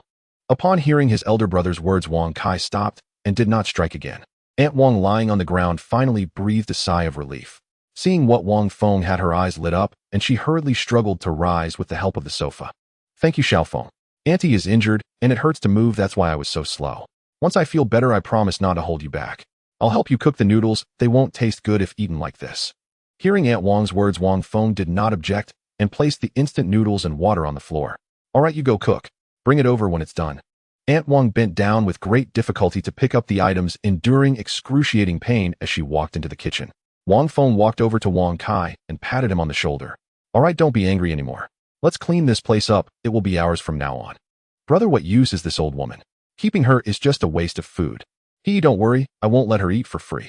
I've seen that these two old folks don't have much left at home. We'll need to think of a way later, she will serve her purpose then. Hearing his elder brother say this, Wang Kai thought it made sense, so he stopped dwelling on it, and quickly helped Wang Feng clean up the blood on the floor. Items stained with blood that could not be cleaned were simply lifted by the two brothers and thrown out of the window. What they had done today did not cause much noise, the neighbors likely did not hear anything, and no one came out to check. Wang Feng decided to rest for the night and continue tomorrow evening. They needed to stock up on more supplies as both he and his brother had big appetites, and there simply wasn't enough to eat. Aunt Wang quickly cooked the noodles and brought them out from the kitchen. Wang Feng and Wang Kai eagerly wolfed down the food when they saw that Aunt Wang had also prepared a bowl for herself. Wang Kai became displeased again, pushing away what he had left and snatching Aunt Wang's bowl. Wang Feng merely glanced up, but said nothing. Aunt Wang dared not complain, as she could only sit silently looking at the remaining bite of noodles in her bowl, feeling aggrieved as she began to eat. On this night, Tian was unaware of what was happening as he and his wife were still immersed in their dreams. Tonight was destined to be an extraordinary night, with various violent and bloody incidents occurring in many places. The despair brought by the environment and the brutality intensified the oppression felt by those who were still alive.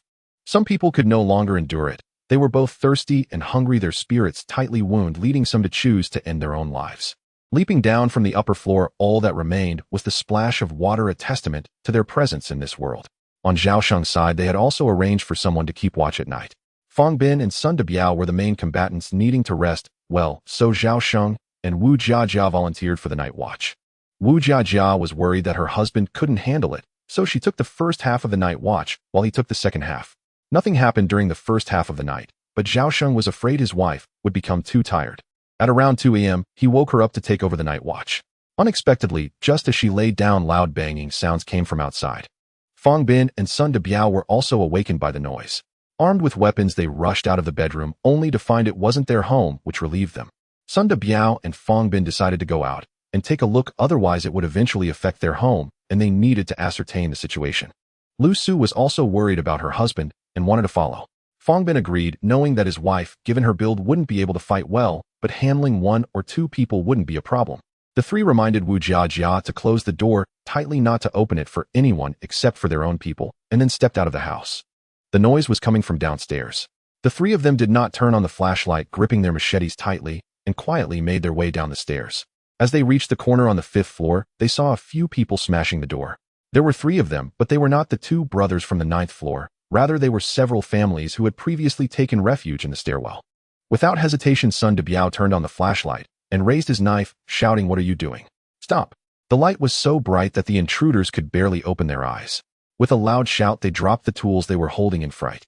The owner on the 5th floor was hiding behind the door, bracing against it with all his strength. Upon hearing the shouts outside, he finally relaxed, believing he might be saved. From the sound, it seemed to be Sun Debiao from upstairs.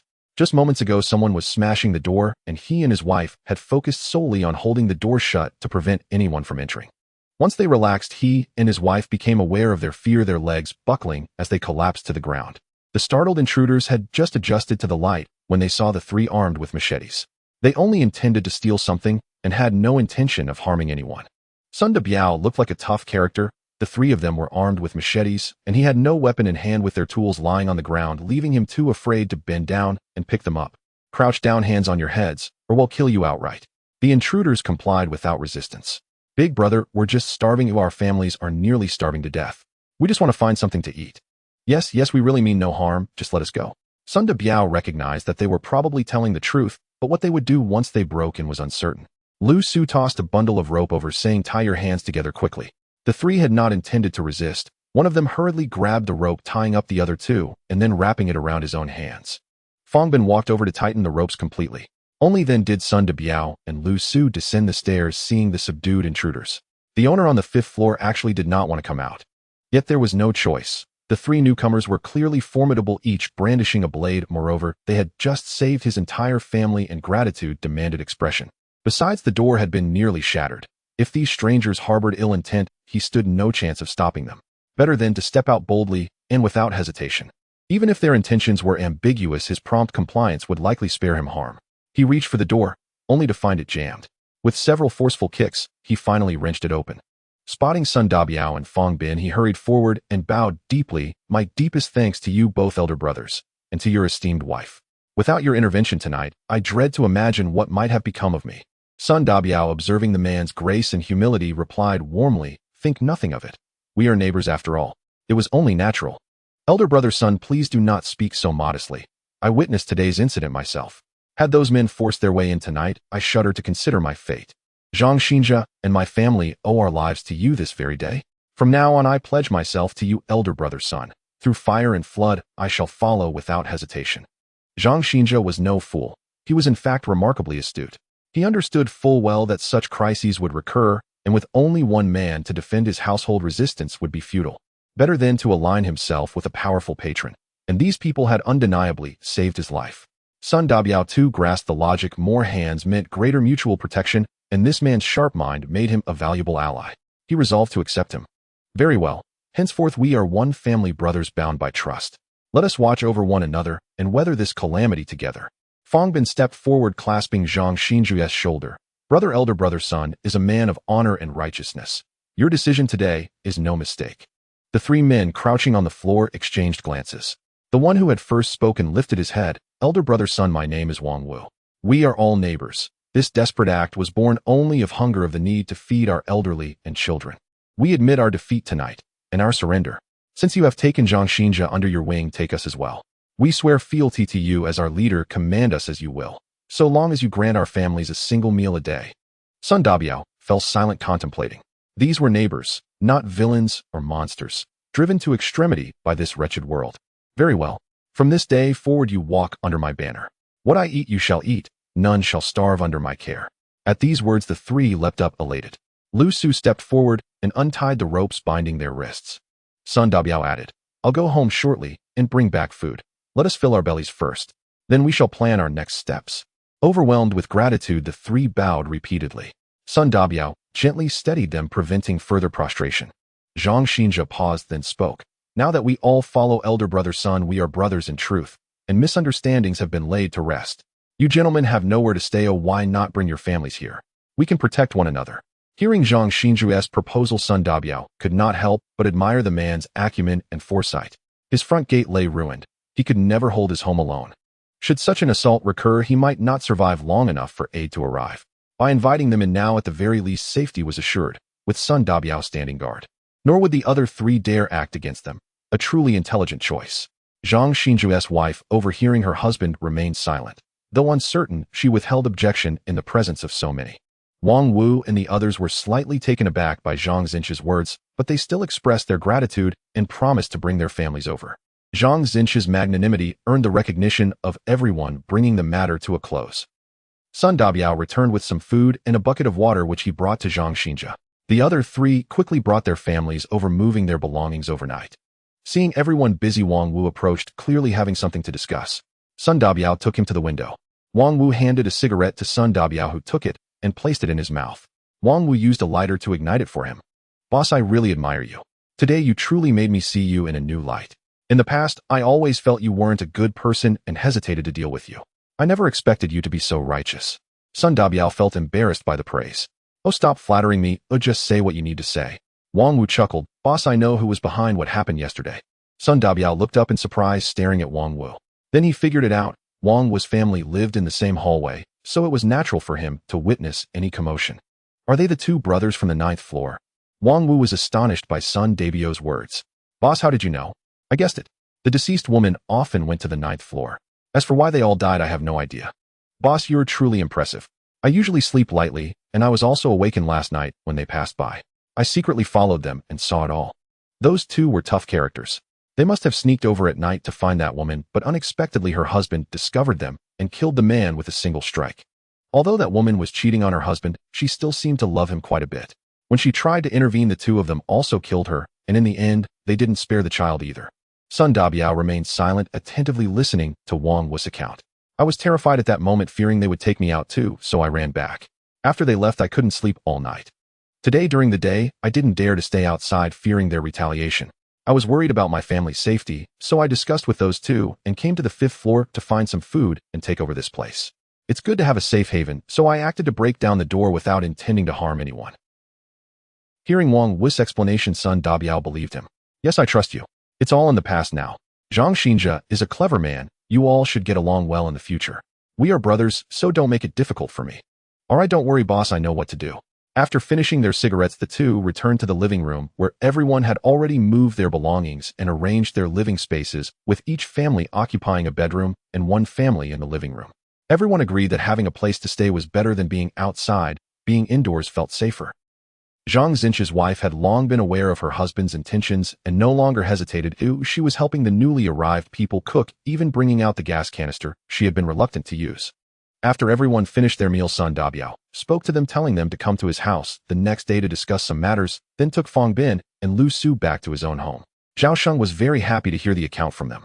The more powerful Sun Dabiao's influence became, the more secure everyone felt. He knew he would have to rely on them in the short term. Everyone returned to their rooms to rest, leaving Wu Jiejia to keep watch. Early in the morning, Wu Tian got up early. The sky, cleansed by the recent heavy rains, was finally free from the veil of volcanic ash. However, the heavy rain did not cease. From his past life experience, Wu Tian knew that after noon today, the acid rain would no longer fall from the sky. Although the rain would continue, it would no longer pose a threat to humanity. In his previous life, someone unable to endure the thirst any longer decided to hasten their death by gathering rainwater in a cup, thinking it better to drink and die than to die of thirst. To their surprise, after drinking and waiting for death, nothing happened. It was then that everyone realized the acid rain had passed and the rainwater was safe to use. At that time, Wu Tian was not far from that person and witnessed the event unfold. He also collected a lot of water, which saved him from dying of thirst in the early days of the apocalypse. But now only he knew this information, others were unaware. As dawn broke, many discovered what had happened in their buildings. Society had descended into complete chaos. People, seeing no glimmer of hope, went utterly mad, disregarding whether it was night or day, as the desperate thirst drove them to extremes. They began to rob openly. Initially, everyone had retained a final line of decency, but the violent, bloody incidents that occurred at night shattered their nerves, plunging them into despair. The sounds of fighting and screams echoed from one building to another, and the already anxious crowd cast aside all their concerns. If you do not kill others, you would die of thirst, starvation, or be killed yourself. The only way to survive was to kill others. The bloody slaughter continued unabated. Groups had a considerable advantage as the other neighbors fought alone. Their numbers overwhelmed everyone. In one building, a group started from the upper floors and descended, leaving only those who complied, while the defiant or weak were directly killed and thrown into the water. No one would consider what to do in the future anymore. The most important thing now was to survive. Early in the morning, Zhang Xinjia and Wang Wu went to visit Sun Dabiao. The situation in their building was not as severe. Even if violent incidents occurred, they were not made public. Everyone sat in the living room, and Sun Dabiao spoke. First, the situation is becoming increasingly severe. Many are running out of supplies. I saw bodies being thrown out from the opposite building this morning. Here, many can no longer sit idle. The situation may escalate, and we must find a way to ensure our own safety. Zhao Sheng wanted to contribute. Although he could not fight, he could offer ideas. Sun Gu, I believe that with disasters constantly occurring, this might truly be the end of the world. Who knows if even greater calamities lie ahead. We all follow you from now on. We will stick together. If things get tough, you can take the lead, and we will unite all the neighbors in our building to share resources. This is the only way we can survive. Sun Dabiao felt quite pleased upon hearing this. Someone was promoting him to a leadership role. There was no reason to refuse. Alright, I am not seeking to be the boss. I just want us to work together so that when the end of the world comes, we can have food to eat and ensure our families live well. Yes, I support the boss. Anyone who disobeys will make sure they pay the price. Zhang Xinjia was unwilling to back down. Boss, I support you too.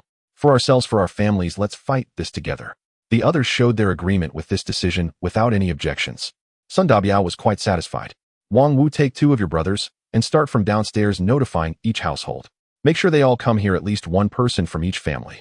Boss, should we notify those 2 on the 9th floor? Yes, let them know as well. It's up to them to be sensible.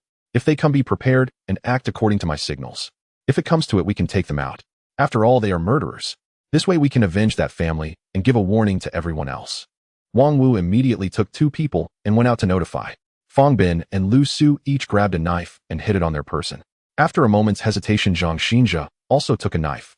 Although Zhao Sheng had difficulty with one leg, he still picked up a knife and handed one to his wife, instructing her to keep it with her. Sister-in-law Yu and Jejia, stay inside. The kids need someone to take care of them, so go into the room. Lu Su thought for a moment and agreed, leading Wu Jejia and the children into the room. Fang Bin saw that Zhao Sheng had also taken a knife and immediately advised him, brother, you're injured. Just let it be. This matter isn't too serious. The older brothers can handle it. You should go back and rest. Zhao Sheng did not agree, saying, Fang Gu, I know you're looking out for me, but I may have a leg injury, but that doesn't mean I can't move.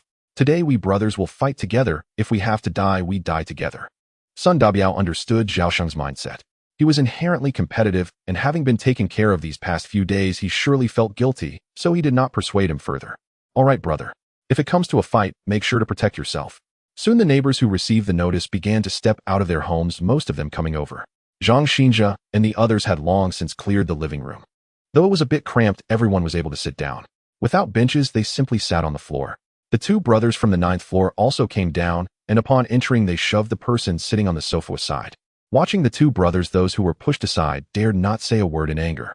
A few did not intervene, and Fang Bin quietly moved behind the 2, prompting Zhang Xinjia to immediately understand. He too shifted slightly closer. Once he saw that most of the people had arrived, Sun Dabiao stood up. Hello, neighbors. I am Sun Dabiao. I believe most of you know me. The reason for gathering everyone here today is not for any other purpose. It's just that I have some words to share. Right now we are cut off from both water and electricity, and our food and drink supplies must be running low. We cannot just sit and wait for death. One of the 2 brothers, upon hearing Sun Dabiao's words, stood up. What do you want to do? Just say it. Stop with the nonsense. Seeing this person being so disrespectful, Fang Bin was about to take action when Sun Dabiao stopped him with a look. Since this brother is so eager, let me first discuss something else. Please sit back down and we can take our time talking about the important matters. The man didn't say much more and sat back down directly. Everyone should know that yesterday, during the day, the family on the 6th floor that was seeking refuge was killed. The murderer is right here in our building. Upon hearing Sun Dabiao say this, the crowd began to murmur, discussing among themselves, and the expressions of the 2 brothers changed. Sun Dabiao made a gesture for everyone to quiet down. I know who was behind the attack that day because someone saw it that night. Wang Wu, come and tell everyone about it. The 2 brothers panicked. The man who had just stood up spoke again. I don't care whether they live or die. Just tell us why you called us here today and what your purpose is. No more useless chatter. Wang Wu stepped forward, saying, Are you feeling guilty? Why can't you speak? The 2 of you showed no hesitation when you killed that night. Upon hearing Wang Wu's words, the 2 brothers immediately changed their expressions, standing up in anger. The crowd was also provoked by Wang Wu's statement, realizing the killers were the 2 of them, and quickly moved aside to keep their distance. Fang Bin and Zhang Xinjia acted swiftly from behind, each plunging a knife into the bodies of the 2 men. Witnessing this scene, everyone grew even more fearful. However, since most were men, there was not much chaos. Sun Dabiao stepped in just in time to explain, everyone, don't panic. They killed someone, and debts must be repaid, a life for a life. We are avenging that family. We are all neighbors. Today I called everyone here to identify and deal with the bad apples, and also to communicate well with each other. The neighbors saw the 2 brothers who had been dealt with thrown on the sofa, blood continuously flowing, scaring them into silence. Sun Dabiao continued, currently disasters keep occurring. It seems the end of the world has truly come. If we want to survive, we must unite. Everyone has wives and children, parents and families. No one wishes to starve or die of thirst. Brothers, please support me as the leader. I will not decline. Because I want to lead you all along with your families to live well together. Upon hearing his words, the crowd no longer felt afraid. As long as they didn't harm themselves, they were willing to comply. Wang Wu quickly added, Sun Dage is a good person and capable. We brothers will definitely support you. Sun Dabiao nodded, saying, Thank you for your kindness, brothers. The reason I gathered everyone today is because many families have run out of rice to cook. Everyone must hand over their supplies and water for unified distribution, so no one feels compelled to take desperate measures and harm others. Moreover, I am not negotiating with you. Regardless of whether you agree or not, you must comply. From now on, we will eat from a communal pot and try to conserve resources so that we can all live well. At this moment, those who had run out of food at home were very happy, while those with ample supplies were reluctant but dared not oppose. The recently deceased brothers were still lying there. Who would dare to seek trouble? Also, since those two just died, their home is now vacant. Those without a place to stay can temporarily move in and squeeze together for shelter. You all go back and prepare. Soon I will send someone to collect supplies. Everyone should be ready and not hoard. If caught, you will end up like those two. Everyone stood up and walked outside while those without a place to stay hurried over to express their gratitude, as they were the first beneficiaries and definitely needed to support Sun Dabiao. Sun Dabiao also told them not to be polite as they were neighbors, and it was the right thing to do. After everyone left, Fang Bin and Zhang Xinza finally breathed a sigh of relief and began to vomit. It was their first time killing, and they had been holding it in just to intimidate everyone. Sun Dabiao quickly stepped forward to comfort them, saying, "You two have worked hard today. Go rest now, it will get easier once you adapt. In the past I used to get into fights outside and got used to seeing blood. They'll take care of the rest." The two did not refuse and went back to their respective rooms. As Sun Dabiao was about to drag the bodies outside himself, Wang Wu came over, suppressing his discomfort to help him carry them. Sun Dabiao looked at Wang Wu and thought to himself that this kid had good psychological resilience, otherwise he wouldn't have dared to break down doors, and he could be trained further. At noon, Wu Tian tentatively collected a bit of rainwater and found that it was indeed normal, no longer corrosive, which was a relief for those suffering from thirst. This was indeed good news. He picked up the intercom and shared the information with Wei Tong and Sui Zhonghua, who immediately spread the news throughout the entire community. Although they couldn't go outside, the rainwater now posed no harm, so they simply opened the windows and called out. The skeptical onlookers watched as Sui Zhonghua reached out to collect water from the window, and they all began to feel joyful. Many of them were just too thirsty. Finally, there was water. They grabbed any available containers at home to fill every possible space for storing water. Even the sink was not spared, now filled to the brim. Many men stripped off their clothes and rushed up to the rooftop. During this time, there was hardly enough water to drink, let alone to wash. With their bodies smelling, they seized the opportunity to wash themselves, while the women were more modest, mostly using the bathrooms at home. Although the acid rain had ceased, the normal rain continued to pour and the water levels kept rising. However, there were some benefits. At least the previous acid rain was being diluted. In other parts of the city, many people had noticed this change, but most did not make a fuss about it. The previous chaos had led to the emergence of leaders in many buildings. Now they enjoyed power, beauty, and the feeling of being above others. The end of the acid rain might signify the conclusion of their oppressive reign, and those who have tasted power are unlikely to give it up easily, so they did everything to suppress the news. Wu Tian observed the changes outside closely. Given the current trend of rainfall, perhaps by tomorrow morning the accumulated water on the ground would be thoroughly diluted, posing no threat to humans.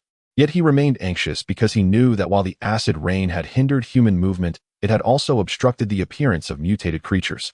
When the rain no longer posed a threat, humanity would face an even greater danger. That very evening, Wu Tian saw writhing bright red worms resembling earthworms in the water.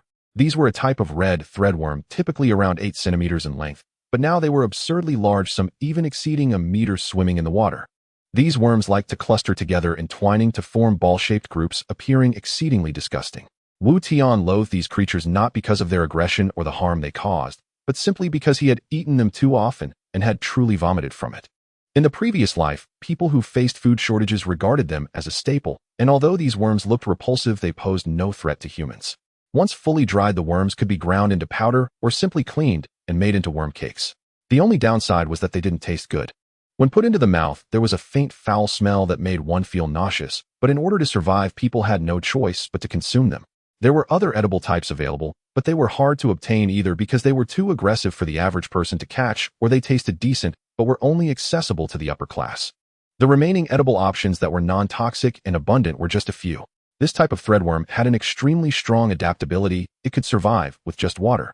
After extreme cold set in, experts even initiated large-scale breeding farms. This provided a food source that could prevent starvation for people in the apocalypse. However, aside from Wu Tian, no one else was aware of this, and for the time being, no one dared to try. Today, the change in the rain has allowed people to glimpse a glimmer of hope for survival. Everyone is extremely excited, and violent incidents have become rare. As soon as the nematodes appeared in the water, the truths that these rulers wanted to conceal could no longer be hidden. Those with courage directly tested the rainwater with their hands. No one was harmed, and the entire Chuan city erupted in excitement, joyous shouts echoing from every building. The once silent city was suddenly filled with various sounds reminiscent of a bustling life before the apocalypse.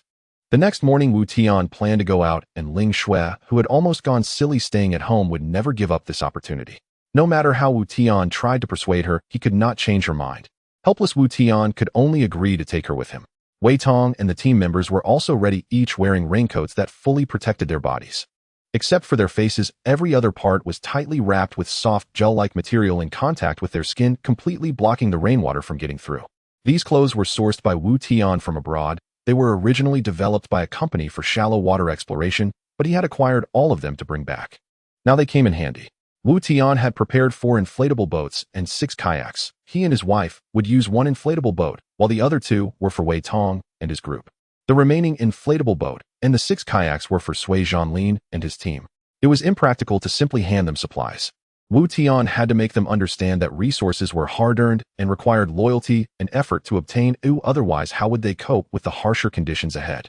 Today's outing had been planned by Wu Tian long ago. The acid rain had just stopped, and the diluted rainwater could still pose some harm to the human body. Without tools, no one would venture outside.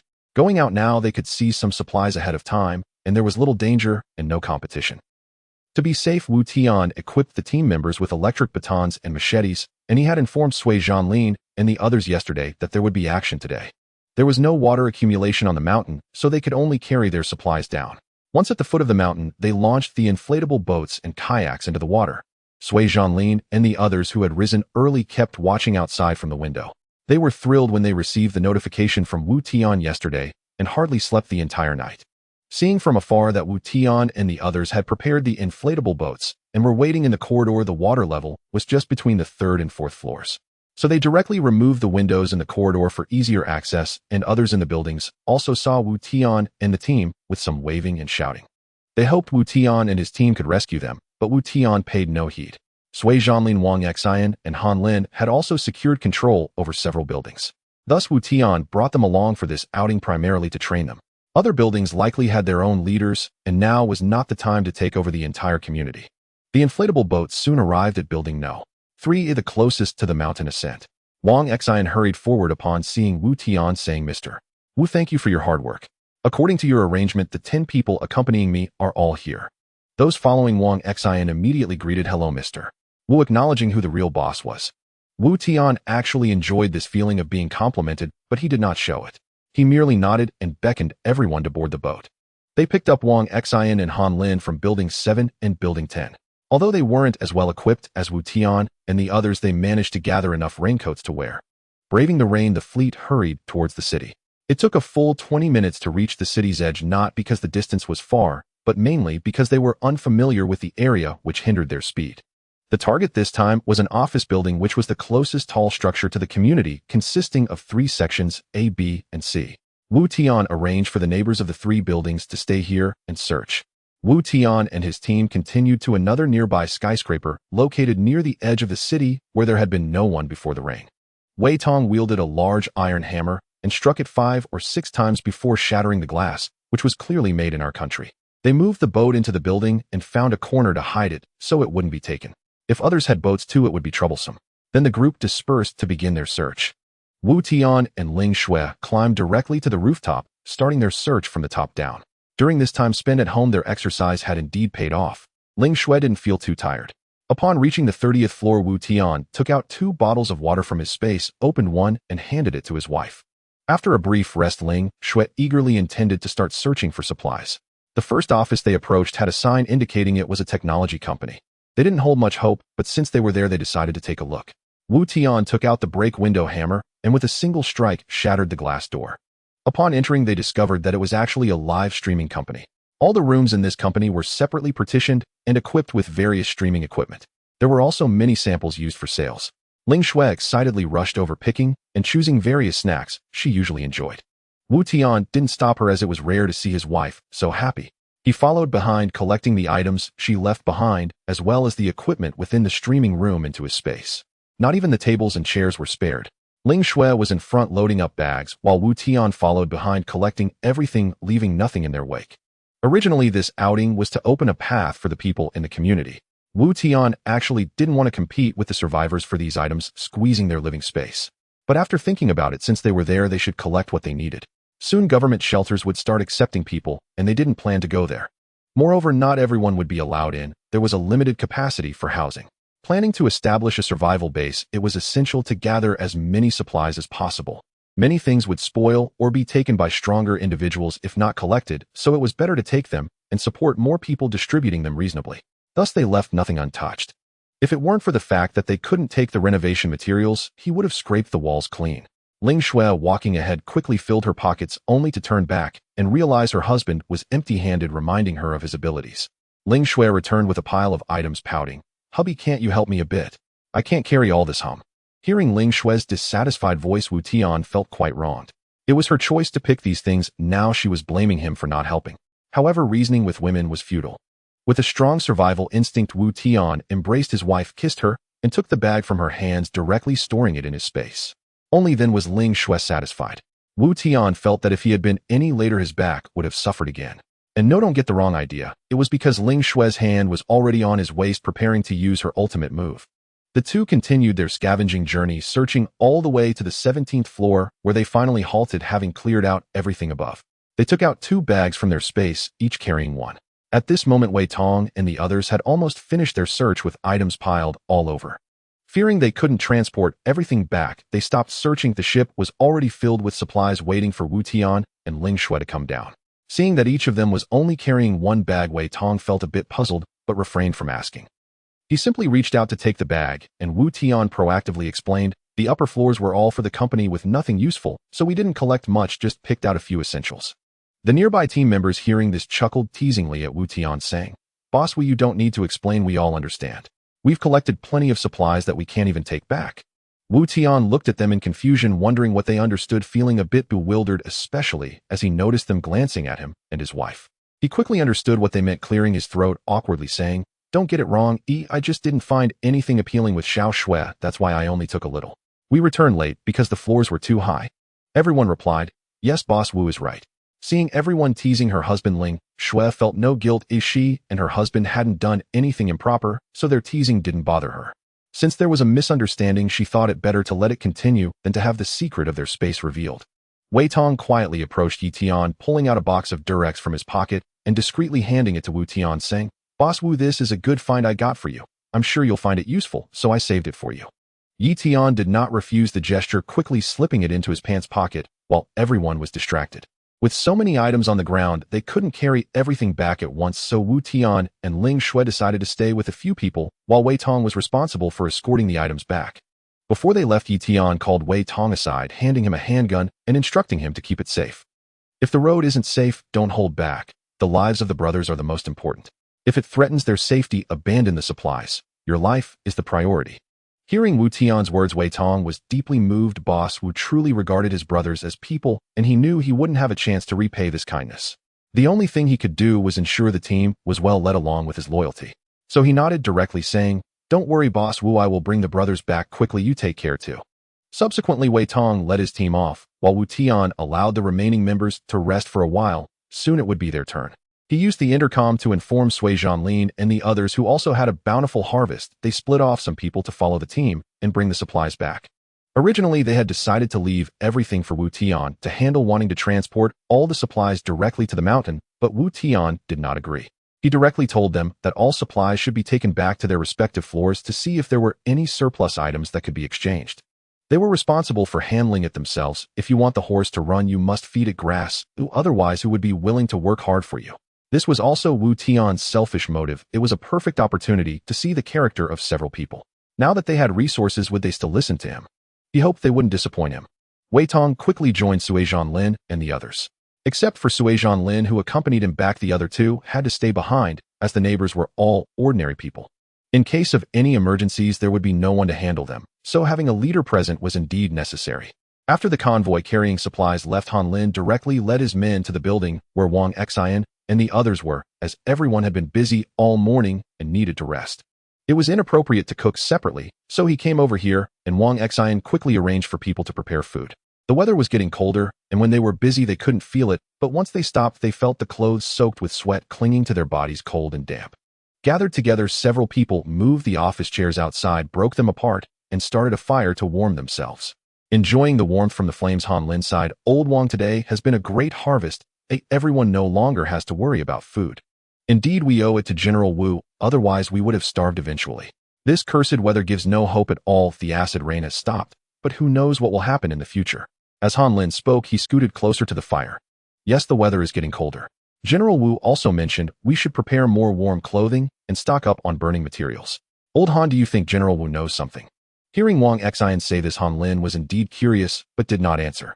Instead, he shifted the topic, saying, Old Wang, this is not our concern. I only know that General Wu is not an ordinary person. From the very beginning, during the extreme heat, when he helped us stockpile supplies, I noticed that he treats us quite well. I have a feeling that as long as we follow him, well, we will surely be able to live well with our families. Wang Xian listened to Han Lin and did not refute him, saying, I think so too. General Wu is capable. In the future, whatever he asks us to do, we will execute it well. Seeing everyone around looking thoughtful, Han Lin seized the moment and said, Brothers, we are all neighbors. I believe you all heard what I and Brother Wang said, and you can understand it too. In any case, Brother Wang and I have decided to follow General Wu. What do you all think? Speak up, let's clarify things early to avoid future conflicts. The people sitting around were also thinking seriously. In fact, everyone understood in their hearts as they had seen the tragic state of several nearby buildings with their own eyes. Only in their few buildings did they listen to Wu Tian and trust him, allowing them to live so comfortably. In reality, the disaster was a calamity for others, but for these people it had hardly impacted them at all. Except for being unable to go out, no one had starved or suffered from thirst. This was all thanks to a few managers, and Wu Tian, or everyone actually appreciated their kindness in their hearts. Moreover, now they had someone with a boat who had brought them so many gains today. It seemed that even if there were changes in the future, they and their families would still be able to live well. Brother Wang, Brother Han, we all know how good you both are to everyone with General Wu, though everyone understands who has brought this comfort. If you have anything to say, just say it, the brothers will listen to you. Seeing his close brothers support him, Wang Xian directly said, All right, it's settled then. From now on we will follow General Wu's lead. On the way back I will talk to him. I believe General Wu will not abandon us. As long as we follow him and work hard, everyone can have a good life. In reality, Han Lin and Wang Xian had long harbored this idea, but they had kept it to themselves. It was merely their own thought, and whether General Wu would accept them remained uncertain. Surrounded by a group of formidable individuals, Wu Tian was not someone to be trifled with. Compared to them, he felt like a mere nobody. Perhaps their act of saving him was simply out of kindness. He realized that while they did not take it for granted, he could not either. Helping General Wu subdue these individuals served to repay Wu Tian and also accumulate some capital for himself. Both understood that everyone else was dispensable. The only thing they could do was to listen carefully and execute General Wu's commands well. Now was the time to demonstrate their worth. Winning the hearts of these individuals for General Wu might one day aid Wu Tian, and only those of value would be favored. Thus today's conversation took place. The outcome was positive, no one acted ungratefully. This afternoon's dialogue would benefit them immensely in the future. Decades later, when they reflected on this day, they would all be filled with emotion. This was a day that would determine their fate. The goddess of fortune smiled upon them, guiding them to the right path and helping them make the best choice. He was their guiding light, illuminating the dark sky and leading them towards an unimaginable future. General Han Lin, the overall leader of the North China base, wrote this in his memoir. The topic had strayed a bit, and let's return to the main point. On the way back, Wei Tong noticed that people were already active on the water surface. Although they had no boat, some had devised other methods. The large basin used for bathing at home was also brought out to be used as a small boat. Various floating objects were tied together, creating a makeshift vessel. Many had seen this when they passed by in the morning. Some clever individuals had already figured out what they intended to do and acted promptly. Wei Tong paid no attention to these people. Most areas had not been searched at all, and there was no shortage of supplies even though they had gathered a lot. No one dared to pry, mainly because the fleet was quite large with many men, each armed with weapons. Ordinary people truly did not dare to provoke them. They returned to the community without incident. As soon as they docked the boat, their return immediately stirred excitement throughout the entire complex. People from the surrounding buildings looked on with envy, and some shouted from above, all being from the same community, hoping for some help, as everyone should assist one another. However, Wei Tong and the others ignored them, focused on moving their goods. Upon seeing their safe return, those upstairs also came down to lend a hand. All supplies were uniformly moved into the homes of Han Lin and the other two leaders. There were no objections. It had been agreed upon to manage everything together, and once they all returned, some would be distributed. At this moment, the brothers Wang Feng and Wang Kai, staying in building 1, looked down with jealousy at the busy crowd below. They cursed under their breath as they struggled to survive through murder and robbery just to secure a meal. That little brat Wu Tian took these people out and brought back so many supplies, yet he didn't say anything about sharing with them. They truly deserve to die. Brother, when they go out later, should we not make a move to rob them? Hearing his brother's words, Wang Feng slapped him on the head, saying, "Are you out of your mind? Just the two of us. How would we rob them? Even if we succeeded, do you think we could keep it?" Wang Kai, having been slapped, dared not show anger towards his older brother. He swallowed his frustration and said, "Then what should we do? We can't just watch and do nothing, or we won't even get a scrap." Wang Feng did not respond, continuing to stare thoughtfully below. Turning around, he caught sight of Aunt Wang slacking off. His anger, already simmering, intensified. This old woman had become grotesque from corruption, and despite being asked to clean, she dared to be lazy. Without a second thought, he charged forward and kicked her, sending Aunt Wang flying across the room, crashing into the cabinet with a loud bang that startled Wang Feng. "Akai, what are you going crazy about now?" He wasn't truly pitying Aunt Wang, he merely said this because he was startled by his own voice. "Brother, this old woman, we provide for her and let her do some work, yet she still dares to slack off. It would be too lenient to just beat her." Lying on the ground groaning, Aunt Wang quickly explained, "I wasn't slacking off, I was just curious when I saw them bringing back supplies." Upon hearing her rebuttal, Wang Kai was about to go up and hit her again. Wang Feng hurriedly waved his hand. "All right, enough of this, let me have some peace and quiet." Seeing Wang Kai obediently stop, Aunt Wang quickly got up. "Feng, do you want to get their supplies? Annie has a plan, not sure if I should say it." Upon hearing the old woman's words, Wang Feng knew that she must have some ulterior motive. Thus he nodded slightly. "Feng, many people in our community are starving, and only these people go out bringing back so many things. As long as we contact people from other buildings, everyone will definitely want to share a piece of the pie. How many people do they have combined? Our entire community has thousands of families. Even if everyone just contributed a bit, it would drown them out." Hearing Aunt Wang's words, Wang Feng's eyes lit up. Yes, these people brought back so many items, and the neighboring residents must have seen it. It would be false to say they weren't envious. As long as he contacts more people, eventually wouldn't all the items they brought back become his? Wang Kai scoffed from the side. "Who doesn't know this? Do you need to tell us?" Aunt Wang did not dare to retort, and instead flattered, "Little Kai, don't always bully Auntie. As long as you don't hit me tonight, I can help you lure out that woman from 803. Haven't you had your eye on her for a while? As long as you lure her out, can't you do whatever you want with her?" To avoid being beaten, Aunt Wang was truly willing to go to any lengths. After all, she had already participated in killing with these two brothers, so she simply threw caution to the wind. Wang Kai's eyes brightened upon hearing Aunt Wang. "You're serious? As long as you bring her to me, I promise I won't hit you again." Hearing Wang Kai agree, Aunt Wang beamed with joy. "All right, just wait and see tonight." Wei Tong was unaware of these plans, but he could imagine that among the surrounding people some would certainly have inappropriate thoughts. However, they did not show themselves, and he had no better plan, only able to proceed step by step. On their way back, many people saw them bringing back a full load of supplies, including Zhao Sheng. With nothing to do, he had been watching the changes outside, and upon seeing Wei Tong's team pass by, he excitedly shouted, thinking it was a government relief boat. To his surprise, they did not stop at all, and simply drove away. Hearing Zhao Sheng's shout, Fang Bin and Sun Dabiao rushed out, thinking something had happened. Upon seeing Zhao Sheng waving and shouting by the window, they noticed the passing fleet of boats. The two did not stop them, but unfortunately the other party left without any response. Disappointed, the three suddenly heard Fang Bin say, "Brother Sun, I see they are carrying a lot of supplies. Shouldn't we also take people out to gather some?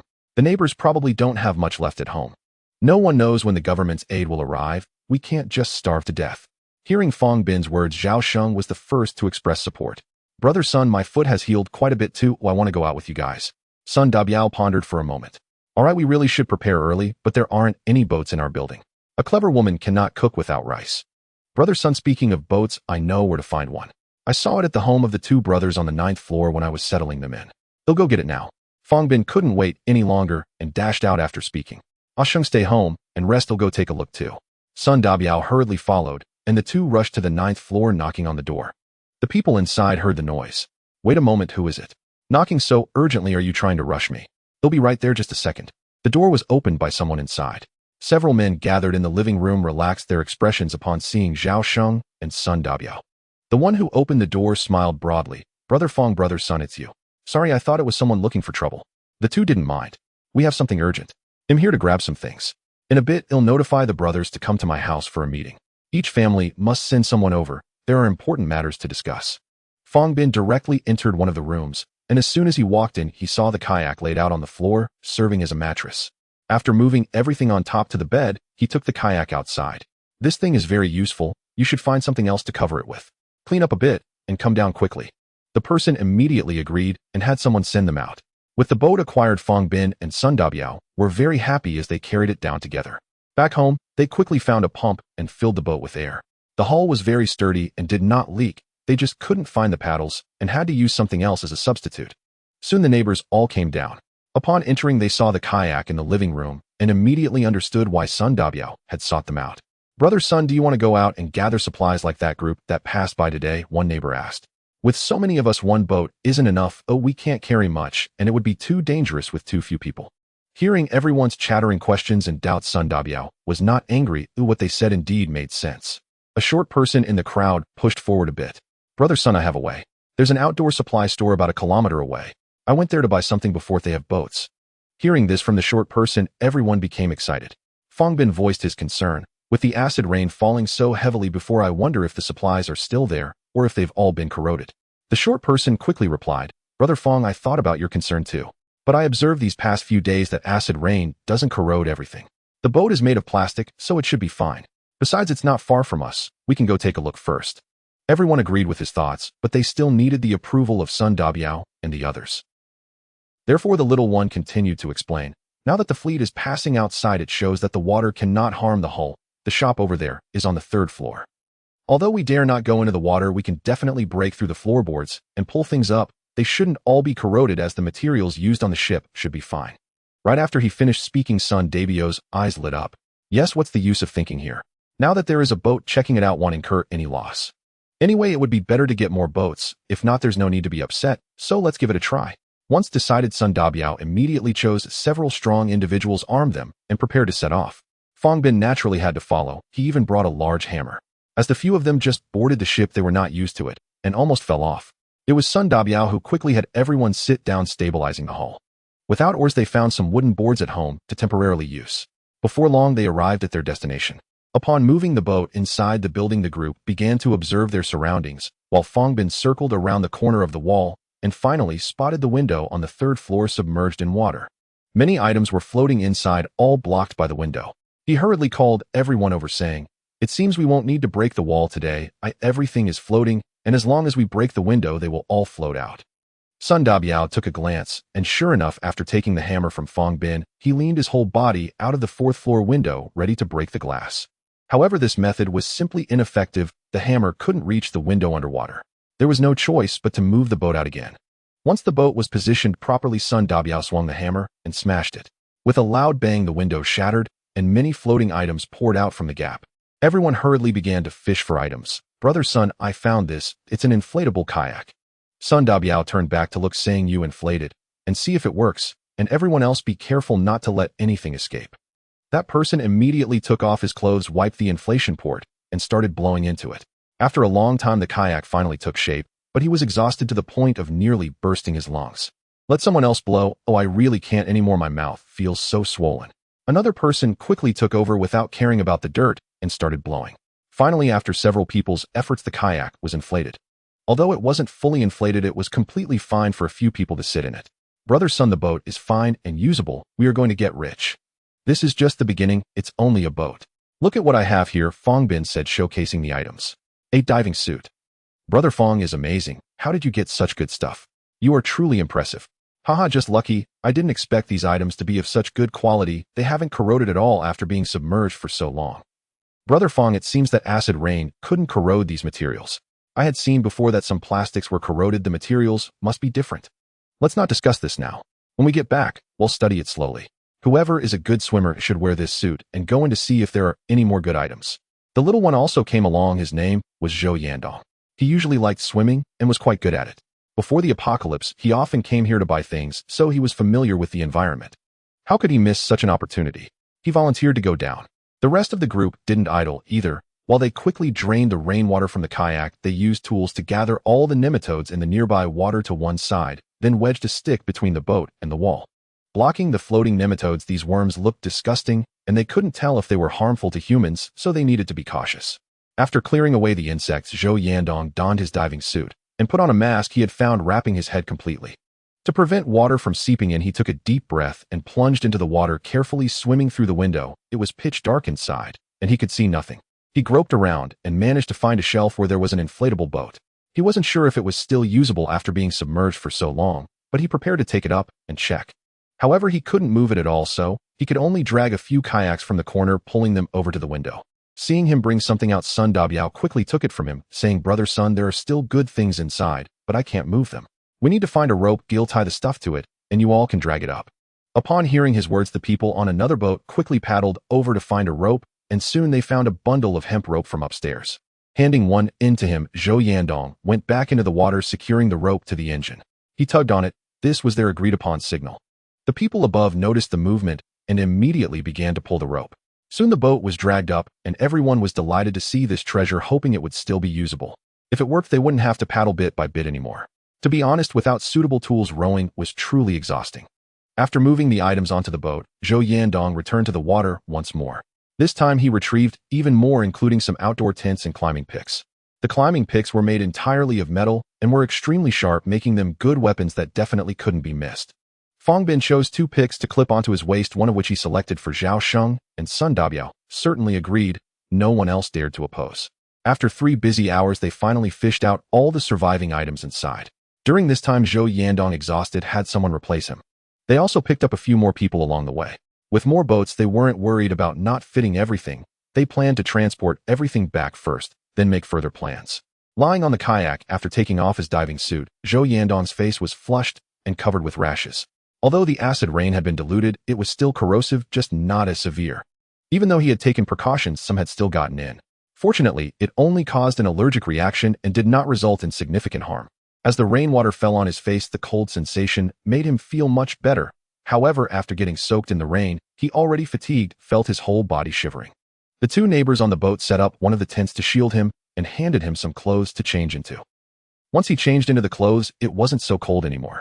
He hid in the tent, watching as the neighbors brought things up little by little until the boat was soon full. His tent occupied almost half the space, so this boat needed to return first. The other boats loaded with supplies followed behind. When they arrived back at the residential building, those waiting at home excitedly ran downstairs. Seeing the abundant supplies, everyone was motivated. The people on the boat first helped Zhou Yandong inside, so he could rest while the others began moving the items. Zhao Sheng at the door also saw Zhou Yandong being supported upstairs. Noticing his flushed face, he inquired and soon learned the reason. He immediately returned home, took out some anti-inflammatory medication and the ointment he had used earlier and brought it to him. By evening, everything was transported back. Sun Dabiao did not distribute the items apart from shoes and some clothes. He specifically stored the rest in a separate room. Currently, everyone was living collectively and no one opposed it. Today, Zhou Yandong made the most contributions and even sustained injuries. Sun Dabiao specifically arranged for him to have a private meal, preparing some meat and vegetables to help him recover. The harvest brought smiles to everyone's faces. With these boats and tools, they could start collecting supplies tomorrow, and everyone saw a glimmer of hope for survival. The cooks deliberately added more rice, ensuring everyone could eat their fill so they wouldn't be too weak to go out the next day. Sun Dabiao's decisiveness gave them the upper hand. Other nearby residents realized this too, and before they could act, they saw that the supplies had already been transported back. They could only grit their teeth and curse, feeling utterly powerless. On Wei Tong's side, with the speedboat clearing the way, the operations became even more efficient, delivering a steady stream of supplies to the community. The people in the surrounding buildings looked on with jealousy, but it was of no use, and no one would pay them any attention. Not far from where Wu Tian and the others were collecting supplies, unbeknownst to them, a man paddling a bathtub was suddenly dragged underwater by something.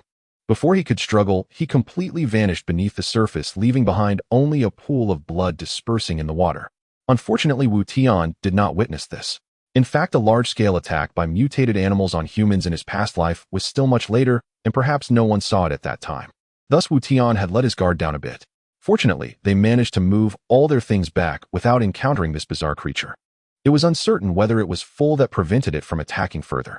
The weather grew colder and the world became a watery expanse. Even dressed in warm clothing, the dampness and biting cold were still palpable. In reality, the temperature was around 15 degrees, not particularly cold, but the presence of water made it feel like the chill was seeping into the bones. Wu Tian and Ling Shui wore thermal clothing, so they did not feel it too much. Living on the mountain, they also experienced less dampness. The residents in the community below had a harder time. At night, if they didn't light a fire, they simply couldn't sleep. After a busy day, just as they finished cooking and prepared for a celebratory feast, a loud howling sound filled the sky. A helicopter flew overhead, and a voice came over the loudspeaker. "Hello, residents, we are government workers. Please rest assured that we have begun rescue operations and staff will distribute living supplies to everyone soon. Please stay at home as much as possible and patiently wait for rescue. If any violent or bloody incidents occur, we will respond with severe measures." After delivering this message, the helicopter continued flying into the city, repeatedly broadcasting these words. This news instantly pulled people from the depths of despair. The government had not forgotten about them. Rescue would come soon, and who would wish for death if they could survive? However, for some this was not good news. They were involved in murder and robbery, and if caught they certainly would not survive.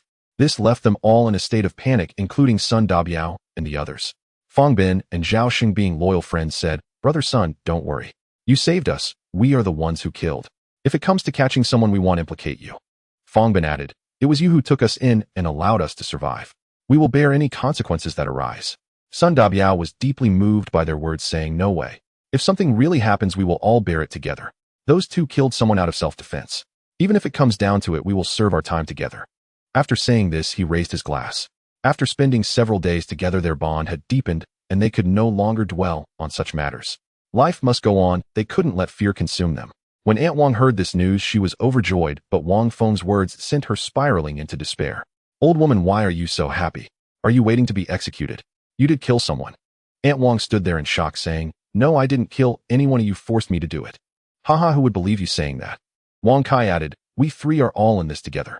Don't think about reporting us, otherwise we all die together." Aunt Wang, already feeling guilty, quickly forced a strained smile, saying, "How could I report you? We are all family. Good as long as you understand. Don't do anything foolish, or I'll be the first to take you out." Aunt Wang dared not argue and sat silent on the sofa. "Also go and lure that woman from room 803 down here. I've been dying for days. I want to enjoy myself properly." Wang Feng did not stop him, as he had the same thought.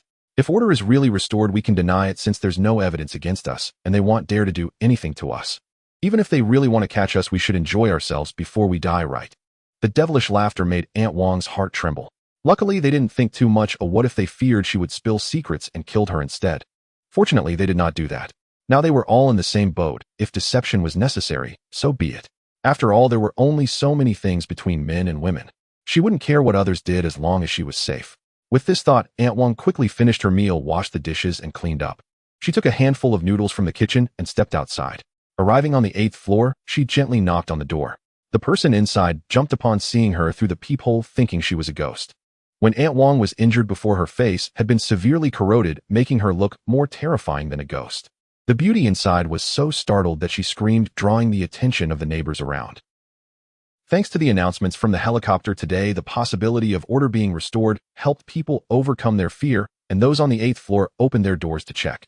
Seeing so many people, the beauty finally dared to open the door, and Aunt Wang felt helpless. Originally planning to act stealthily, she now panicked with so many people around. Especially since she was holding noodles, which caught everyone's attention, she quickly explained, "I saw the young girl was home alone and didn't know if she had anything to eat, so I came to bring her something." In reality, she intended to trick the girl inside under the guise of a community administrator, luring her down to collect supplies. However, she did not expect to alarm others. With so many people around, she certainly wouldn't dare to say that. The beauty directly refused, saying it wasn't necessary, thanked the others, and turned back into her home, closing the door. Aunt Wang, who was locked outside, could only turn around and leave in defeat. When she returned home, Wang Kai, who could no longer wait, heard the knock on the door and excitedly opened it, only to be disappointed to find Aunt Wang alone. Aunt Wang awkwardly recounted what had just happened, causing Wang Kai to become extremely angry, unable to contain his fury as he wanted to hit her, but was once again stopped by Wang Feng. On the mountain in Wu Tian's villa, the entire team was present, with the table laden with various dishes and fruits, and a glass of white wine in front of each person. It wasn't that they were reluctant to let them drink, but they had to stay vigilant, so no one dared to get drunk, just having a little to toast. Wu Tian raised his glass and stood up, saying, "Brothers, thank you for your hard work today. I toast this glass to everyone for our beautiful tomorrow." Everyone quickly stood up in response, and Wei Tong said, "Mr. Wu, our current life is all thanks to you. We should toast to you together." Wu Tian smiled. "All right, everyone, feel free. Oh, we are all brothers. Enjoy your meal and drinks today. Just relax." After taking a sip of wine, everyone sat back down, and Ling Shui hurriedly handed him a glass of water to rinse his mouth. The elders in the house did not come down, having prepared a table upstairs. Most of them were young people, and it was not convenient for them to be here, so to avoid embarrassment they decided to eat upstairs. Mister, what are your plans moving forward? The government's notice came today. With all the things we've brought back, will it cause you any trouble? Tian was not worried about this. It's fine, just be at ease. We are doing this for self-preservation, no one will say anything. If necessary, we can return the items. With that, everyone felt relieved and began to eat. Tian had never treated them poorly. The food and drinks were all high quality, and they had seen the harsh reality outside. They were very satisfied with their current life. After enjoying a hearty meal and drink, a few people stayed behind to keep watch, while the others returned home to rest. Tian saw his wife wanting to clear the table and directly stopped her putting everything away into storage. He was too tired to clean up after a busy day and deserved a good rest. He directly picked up Ling Shui and went back to the bedroom. At night, it was eerily quiet with not a hint of light around. They had no power, so people had gone to bed early. In the Maple Forest community in front of a residential building, the calm water surface rippled slightly, originally shattered, to enable a quick escape. A shadow slowly crawled in, its massive head barely squeezing through the window, silently, making its way up the stairwell, leaving a thick layer of slime on the ground. All the doors around were tightly closed, and the monster seemed oblivious, continuing to climb the stairs. At this moment in the corridor on the 6th floor, a man was stirring under the covers, feeling restless. Recently, he had been under too much pressure, and today, he took a risk to swim out and brought back some food. So he was quite happy. With no entertainment options at night, unable to bear the loneliness, he called down a woman from the building. He traded 2 packets of instant noodles for her company for the night. This woman had been out of food since the acid rain began, relying on selling her body for a bit of sustenance. Many men in the building had sought her out, but because she had children at home, she never brought anyone back. She no longer cared about shame. People were on the brink of starvation, and without a place to go, they started right there in the stairwell. Suddenly, a horrifying scream pierced the air. When the woman opened her eyes, she saw a man being suspended in midair, struggling desperately while emitting cries of agony. Surrounded by an inky darkness, the scant moonlight was dim, casting a feeble glow on the creature, barely revealing its glistening teeth. The woman reacted quickly, disregarding her clothes as she scrambled to her feet and dashed upstairs. The creature held the man in its jaws, not killing him outright, but merely keeping him in its mouth. It chose not to pursue the fleeing woman, instead crashing through the glass of the stairwell window. Carrying the man, it climbed out effortlessly as the vertical wall posed no challenge. However, as it emerged halfway, the wall could no longer withstand its weight. It collapsed entirely, plunging into the water with a loud splash, while the creature swiftly swam away into the distance at an astonishing speed. The man above the water continued to scream in terror, waking the surrounding residents. Yet the darkness outside was so thick that they could see nothing. The woman, having fled to the upper floor, returned to her doorstep. Seeing that the creature had not followed, she trembled as she attempted to open the door to her home, only then realizing she was completely bare. Fearful of returning for her clothes and worried that knocking might attract the monster, she leaned against the door, leaving a puddle of water on the floor. Suddenly, the door was flung open, and the woman stumbled forward, realizing it was her son who had heard the noise, and opened the door to check. The woman quickly got up to close the door, pushing the sofa against it with great effort to barricade it before collapsing exhausted onto the floor. The little boy rushed over and hugged his mother, crying, "Mom, I'm scared. I can't sleep alone. Where have you been?" Seeing her pitiful son in front of her, the woman couldn't help but shed tears. She didn't want things to be this way, but with her husband absent, what could she do alone? To ensure her son wouldn't go hungry, she was willing to sacrifice anything. Though she was weak, a mother could be fierce. Not caring about her fear, she hurried to comfort her son, saying, Tian, don't cry. It's okay. Mommy is back now, and I will stay with you. Remember, you mustn't open the door casually next time. The little boy obediently nodded, ceasing his sobs. The woman picked him up and first went to the kitchen to grab a knife before returning to the bedroom. The earlier screams had startled the neighbors awake, and before they could react, they heard something fall into the water. They dared not venture out to check, nor could they return to sleep. What was happening? Was there a murderer on the loose? No one knew. As the screams faded into the distance, they cautiously approached the door to look through the peephole, but found nothing unusual. The residents of the 6th floor could not sleep. They had heard the earlier screams, those from the man who used to live at the entrance, but aside from that they heard no other sounds. The entrance appeared desolate, and if there were indeed a murderer, there would be more noise. The sound of splashing water followed as the screams gradually receded. Someone from Unit 601 caught sight of a massive shadow plunging into the water. By the moonlight, they could only see the man being taken away by some creature screaming in terror. Once the creature was out of sight, they approached the door and gently cracked it open. Aside from some clutter and clothing, there was no one around. Turning on a flashlight, they noticed bloodstains and a pool of viscous fluid on the ground. There was a great deal of this slime covering the staircase, but nothing else was found. Realizing the gravity of the situation, although uncertain of what had taken the man, it was clear that their area was no longer safe. What is even more astonishing is that the entire wall by the window in the hallway has collapsed. If that thing comes again, can their door withstand it? The incident occurred right in front of his home. If something were to happen again, he would be the most likely target. How could he feel at ease? He hurried back home, urging his wife to get dressed and take the child. A few minutes later, the three of them stepped out of the house and headed upstairs, starting from the 7th floor to knock on doors, climbing upwards and notifying everyone to move up. In this building, the leader lives on the top floor. That person is tall and strong, and the neighbors do not dare to provoke him, so he has become the boss here. However, that person is not too bad. Although he took away everyone's possessions, he did not intend to starve them. He still distributes some supplies to each household every day. Several people in this building are his lackeys, so everyone does not dare to resist. When such an incident occurred today, the first person he thought of was that leader. Going to his house might be safer. There is strength in numbers. The notified neighbors, though unaware of the reason, still responded. The screams were undeniably real, and they all continued to move upwards.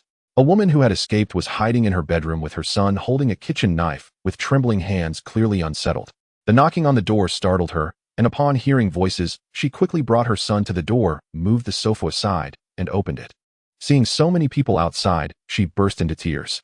The crowd did not know what she had experienced. They only thought she was scared by the noise, hence her reaction. The woman also took her son upstairs. The boss of this building is named Jung-sun.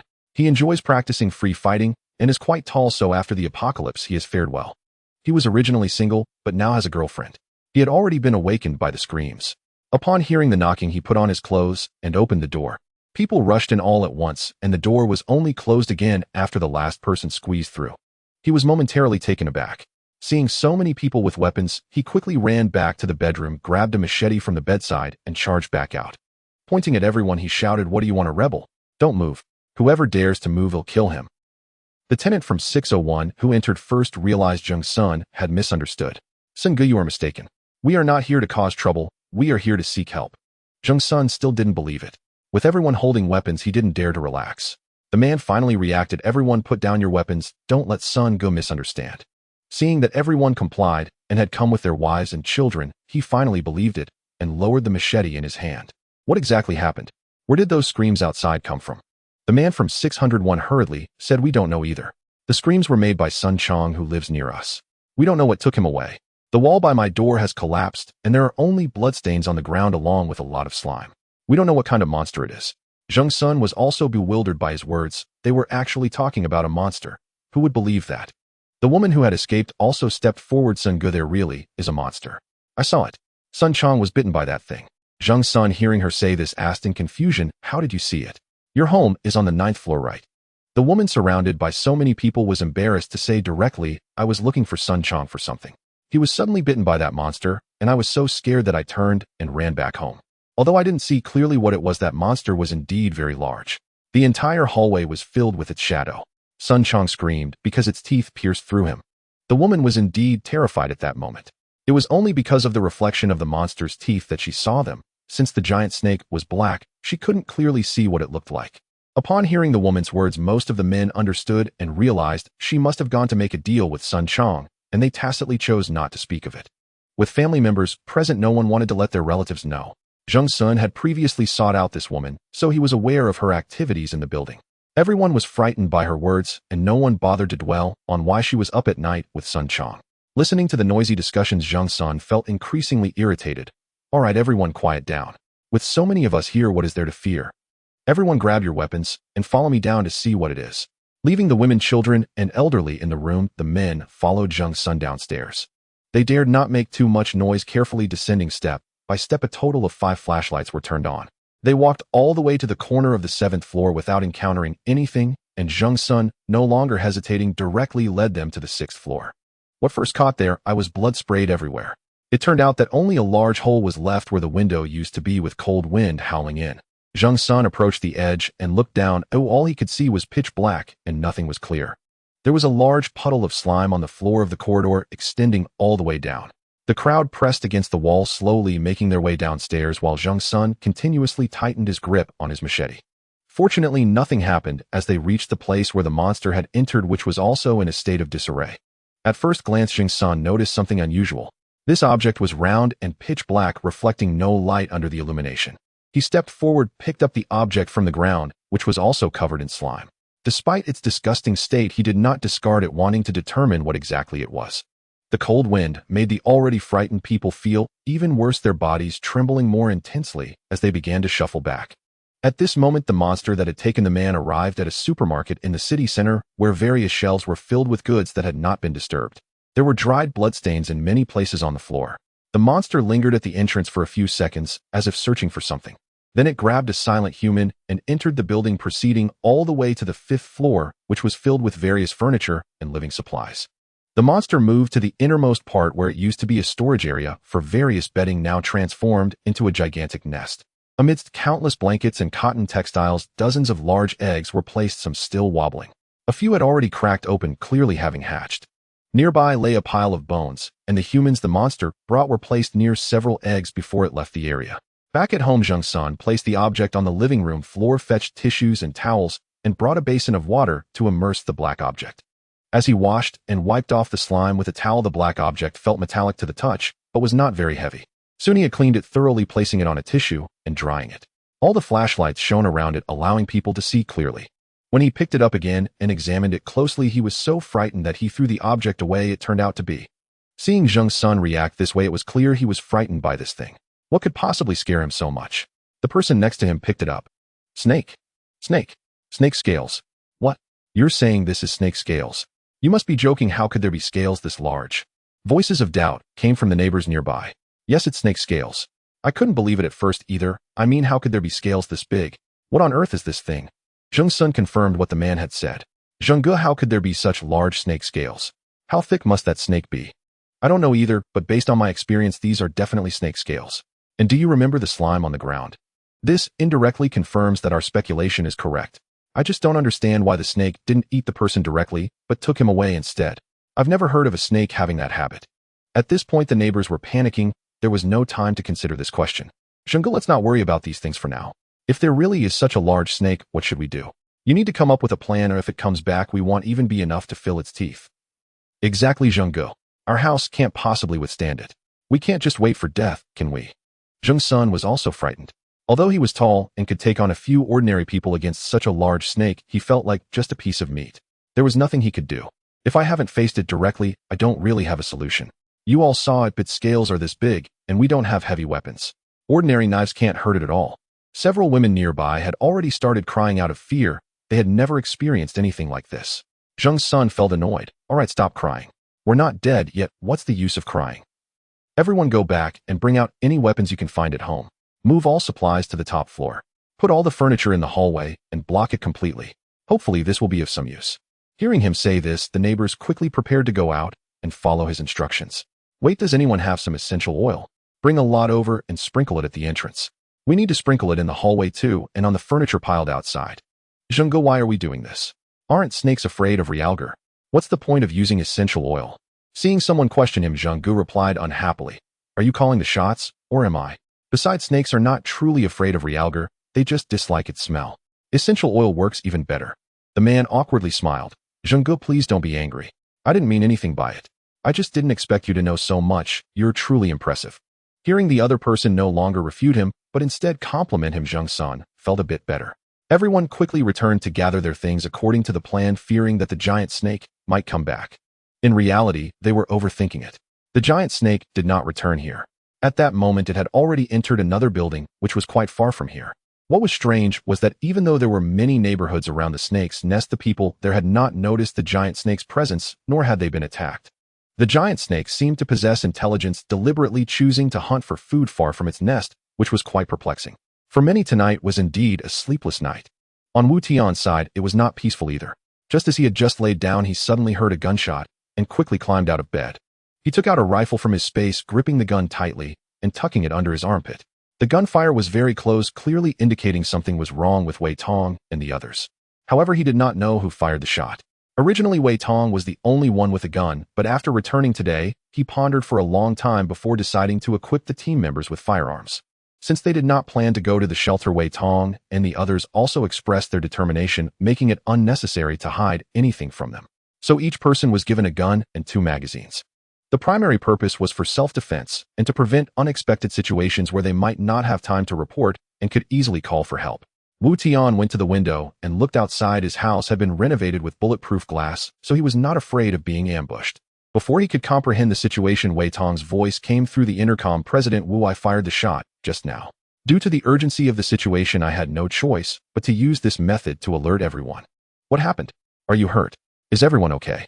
Upon hearing Wu Tian's concerned words, Wei Tong felt particularly touched. President Wu, I'm fine, but you should come and see for yourself. I'm afraid you won't believe it if you don't see it. The team members also reported their safety through the intercom, and they were curious about what exactly happened to Wei Tong that made him act so out of character. Normally such a composed person, now his voice sounded a bit trembling.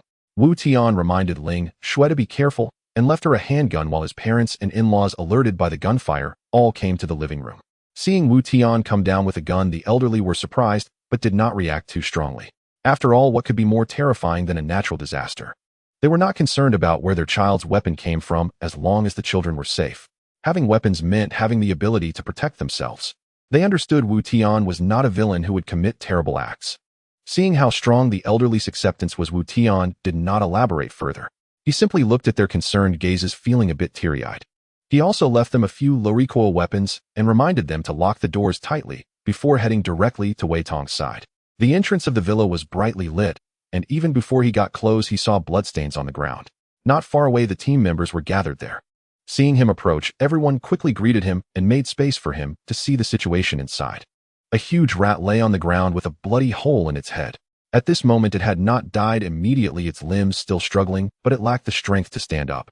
Wu Tian had long experienced such things in his past life, and was not surprised. He just didn't expect this creature to appear so early. These creatures were not terrifying in themselves, but they always came in swarms. How could there only be one? President Wu, I encountered this while patrolling with the brothers. I've never seen a rat this big, and it startled me. I just shot it immediately. There were originally 2. I only managed to kill one while the other darted up the wall and ran away. Wu Tian was still observing the rat on the ground. This rat looked so out of place. Although they had mutated after the apocalypse, they shouldn't be this large. He gently kicked it with his foot, and then realized that this rat was actually pregnant. Wei Tong urged, be cautious everyone. Keep your weapons close. The one that escaped may return, and it certainly won't be alone. These mutated rats have a strong sense of revenge. In the future, if we encounter them, we should either eliminate them entirely or avoid them as much as possible, or else we will face continuous troubles. Wei Tong nodded, feeling a bit guilty. Had he acted without hesitation and taken down the 2, perhaps everything would have been fine. Wu Tian wasn't blaming him, but clarified the characteristics of these rats. All right, just be cautious from now on. Tonight, arrange for more people to patrol and activate the electric fence on the walls. If you spot a swarm of rats approaching, don't worry about wasting bullets. Their teeth are razor sharp and they may carry various viruses, so make sure not to get bitten. Wei Tong had witnessed firsthand just how fast these creatures could be, and hearing Wu Tian's warning made him even more vigilant. He immediately arranged for half of the members to be on duty tonight. Concerned that their firepower might be inadequate, Wu Tian fetched several AK rifles and some ammunition from the villa. The happiest of all was Qi Gang, who had always loved firearms since childhood. However, due to the country's gun control laws, he had never had the chance to handle one. Now that the weapons were before him, he couldn't let this opportunity slip away. He picked up a rifle and hugged it tightly to his chest, refusing to let go. Wei Gu will return the handgun to you, but I want this rifle. No one can snatch it from me. Wei Tong rolled his eyes. That was just how this kid was. When he found something he liked, he became reckless. However, Wei Tong still agreed, knowing that if he didn't, the kid would pester him all day. Originally, Wu Tian hadn't wanted to reveal these weapons so soon, but there was no choice. If the rat swarm truly came, they wouldn't be able to fend them off without firearms. Now that communications were cut off, and there was no internet, even if they made noise on the mountain, not many would know. The squad members were all trustworthy, and they wouldn't go out and spread rumors. Everyone's safety was the most important. With the government overwhelmed, living in the suburbs meant no one would come to meddle. As long as they didn't attract too much attention, it should be fine. Throughout the early hours of the night, nothing occurred, and the rats did not come, which relieved the tense group. Today, most people woke up early, filled with anticipation. The appearance of the helicopter last night offered a glimmer of hope. Everyone was waiting for government personnel to arrive. Often the greater the hope, the greater the disappointment. By noon, no rescue team had shown up, leaving them uncertain about the situation. They could only console themselves that perhaps rescue efforts and supplies were starting from the city center, and maybe there were just too many people delaying their arrival. Wu Tian, however, was not surprised. Last night the rats had appeared on the mountain, and the storage warehouse near the shelter was filled with food supplies, so how could nothing have happened? He was correct, the storage warehouse had indeed been attacked. Initially the staff was busy moving supplies out in preparation for the rescue operation the next day. But unexpectedly a swarm of gigantic rats suddenly appeared, and before the staff could react the outermost workers were overwhelmed by the horde. Wherever they passed, only bloody remains were left. The surviving workers witnessing this scene hurriedly tried to flee, but how could their speed match that of the rats? Moreover, there were far too many of these rats surrounding them from all sides, leaving no escape route. The security personnel were also bewildered who, despite having firearms, they had little ammunition. The fleeing crowd was too chaotic, obstructing their line of sight, making it impossible to aim, and they dared not shoot recklessly. The terrified crowd desperately ran forward. In such moments the speed of escape determined who would survive, reliant solely on strength. Yet at the back of the group a few clearly lagged behind, on the verge of being caught by the swarm of rats. The 6 individuals were all from the same office, and today they were responsible for counting numbers, not for physically moving anything. Bored, they gathered together to chat. The sudden appearance of the rats frightened them, as well as seeing the crowd running back. They wasted no time and turned to flee.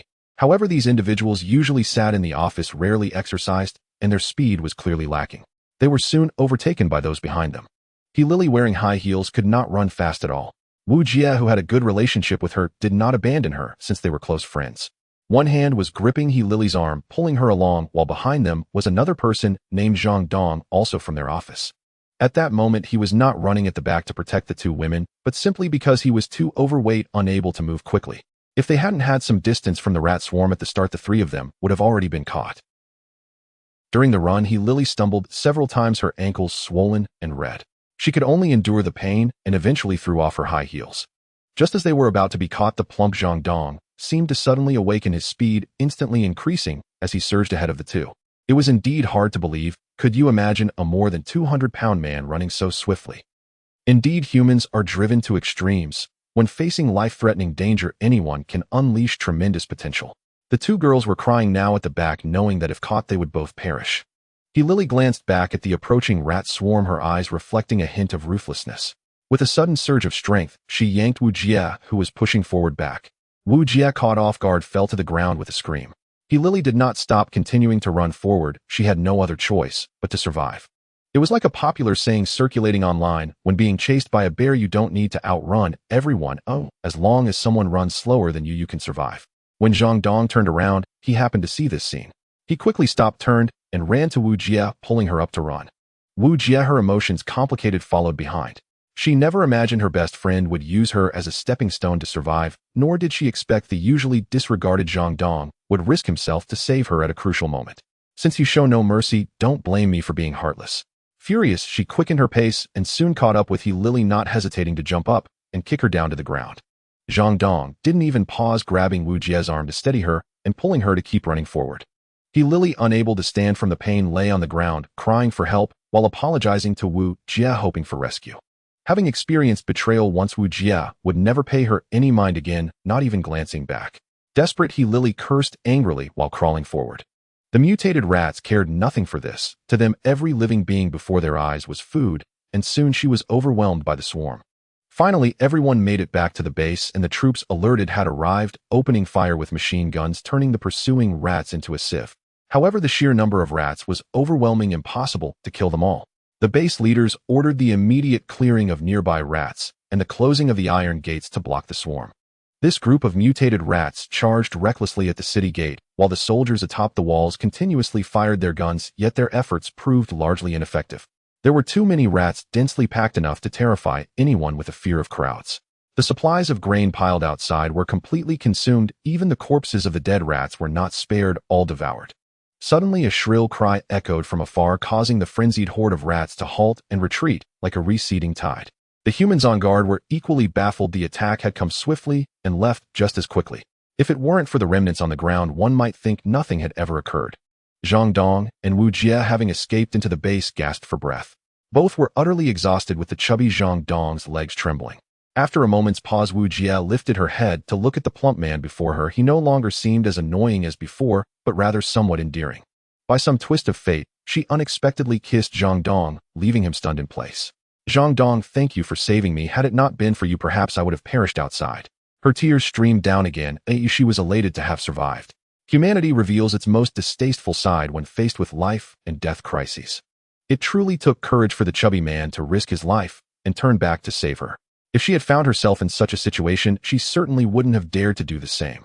A person willing to sacrifice their life for you is the most worthy of cherishing and the most reliable. Everything else is but fleeting.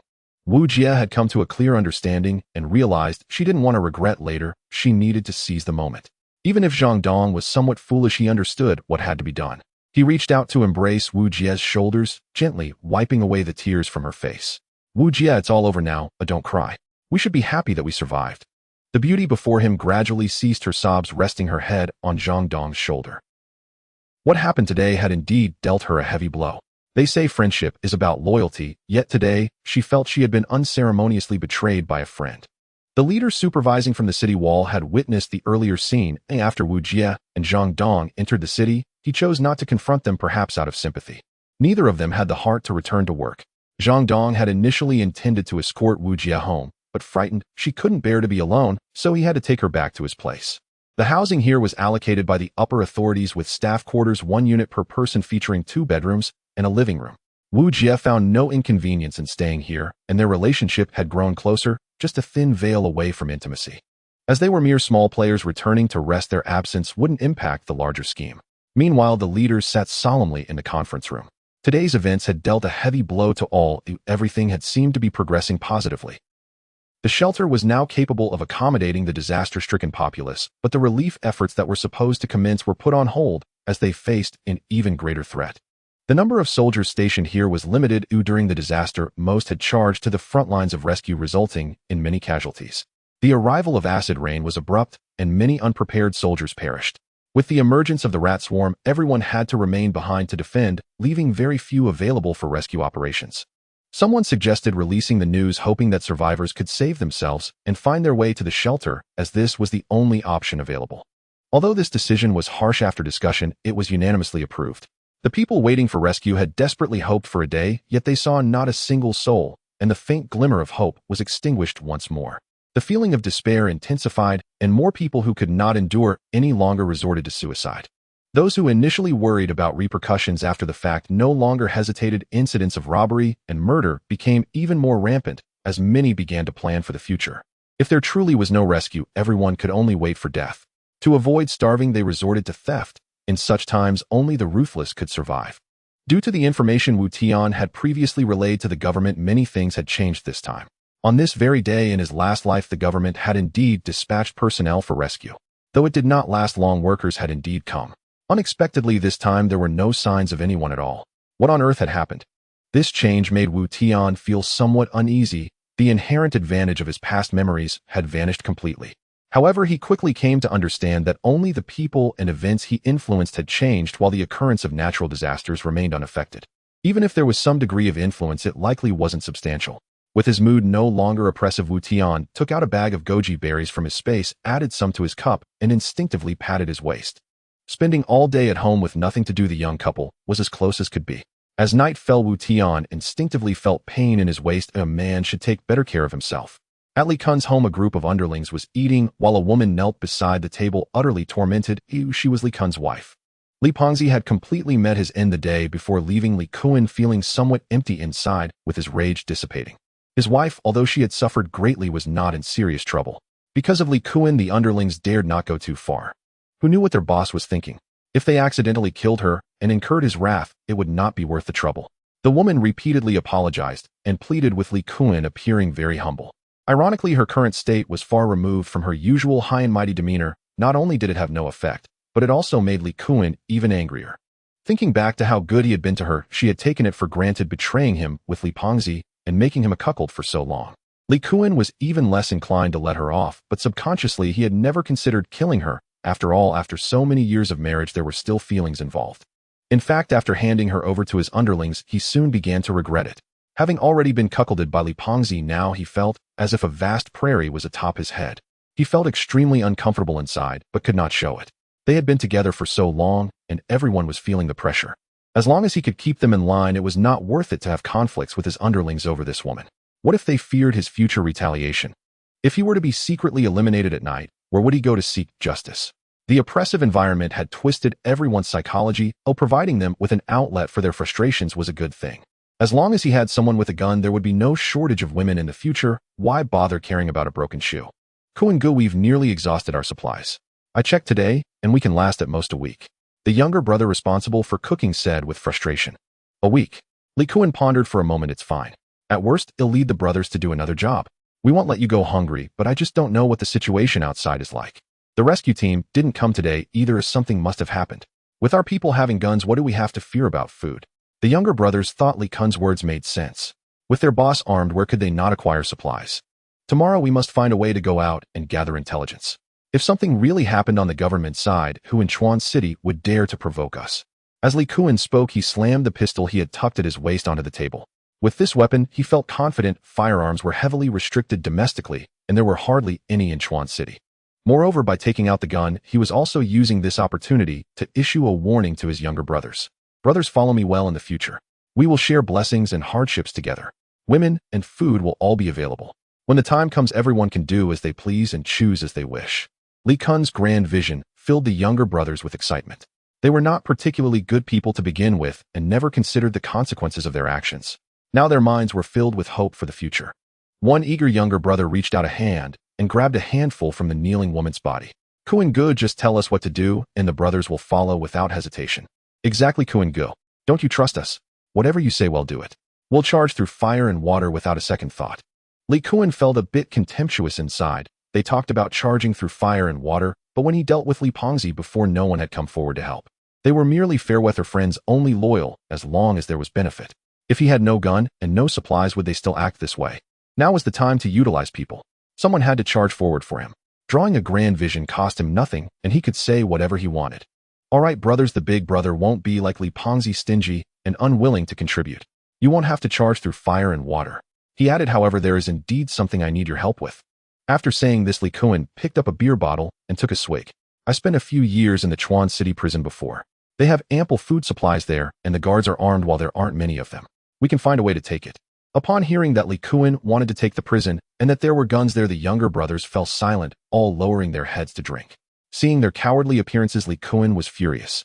Don't worry, I won't let you face the armed guards directly. We'll use our wits. Usually their guns are stored in the armory. As long as we can secure the armory with guns, what do we have to fear? The group thought it over and agreed, as long as they could get guns, they wouldn't have to be afraid. With the disaster being so severe and no rescue team arriving, it was likely that the government was also short-handed. Taking the prison was indeed feasible. The younger brothers finally breathed a sigh of relief, and the atmosphere became lively again as they toasted each other. The kneeling woman showed no concern for their matters, as she was now so hungry that her eyes were dark and her knees ached from kneeling for too long. Looking at the food on the table, she swallowed several times but did not dare to reach out. She could only pick up what these men had eaten and thrown on the ground or dropped. Watching Li Kuan feast at the table, her eyes were filled with hatred, yet she felt no guilt in her heart. Behind Li Kun's back, she betrayed him without a trace of remorse.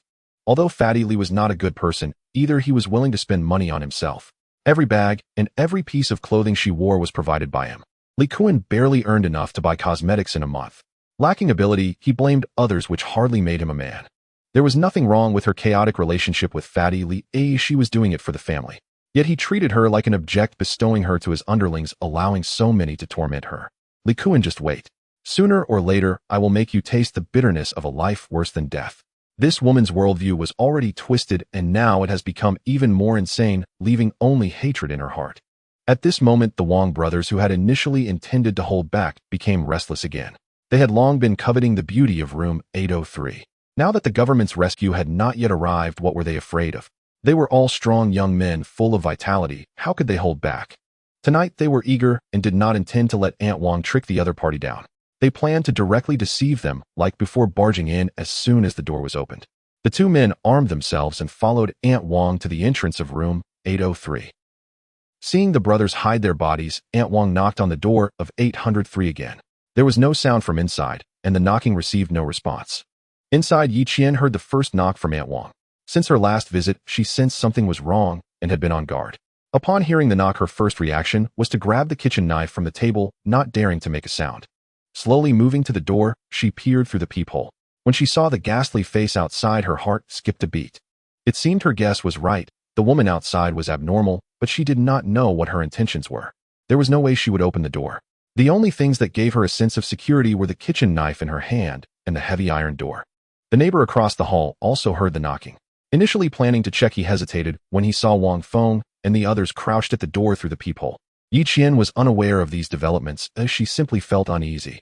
Ignoring it was not an option, as she knew she was definitely at home. Aunt Wang kept knocking. It had been a while, and surely the neighbors had heard, yet no one came out to check. They probably did not want to meddle, leaving her to rely on herself. Yi Qian's eyes turned, and she shouted towards the door, "Annie, why have you come to deliver food again? Thank you so much. I'm not feeling well, so I won't go out to get it or just leave it at the door." Her voice was loud enough for even those upstairs and downstairs to hear. The two brothers outside were startled, while Aunt Wang was puzzled as she had not brought anything. The neighbors who heard the commotion misunderstood, thinking she had indeed brought a lot of food. Recently, most households had run out of supplies, and those who hadn't had very little left. Now everyone knew that Aunt Wang was delivering food to the beauty of room 803, and they couldn't help but feel envious. Aside from the family across the hall, there were two other households on the 8th floor. After hearing Yi Qian's words, they no longer cared about the danger and rushed out with weapons. They just happened to see the three at the door of 803, but there was no sign of any food. He stopped in his tracks, gripping his knife tightly, staring at the three across from him. The people upstairs and downstairs all gathered on the 8th floor, and the three of them were blocked in the corridor. Yi Qian had been observing at the door and happened to see Wang Feng and the others getting up. She let out a long sigh, patting her chest, feeling grateful for her caution. Although Wang Kai and Wang Feng were arrogant, they were not foolish. Surrounded by so many people, they knew that acting recklessly would only lead to their own disadvantage, so they dared not take action. The neighbors who came to the 8th floor understood upon seeing the three of them that they had ulterior motives and likely intended to deal with the residents of apartment 803. Psychologically, none of them wanted to meddle in others' affairs. If they hadn't come, they could pretend to be unaware, but now that they were here, if they did not say something, it would be hard to justify. If today they allowed these people to harm the inhabitants of apartment 803 without intervention, it would surely set a precedent for when they themselves were targeted in the future and no one would come to their aid. Everyone understood this logic, so they could only brace themselves and confront the trio, asking, "What are you three doing here at this late hour instead of sleeping?" A resident from upstairs also spoke up, saying, "Who just called out about food? We're all neighbors, you can't just deliver to apartment 803. We're all starving here, you should share a bit with everyone." Hearing this, the other neighbors' eyes lit up. Regardless of their true intentions, they could pretend they were just there to deliver food. Now that their side had the numbers, they had to seize the opportunity to ask for some benefits. "Exactly, we have nothing to eat at home either. I'm so hungry, I'm seeing stars. Since you were so kind-hearted, you should help everyone out." At this moment, Wang Feng felt bitter inside. He understood what the neighbors meant, and although he wanted to retort, he hesitated and did not speak.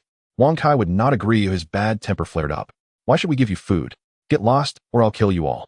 Seeing his fierce demeanor, the crowd felt a bit intimidated, but glancing at each other, they regained their composure. One of them, named Cheng Li, who was strong and tall, was not afraid of Wang Kai's threat. He pointed a knife at Wang Kai and said, "You brat, if you want to kill someone, come over and try it." Although Wang Kai was tough in words, he knew that a wise man does not suffer immediate losses. He was pulled back by Wang Feng and retreated. "Brother, don't get into a fight with this brat. He's my younger brother, he speaks too harshly. Don't take it to heart, I'll educate him properly later." Cheng Li did not relent due to Wang Kai's retreat. "I don't care how you educate him, since this matter has come to my attention, you have to give me an explanation. You don't need to explain to me. Everyone knows your intentions. Because of your trivial matters, the neighbors can't rest and are starving while arguing with you here. Since you are delivering food to apartment 803, you must have plenty at home. You should at least share a bit with everyone. We're not asking for much, just 5 pounds of rice each will do." Wang Feng forced a smile, saying, "Brother, don't joke around. We don't have that much food. We've been starving for days too. Don't give me that. Just say whether you can bring it today or not. If you don't have enough rice, use other food as a substitute. If you can't bring it out today, you won't be able to leave." Hearing Cheng Li's words, the surrounding neighbors also began to close in on the three with knives. Aunt Wang was so scared that she collapsed to the ground. A strong smell hit her, and it turned out she had been so frightened that she wet herself. The crowd quickly covered their noses and took a step back in disgust. Aunt Wang, who was terrified, hurriedly advised Xiao Feng, "There are so many of them, you can't fight them. A wise man doesn't suffer immediate losses, just give them what they want." Hearing Aunt Wang's words, Wang Feng was so enraged he almost passed out. This old woman, always a hindrance, didn't she realize she was revealing that they had food? He truly wanted to rush over and stab her a couple of times. This damn woman had a pig's brain. "Everyone please remain calm. We are all neighbors and will certainly help one another. Our family doesn't have much food either, but we can give you 2 bags of rice to share. This is a small gesture from us as brothers." Hearing Wang Feng's words, the crowd felt secretly pleased. They did not expect to actually extract food from them. This was an unexpected gain, and there was no reason to refuse. The people on the stairs no longer blocked the way, allowing them to pass, and following behind to collect the food. Tian, hiding at the door, finally relaxed once everyone had left. Sitting back on the sofa, she felt no sleepiness at all. After experiencing such an event, she couldn't sleep. Tian knew that today was just the beginning of what was to come. Being beautiful, she had seen many neighbors who had laid eyes on her, and there were surely others like the Wang brothers who would have ulterior motives. What should she do in the future? Her home was no longer safe. Although the security door was quite sturdy, it only kept out gentlemen, not scoundrels. Today there were only 2 people who came. If there were more, the neighbors wouldn't dare to come out and help. Moreover, who could guarantee that they didn't have any thoughts about her? She sat on the sofa all night contemplating. She wanted to take control of her own fate, as she no longer wished to live in constant fear. Clenching her fist, it was as if she had made a decision. A night passed, and the sun rose again. Although it was not warm, the sky was indeed bright. Early in the morning, the government dispatched several teams, all escorted by armed soldiers, primarily to ensure the safety of their personnel. Soon some weapons and supplies were transported onto the ships, and those individuals boarded their respective vessels, each with tasks to fulfill and not daring to delay. Last night, after finishing a meeting, the government leaders had just returned home when they were notified to come back for an important announcement. Officials from above sent word bringing an important notification that this disaster was global in scale, with significant losses across the nation and heavy casualties.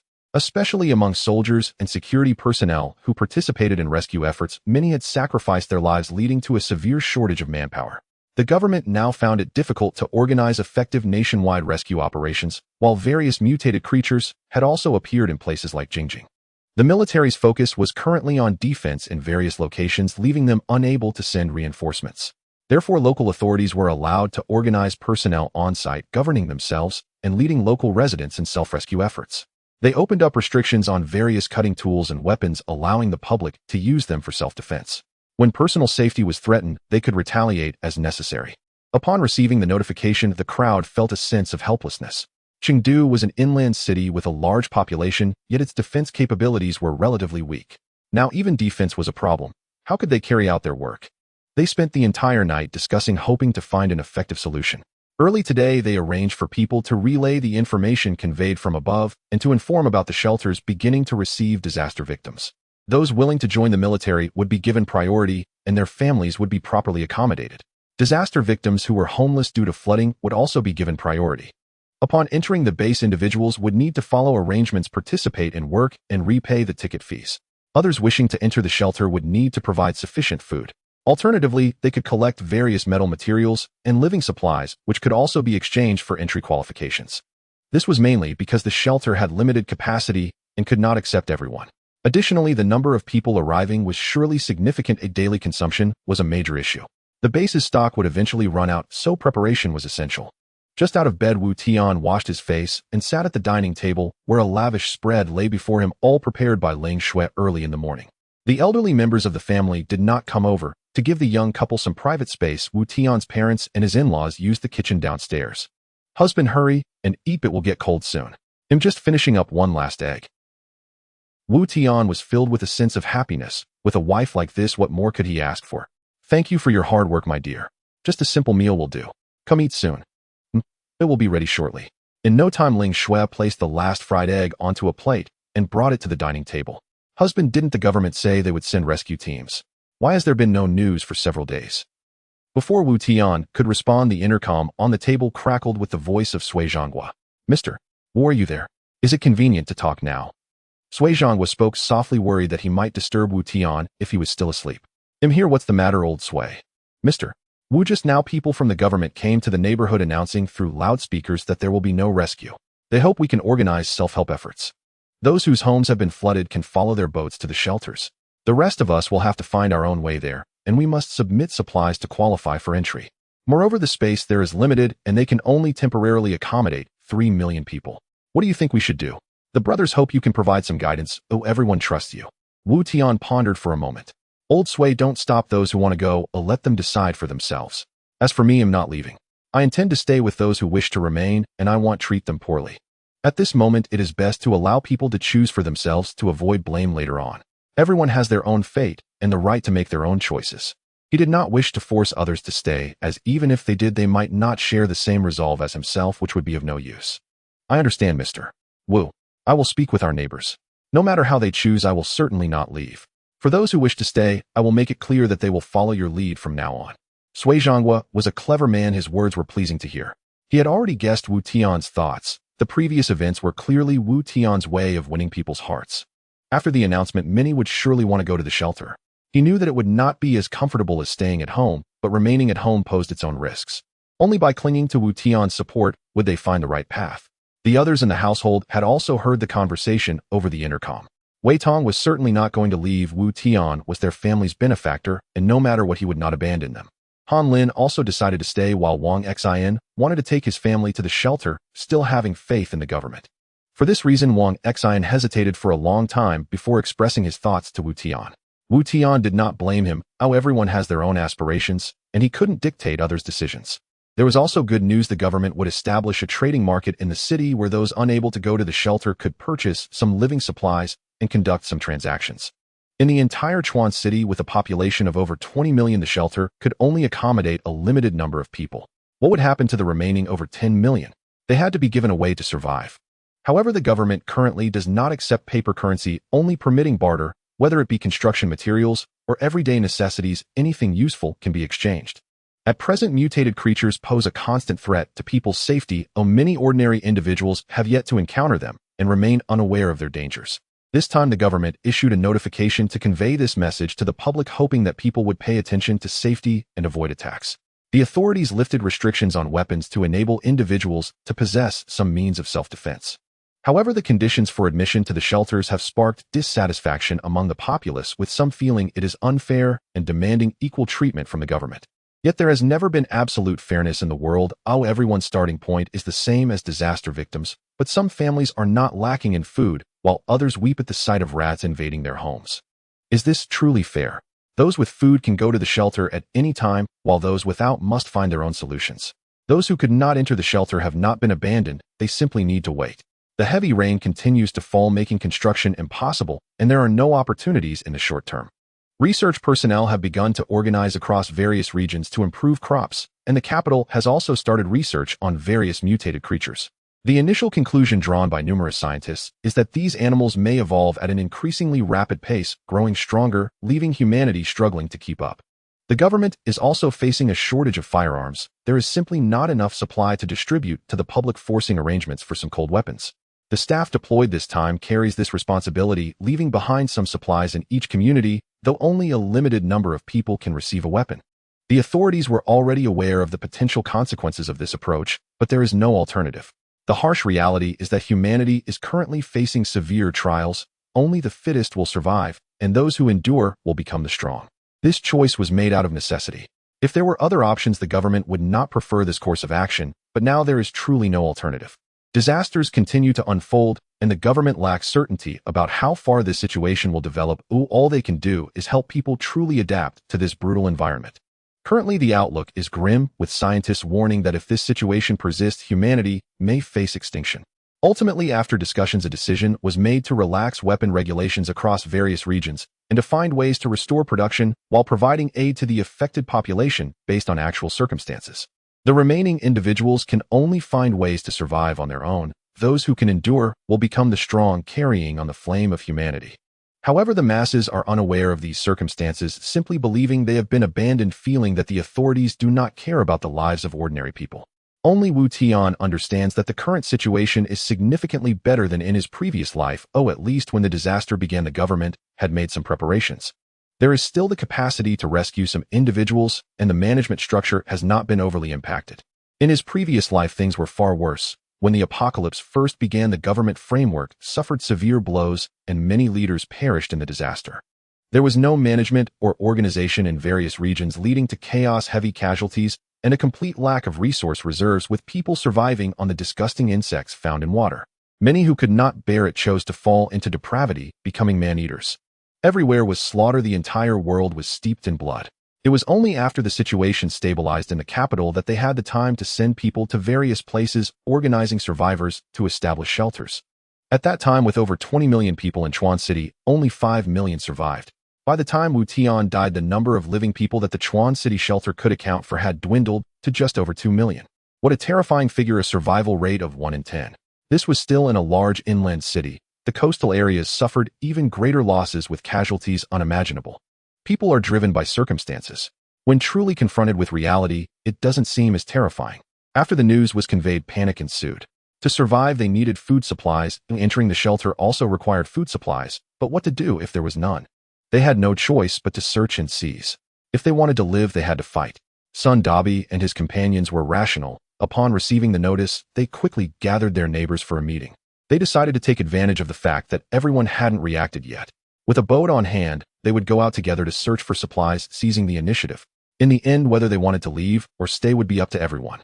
However, they must unite, now act together, and distribute according to labor. On Wu Tian's side, Wang Xin had already left Building 7 with the staff. Their several buildings were not short of supplies, and half of the people shared Wang Xin's mindset and followed the group. The remaining people in the community didn't want to leave, they simply lacked sufficient food supplies. Moreover, everyone had family and couldn't abandon them to become soldiers. They could only helplessly stay here. Wang Feng and Wang Kai also didn't leave. It was unclear what they intended to do. Aunt Wang initially wanted to sneak out and follow the group to retreat. She was discovered by Wang Kai and beaten in the bedroom. Wu Tian and Ling Shui exercised for a while. Don't get the wrong idea, it was just physical training. They decided to take the remaining people to continue searching for supplies. The extreme cold was coming up before that. They needed to ensure that those following them had enough supplies stored up or things would become troublesome. Sui Zhonghua and Han Lin were also not idle. With so many people gone, many houses on their side had become vacant. After discussing, they decided to recruit. The recruits were all decent individuals, and they brought their families. This was also a requirement they agreed upon. Having family meant these people would not easily betray them. Yi Qian from Building 803 took this opportunity to move to Building 10. She had previously known Sui Zhonghua, though they were not very familiar. Seeing that she was a girl alone, Sui Zhonghua took her in, but insisted that she must follow the group. No one would support her. Yi Qian readily agreed to this condition, as it was what she wanted. She knew that everything depended on her own efforts. Only by becoming strong could she live better. Not long after, Wu Tian came down with Wei Tong and the others, all fully armed. The weather was relatively cool. They wore stab-proof vests inside and jackets outside, making it hard to tell. They carried short firearms hidden under their clothes, as it was best to remain discreet for now. This time, Wu Tian arranged many boats to take everyone who could leave. The more people, the greater the strength. They needed to get moving. There was no such thing as getting something for nothing. What he wanted were loyal subordinates who could get things done, not lazy people who lived off him. The remaining people in the community had basically contacted Sui Zhonghua and Han Lin, wanting to act together with them. The two did not dare to make a decision on their own and only agreed to their request after consulting Wu Tian. On this trip to search for supplies, most of the people following along were men, with relatively few women, all of whom were healthy and able to work. Everyone was required to collect and submit what they found without keeping anything for themselves, and after returning, rewards would be distributed based on labor. Han Lin was quite capable and had prepared an effective management system in advance. After Wu Tian reviewed it, he found no issues and decided to implement it. The brothers Wang Feng and Wang Kai were also on one of the boats. They had very few supplies left, and they wanted to see if they could find weapons, as relying solely on ordinary machetes would not be enough to deter others. Yi Qian, who followed closely behind Sui Zhonghua, also saw the two men from a distance. Although she felt scared, she did not run away. After that night, she was determined to become stronger and face the fears in her heart. Sui Zhonghua sensed Yi Qian's unease and patted her shoulder to comfort her, then shot a fierce glare at Wang Feng and his brother. Yi Qian had mentioned the situation to Sui Zhonghua before when she wanted to move closer, so he was aware that Wang Feng and the others were not good people. However, it was not his place to intervene too much. He could only issue a simple warning to them to not cause trouble. That was all he could do. Sui Zhonghai's assistance to Yi Qian was not motivated by any personal feelings. He had a daughter, and Yi Qian was about the same age as her. In his eyes, she was just a child. It was indeed not easy for a girl to face all this alone, which was why he felt a sense of compassion and tried to help her as much as he could. Seeing the malicious gazes from Wang Feng and Wang Kai, Sui Zhonghua did not allow Yi Qian to board another boat, but instead took her directly onto Wu Tian's vessel. This boat was quite large, made of solid steel rather than inflatable. It was acquired by Wu Tian at the port of the White Bear country. Last night, he had found a secluded spot to secretly place it in the water. He then arranged for Wei Tong to bring the boat back. This way no one would suspect anything as they passed through a well-known route. Wei Tong was also a smart person who never asked too many questions and simply did his work quietly. Whatever Wu Tian arranged, he executed without question, never speaking more than necessary and maintaining a strong sense of confidentiality. Wu Tian, who had originally intended to discuss something with Sui Zhangkai, was also stunned by Yi Qian's beauty upon seeing her staring at her with wide eyes, making her feel embarrassed. It was Sui Zhangkai who could no longer bear to watch and coughed a few times to interrupt him. Only then did Wu Tian snap back to reality, awkwardly scratching his head and changing the subject. "Old Sui, I just happen to have something to discuss with you. Come with me over there." After saying this, he led Sui Zhangkai to another side. Yi Qian understood that he wanted to avoid the awkwardness and knew she couldn't follow, so she could only watch the water surface alone, feeling bored. Fortunately, Ling Shui had not seen that scene, otherwise Wu Tian would have been in trouble. He wrapped his arms around Sui Zhangkai's neck and threatened, "Old Sui, you must not tell anyone about what just happened. If Ling Shui finds out, I'm done for, and you won't have it easy either. He'll say you introduced me to her." Sui Zhangkai smiled. This kid might have lustful thoughts, but lacked the courage. Nevertheless, he was a decent person. It was normal for a man to feel attracted to a beautiful woman. He could understand that. He raised his right hand, saying, "I swear I won't speak of it. Otherwise old Han will have to eat only 4 dishes for the rest of his life." Wu Tian looked at him speechlessly with a gaze that seemed to say, "Do you think him a fool?" He replied, all right, I won't joke with you anymore. Don't worry, I didn't see anything just now, and I won't let Xiao Shui know." Hearing Sui Zanlin's assurance, Wu Tian finally felt at ease, though he still cast a guilty glance at Ling Shui in the distance, just in time to see her walking over to Yi Qian. The two engaged in conversation. As for what they were discussing, he could not hear, nor did he dare to approach, so he could only divert his attention. "Brother Wei, let's set sail, but take it slow. We'll go ahead, and let them follow. We mustn't fall behind." Wei Tong wasted no time, directly starting the boat, the engine roaring to life with a thunderous sound. Nearby speedboats and kayaks hurriedly followed suit. To increase speed, the kayaks were tied to the back of the speedboats, being towed along without the need for paddling. This time Wu Tian decided on a cluster of office buildings. There was no point in considering shopping malls, as everyone knew there were supplies there, and many would go, especially those living nearby, who could reach it without a boat. The commercial streets were not viable either. Most shops were on the first floor, long submerged by water. Even if the items hadn't been corroded by acid rain, they were no longer edible. In such a large city, the only places to find supplies were these office buildings, which would not attract much attention in the early stages. No wonder in his previous life people were reduced to eating insect cakes. Thinking back, with so many people in the city, places to find supplies were exceedingly scarce. With nothing to eat, they had no choice but to consume those disgusting insects to stave off hunger. In ancient times, during natural disasters, people resorted to eating roots, gnawing on tree bark, and even consuming dirt. This was no baseless fear. Cannibalism did occur, which is terrifying to even contemplate. Things aren't much better now. Although food can still be found, after some time supplies will be completely consumed, and with no new production, even roots will be unattainable. After the acid rain, very few plants survive. Many animals have managed to survive, but their attack power is formidable. After mutation, they pose a significant threat to humans, making it difficult to capture them without firearms. Some large animals even regard humans as food, leaving only these insects as the remaining source of sustenance. Fortunately, these insects have strong reproductive and survival capabilities, as otherwise they would have gone extinct. Many shelters even specialize in breeding them to barely allow the surviving survivors to eat their fill. Now, with Wu Tian's prior warning, the government has already begun researching these insects, and experiments in cold-resistant, soil-free cultivation of plants are continuously underway, likely to yield progress soon. During this time, Wu Tian has not been idle. The wheat planted in his space has matured, which he harvested, then replanted anew. However, he hasn't processed the harvested wheat, leaving it piled in the space with the stalks intact. He hasn't dried or threshed it yet. With rain still falling from the sky, he can't air dry it. Storing it in the space won't spoil it, so he just left it as is for now. As the boat continued forward, Wu Tian, bored and staring at the water's surface, suddenly spotted a fish swimming by. He couldn't discern its species, only seeing its dark scales and an unappealing head. Before he could take a closer look, the boat moved away, and calling for a stop would be futile. It was too late, leaving him puzzled by this discovery. With such intense acid rain, how had that fish survived submerged? He distinctly remembered that since the acid rain, he hadn't seen any fish at all. He wasn't sure about the sea. Having lived inland in his previous life, he never visited the seaside. The ocean is vast, and it's reasonable to think that many fish could survive. He could understand that.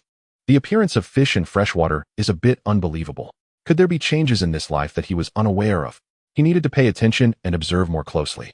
The fleet soon arrived at the designated location, where there were no residential buildings, only large office towers. This area was close to the suburbs and rather remote. There was not a single soul around. The surroundings were eerily silent. Wu Tian paid little mind, reasoning that everyone must have rushed home during the earthquake, which was why no one was trapped here. The group was organized into teams of 10, each responsible for searching and transporting supplies from a single building. Wei Tong's team had only 16 members, primarily tasked with vigilance and security. 2 individuals were assigned to accompany each building, each armed with a gun capable of handling most situations. This time, Wu Tian had no intention of seeking ordinary supplies. Those were left for them to handle. Instead, he intended to act separately with Ling Xue, mainly to collect some large equipment that might be useful in the future, or perhaps large items that were inconvenient to transport. The two held hands, wandering around and collecting anything of value directly into their space. Items like the large conference table, office desks, and genuine leather chairs in the company were selectively gathered. He did not take them all. He avoided ordinary tables and chairs to prevent being discovered by those with ulterior motives.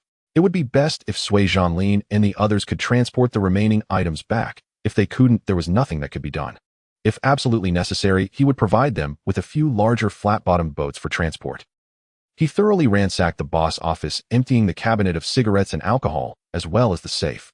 He had not counted the specifics. In the apocalypse, cigarettes and alcohol were luxuries that most could not afford. As for the cash and valuable items like gold in the safe, he felt they were of little use. Money was merely waste paper in the apocalypse. However, Ling Xue persuaded him to keep the gold. It was not because she liked gold jewelry, but due to the fact that gold is considered a precious metal for reasons beyond its appearance. It is vital in many fields. The space was large enough to accommodate more. Better safe than sorry. Just as the two were happily collecting, gunfire suddenly erupted outside. The sounds of continuous shooting clearly indicating an exchange of fire. Wu Tian hurriedly took Ling Xue and ran downstairs.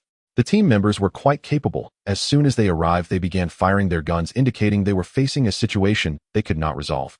After running down 2 floors, the gunfire outside intensified, evidently indicating that nearby team members had come to provide support. This made Wu Tian even more anxious. Things had gone too smoothly during this visit, and the unusual quietness was concerning. He had grown complacent after enjoying a comfortable life following his rebirth. The gunfire sounded increasingly closer, likely as they retreated towards him. The team members left around the building were the most numerous. This was also Wei Tong's good intention, concern for his safety. It was indeed correct for everyone to withdraw towards this direction. The members were armed, making support easier.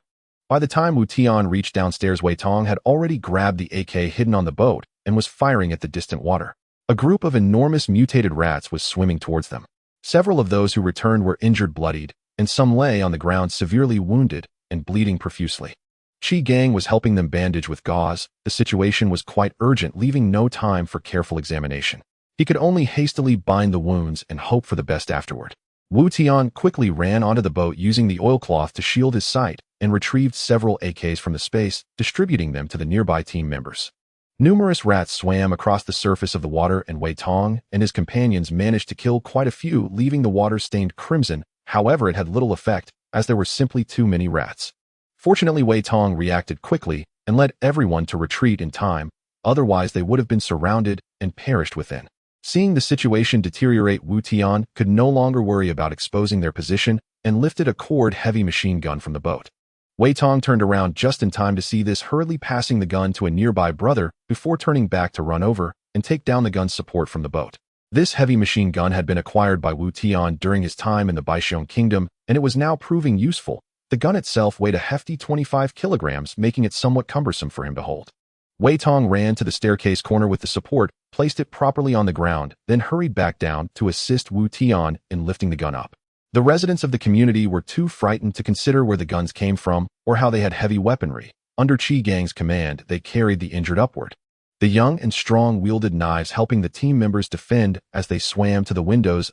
Any rat attempting to enter was slashed to death by their chaotic strikes. Wei Tong shouted for them to fall back to near the stair entrance and clear a space for shooting. As a soldier, he had no trouble operating the heavy machine gun. He loaded the ammunition belt aimed at the window, and as the gunfire erupted, the rats entering through the window were blasted apart, turning into a mist of blood. Ling Xue followed the crowd up the stairs while Wu Tian stayed behind to help. The sound of gunfire echoed continuously in the corridor, causing pain in Wu Tian's ears. Under normal circumstances, with so many rats outside, it would be difficult for them to hold their ground, but for some reason the number of rats rushing in was not substantial. Most of them simply swam past this building towards the distance. Based on the current situation, it seemed as if the rats were frightened and fleeing, not charging towards them. What could instill such fear in these mutated rats, causing them to flee in a panicked manner? These vengeful creatures, having lost so many to the team, showed no signs of stopping, instead bypassing them to leave. What could make them so terrified was even more alarming. Wu Tian patted Wei Tong's shoulder, noticing that he had ceased firing. Weiga, something feels off. These rats are not coming for us. It's as if they are merely passing by. We should retreat to the upper floors and observe the situation. Wei Tong also sensed that something was amiss and quickly called for everyone to retreat upstairs. They continued until they reached the 8th floor, where they finally halted, setting up the machine gun to prepare for defense. Those carrying handguns would be of little use remaining here, so Wu Tian arranged for them to go to a nearby office, moving some heavy objects and tossing them at the staircase corner. These would serve to block the path, preventing a rush of rats and providing some buffer. He did not idle, either turning to enter an office, peering through the window to look outside. The floor was too high to see clearly, and he retrieved a pair of binoculars from his space. The surface of the water was still densely populated with rats. The faster ones had already swum far away. After observing for 5 more minutes, he finally saw what was causing the rats to flee. At the rear of the rat swarm, a massive shadow closely followed them, devouring the lagging mutated rats whole. A gigantic head emerged from the water, its crimson core revealing itself to be an enormous black serpent stretching dozens of meters long, swimming with astonishing speed, accompanied by a dozen snakes the size of pythons. All the rats caught by them were bitten to death, and the great serpent swallowed the lifeless rats whole. The smaller snakes did not pause to feast, as the rats were too large to swallow whole, discarding the dead ones directly into the water. Clearly, they were not lacking in food. They were simply engaged in the pursuit of this group of rats. Once the giant snake had slithered away, Wu Tian finally let out a sigh of relief. This time, he had truly been careless, having grown accustomed to being cautious in his past life. For days he had lived in constant fear, but upon returning, the peaceful social environment allowed him to relax slightly. Coupled with his identity as a reborn individual, he had seen all kinds of scenarios. He had encountered even larger mutated creatures and had killed them before, yet his mindset had not yet adapted. Now he was not alone. His teammates had also never faced such situations and were struggling to adjust. He had a space to retreat to when faced with insurmountable danger where nothing could harm him, but they did not have that luxury. Moving forward, he had to consider matters more cautiously and could not afford to be so negligent again. If it weren't for the appearance of the giant snake, these people would have certainly perished here. The rats would not spare anything that could become food. After calling everyone down to take a head count, he realized that 7 or 8 individuals were missing. They must have been attacked by the rat swarm when they encountered it, unable to retreat in time. It seemed they were in grave danger. Additionally, several other teams had not yet returned. However, those individuals were searching for supplies a bit farther away, so they should not encounter the rat swarm. Wu Tian dared not allow them to continue searching for supplies, and hurriedly ordered everyone to load the gathered supplies onto the boat, arranging for the injured to be placed on the speedboat. The only doctor in the community was currently assisting in examining their injuries. When Shi Gang had just bandaged them, he had done so hastily to save time, and now they needed to be treated properly once again. Not long after the boat set out, they happened to run into other returning teams. They had come to provide support after hearing the gunshots, with some remaining behind. There was no time to explain, so Wu Tian ordered them to turn back and follow the fleet, picking up the remaining people before heading back. They could not take the same route back, having to detour from another direction. Otherwise, if they encountered that giant snake, these people would be utterly helpless. After the fleet had traveled over 3 kilometers, the surroundings became less eerily quiet.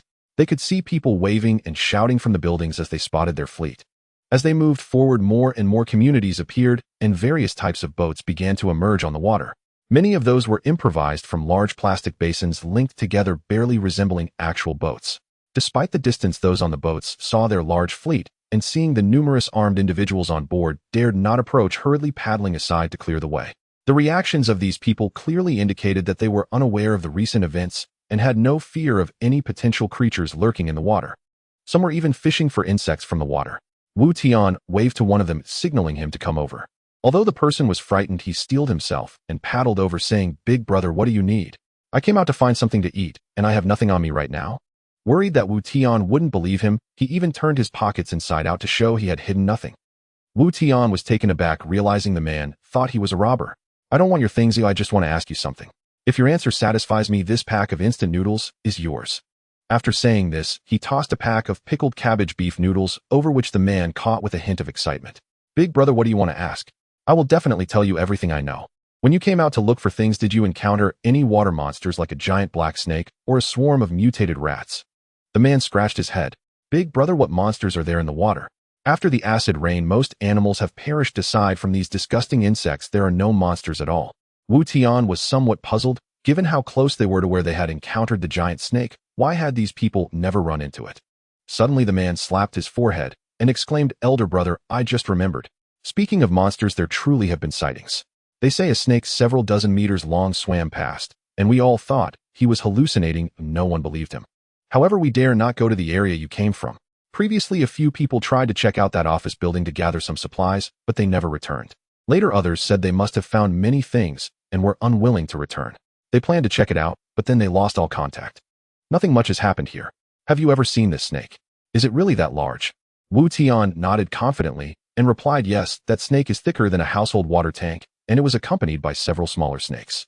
We just escaped from there, so be careful not to get eaten by that snake." Seeing Wu Tian's serious demeanor, the man believed his words, his face turning pale, clearly shocked by the news. What on earth is going on? Good heavens, will we have no chance to live? If there really is such a huge snake, how will we ever go out to find supplies again? Wu Tian chose not to say more. He had already conveyed everything important to them. Whether they believed it or not was no longer his concern. As the fleet set off again, Wu Tian pondered the situation. Did that snake have a territorial instinct, only moving within a certain range? But that didn't make sense. These snakes are carnivorous and wouldn't simply hunt mice. Humans are also a source of food for them. Mr. Wu, why do you think these snakes don't attack the nearby humans? Could it be that they find them pitiful and feel reluctant to strike, keeping them alive? Wu Tian's mind sparked with a realization. What did you say, Wei Go? I didn't catch that. Could you please repeat? I said, why don't the snakes attack the nearby humans? Is it because they feel sorry for them and are keeping them alive? Wu Tian finally understood. No, it's not that they pity them, but they are indeed keeping them alive. It's said that rabbits don't eat the grass near their burrows. I didn't expect snakes would use this tactic too. This is clearly a source of backup food. These people have long been targeted. It's just that with plenty of food available outside, they haven't attacked the nearby humans. Today, that group of mice must have wandered through unexpectedly, running into the territory of that giant snake, which is why they were hunted down. Wei Tong, after hearing this, found it somewhat unbelievable. Mr. Wu, are these snakes really as intelligent as you say? Do they even understand farming? You may not know, but snakes are inherently quite intelligent, and this giant snake is even more so. I feel that it is keeping these people as food reserves for the smaller snakes. When food becomes scarce, it will definitely attack them. Snakes have a natural habit of hibernating, and with the weather getting colder, it's preparing food in advance for winter. Before hibernation, they need to consume a large amount of food to store energy. When winter arrives, if they don't have enough energy, they will still come out to hunt. This area is so close to their den, it is certainly a prime hunting ground. Wei Tong also thought this reasoning made sense. Then, Mr. Wu, should we remind them to leave? I already spoke to that person. As for what they choose to do, that's not our concern. The apocalypse is full of various dangers. We can manage for a moment, but not for a lifetime. Everyone has their own choices. We cannot dictate their thoughts. Besides, there are so many people in the whole city of Chuan, we cannot oversee them all. At this moment, in the Maple Forest community, Zheng Sun and the others were packing their belongings, realizing that they could no longer stay here, as several people had already been taken away by that monster. Everyone lived in constant fear, and with no other option, they had to flee. Though reluctant, survival took precedence. As long as they were alive, any place could be home. They couldn't go to the shelter now. It was too far away, and with so many people, they simply couldn't afford the accommodation fees. Zheng Sun had considered stealing some supplies to leave on his own. However, seeing the trusting eyes of his neighbors, he hesitated. His heart just couldn't harden. They regarded him as their pillar of support, waiting for him to make a decision. In the end, he didn't abandon them and decided to lead everyone to escape. The giant snake was heading towards the city, so they could only run outward. After packing up, everyone waited at the stairway. Most of their belongings had been left behind. They only took the most essential food supplies and warm clothing. They only brought one set of kitchen utensils, choosing the largest pot and taking all the knives, as these items were necessities they couldn't do without. With the water so deep and the rain still falling, figuring out how to leave became a major issue. After much discussion, they devised a special plan. Everyone took apart the wooden doors from their homes and pieced them together, securing them with nails while gathering all the scrap materials available. After softening the materials with fire, they applied it to the joints to prevent leaks, filling all the gaps and wrapping everything tightly with tape. After completing the first coffin-like boat, they tested it in the water. It worked quite well, but they lacked enough tape to wrap all the boats. Zheng Sun, along with a few others, collected all the tape and scrap materials from the entire community, including various types of plastic bags. For those homes that were unoccupied, they broke open the doors, directly salvaging whatever they could find, even slippers. After much effort, they managed to gather dozens of coffin boats. The remaining people had their own ways. Large plastic basins from their homes were also utilized. After heating them, they were pieced together, placing a wooden door underneath and tying it to the back of the coffin boat with rope, making it workable. After descending, Zheng Sun boarded the frontmost coffin boat, which accommodated 6 people. They took turns using their homemade paddles to row forward. The water surface was calm, presenting no difficulties for them as they slowly paddled out of the community, successfully reaching the main road. The streets, once lined with shops, were now devoid of anything. Only some taller buildings could be seen above the water. After paddling for over 10 minutes, Zheng Sun suddenly heard shouting from behind. Turning around, he spotted Wu Tian and his team advancing. Zheng Sun hurriedly instructed everyone to stop paddling, to not continue forward. They untied the connecting rope and began paddling back without turning around. He intended to negotiate with Wu Tian to see if they could take them along, primarily because everyone was exhausted from continuous rowing. Wu Tian, seeing the odd little boat paddling towards him, knew that Zheng Sun must have something important to discuss, so he proactively steered closer. "Hello, big brother. We are residents of the Maple Forest community, and we want to head towards the suburbs. Could you possibly give us a lift? Just pulling us with a rope would suffice. We're too slow like this, and it becomes too dangerous after dark. Please, we can offer some food in return for your help." Wu Tian had long been observing this group of people, which included men, women, the elderly, and children. It seemed that the leader among them was quite decent, otherwise he wouldn't be leading such vulnerable individuals. Helping them out wouldn't be a problem. Some residents in the community had already left, and many houses had become vacant. It would be just right to arrange for them to stay, and in the future they could also contribute to the construction of the base. "Why are you heading to the suburbs? It's much more convenient to find supplies in the city. Why venture out?" Zheng Sun did not hesitate, saying, "Brother, you don't know. There's a gigantic black snake monster in this area that often comes to our community.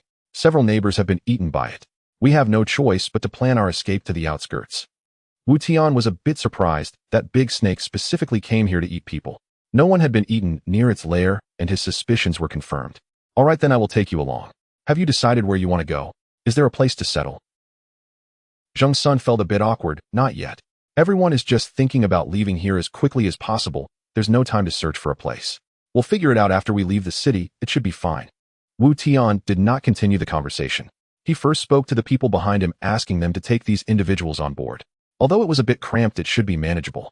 Moreover, while the coffins they made themselves were not aesthetically pleasing, they were sturdy enough. The remaining people could stay inside, while being towed along by the speedboat. On the way, Wu Tian informed Zheng Sun that there was a place in his community where they could settle, and asked if they wanted to go there. Zheng Sun didn't hesitate at all and agreed immediately. They had no place to go, and now that there was a ready house for them, how could they hesitate? With so many people along with a boat and weapons, where else could they find a place that felt safer than this?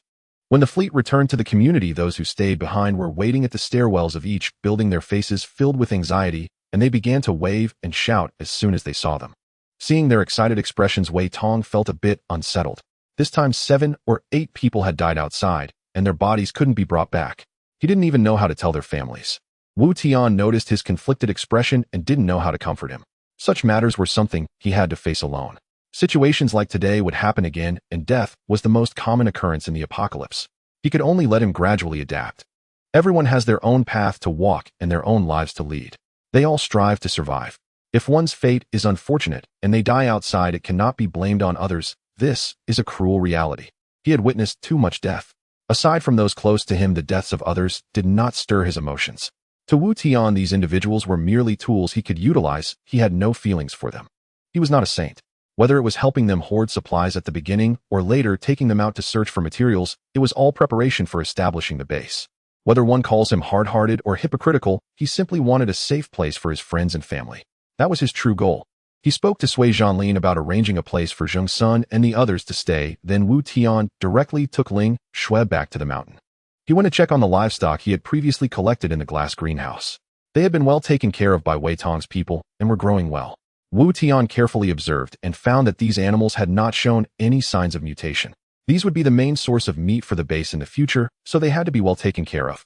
He had to commend his foresight. The construction of the glass greenhouse was perfect, and the acid rain had not harmed these animals at all. Just as he was feeling pleased with himself, a hen flapped its wings and flew over his head, dropping a clump of black and white matter right onto him. Wu Tian's expression changed immediately. He had just prepared to add a meal for tonight when Ling Shui stopped him. Helpless, he ultimately restrained himself and did not kill it. On the other side, Li Kuan, accompanied by a few younger brothers, finally arrived at the Chuan City prison, only to be blocked by the main gate surrounded by high walls and barbed wire. Getting inside was exceedingly difficult.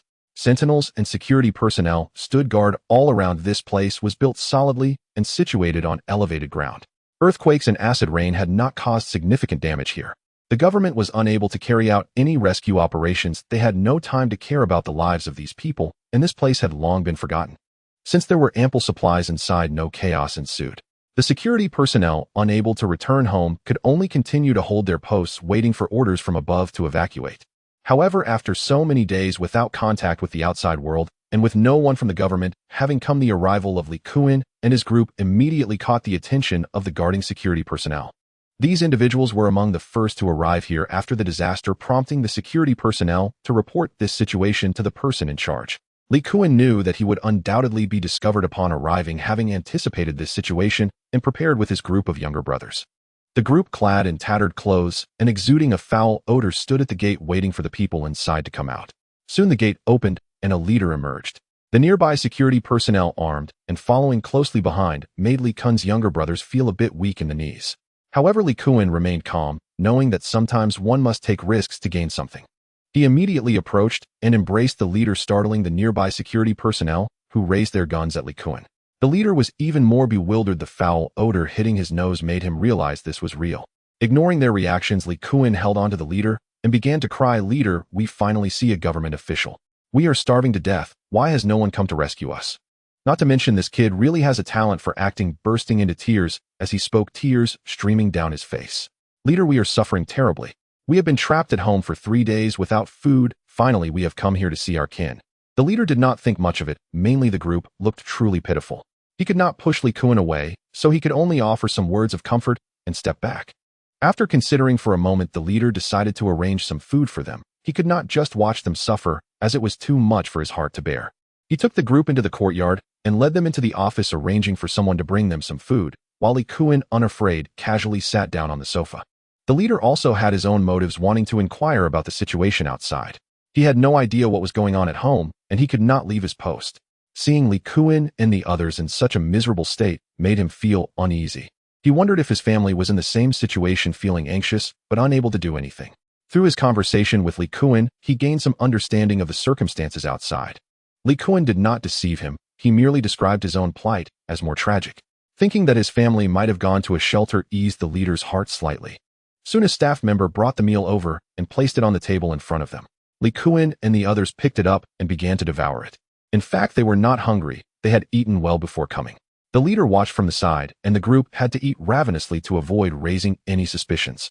Concerned that they might choke, the leader kindly poured each of them a glass of water, unaware that this single gesture had actually saved his own life. Before long, the meal was consumed entirely. Li Kuan took a sip of water and placed the cup on the table, saying, "Leader, we can't just eat your food for free. If you have any work that needs doing, we are more than willing to help. Don't be so polite. Helping you is the least I can do. After you finish eating, take a break and then leave. There are regulations here that you can't stay too long." Hearing this, Li Kuan wasted no time and suddenly knelt on the ground, saying, "Leader, could you please not send us away? If we go outside, we will starve. Please have mercy and let us stay. We can do any dirty or hard work." Seeing their elder brother kneeling, the younger ones had no choice but to follow, and in a swift motion, they all knelt down. The leader was taken aback by their actions. He quickly stood up and came over to help them. The group, unable to rise as they wished, continued to kneel on the ground and cry out, and seeing their pitiful state, the leader felt a pang of compassion. "I promised to let you stay temporarily, so get up, there's no need to kneel." Saying this, he came over to assist Li Kuan once more. Upon hearing that they could stay, Li Kuan immediately stood up, bowing and thanking the leader profusely. "I only let you stay temporarily because I saw how pitiable you are. Once the situation outside improves, you must leave immediately." Li Kuan nodded in agreement. "Also, this place is different from the outside. Since you have chosen to stay here, you must abide by the rules. There are certain restricted areas that you absolutely must not enter. Do you understand? Rest assured, leader, we definitely won't wander off. We will strictly follow the rules here. Just assign us any tasks, and we will ensure you are satisfied." And so Li Kuan and his group temporarily blended into the prison. Whether his plans would succeed later remained uncertain. The leader called over a staff member and instructed him to arrange a room for them to tidy up their personal hygiene, as they were truly unbearable with their stench. The prison here has its own independent water system, using well water due to the distance from the city. Significant expenses were incurred to drill wells on the mountain, which were deep enough to avoid the effects of acid rain. The group was taken to a room containing only 3 double beds with a table in the middle. There was nothing else. This space was usually for auxiliary personnel of the prison, and since there were many rooms it had been vacant, making it perfect to accommodate the group. The staff member told them to wait here while he went to fetch clean clothes and towels. After the staff member left, one of the younger brothers immediately rushed to the door to keep watch, while another said, "Elder brother, we have gotten in, but with such strict management, we won't have access to any guns." Li Kuan raised his hand and slapped him on the head, saying, "Fool, now that we're in, there will be plenty of opportunities. Don't rush, let me get a better understanding of the environment here first. And you all better watch your words. If anyone causes trouble, don't blame me for being ruthless." After a long day, Wu Tian lay on the sofa resting his head on his wife's thigh, while Ling Shui continuously skewered fruits from the table with toothpicks and fed them to him. Life was indeed pleasant. The elders had not come to visit them, so Wu Tian felt no restraint as he slipped one hand beneath Ling Shui's clothing. Having been together for so many years, there was nothing to be shy about. Ling Shui's breath quickened as his wandering hand explored, and she pressed down on his mischievous hand to stop him from continuing. Wu Tian got up from the sofa, scooped Ling Shui into his arms, and headed toward the bedroom. Meanwhile, in a research lab, an elderly professor was bent over closely examining a microscope on the table, which held some animal tissue samples. A young beauty quietly approached him from behind, standing silently, evidently afraid of disturbing him. Finally, after 10 minutes, the old professor stepped away from the microscope, stretched his back, and turned around to see the beauty who had been waiting patiently behind him. "Xiao Fei, you came and didn't say a word. I was so busy just now that I didn't notice you had been standing here for a long time," he remarked. The beauty smiled and replied, "Teacher, I just arrived not long ago. I saw you were busy, so I didn't dare to interrupt. You know, I've told you many times, if there's something, just let me know directly. I don't mind being disturbed. There's no need to be so polite with me," the old professor said, affectionately patting her shoulder.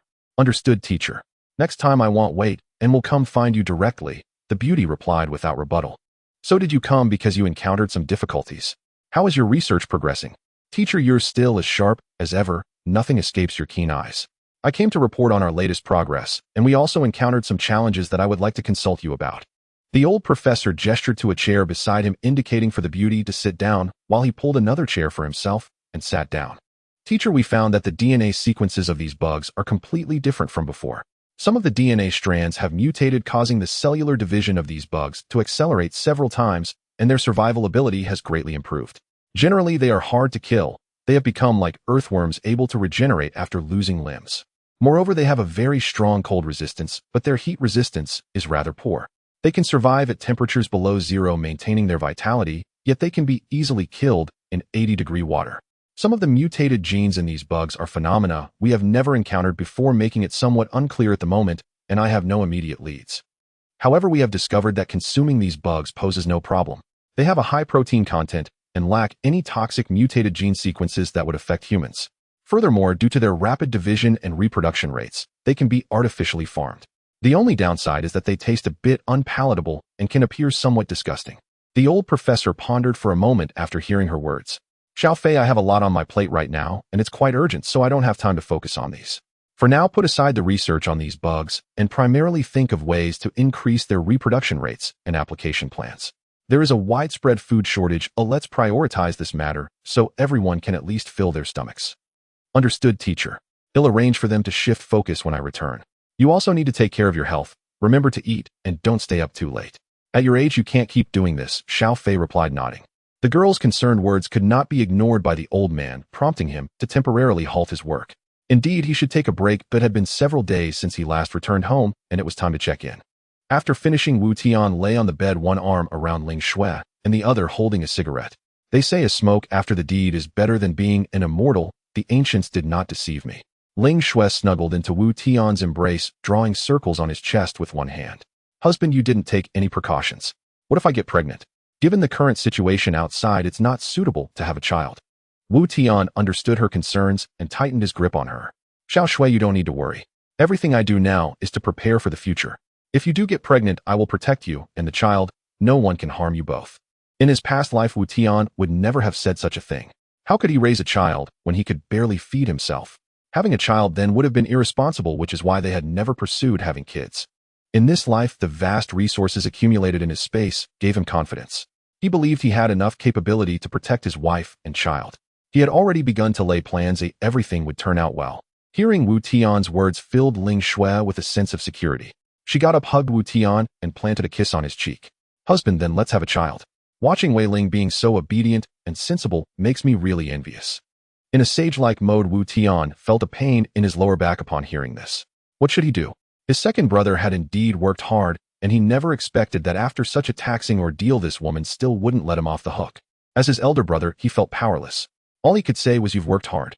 Feeling Ling Shui's mischief, Wu Tian could no longer hold back and immediately flipped over, pinning her beneath him. 1,000 words are omitted here. After an unknown amount of time, the two finally stopped. Wu Tian reached out with a trembling hand to grab the lighter on the table. Just as he lit his cigarette, there was a rapid knock at the door. Wu Tian dared not delay. He hurriedly put on his clothes and jumped out of bed, only to find his legs go weak and nearly fall. He inhaled sharply, placing his hands on his waist as he slowly made his way downstairs. At the door stood Wei Tong and Sui Zhanlin. Before Wu Tian could speak, Sui Zhanlin urgently exclaimed, "Wu Zong, there's a problem. Today, many giant mutated rats were suddenly discovered in the neighborhood, and several households have been attacked. From my observations, the number of rats around our community has been increasing. Everyone is afraid to go out for fear of being attacked. This situation cannot continue." Wu Tian was not surprised by Sui Zhanlin's words. It was an expected situation. Many rats had escaped at that time, and it was normal that they didn't dare come here to look for food since there were natural predators in the city. However, the question was how to defend against them. These rats were highly aggressive and omnivorous, clearly viewing humans here as food, otherwise they wouldn't have appeared so boldly. Wu Tian stood for a while, feeling a bit lightheaded and sweating. "Stop standing at the door, come in first. Let's discuss a strategy." Once inside, the three sat on the sofa. Wu Tian found a comfortable position, leaning back against the armrest. Wei Tong began, "Wu Zong, the country has lifted restrictions on weapons. We no longer need to worry, but if anyone does inquire about the source, that could be an issue." Wu Tian instantly understood Wei Tong's implication. He was inquiring whether he should take out the firearms, yet he couldn't say it directly, only hinting at it. At this point, Wu Tian was not afraid of being discovered by the government. The situation had become quite severe, and other cities were likely not faring any better. If it weren't for the acid rain having destroyed so much, some weapons would have likely been distributed to the populace. The country was not entirely oblivious to change, just as in the early days of nation building, when our predecessors had firearms in every household and the local militia would often train in shooting. The era of a militarized populace was not without precedent, but as the nation stabilized and grew stronger, neighboring enemies no longer dared to provoke. Society needed stable development, which gradually led to restrictions on firearms. At this moment, bringing out the weapons was not a significant issue. It was just that he did not want to be targeted too soon. With so many foreign goods, others were not foolish. They could easily associate it with events from before the apocalypse. However, not bringing them out was also not an option. The people below were his future foundation, and it was apparent they could not manage themselves.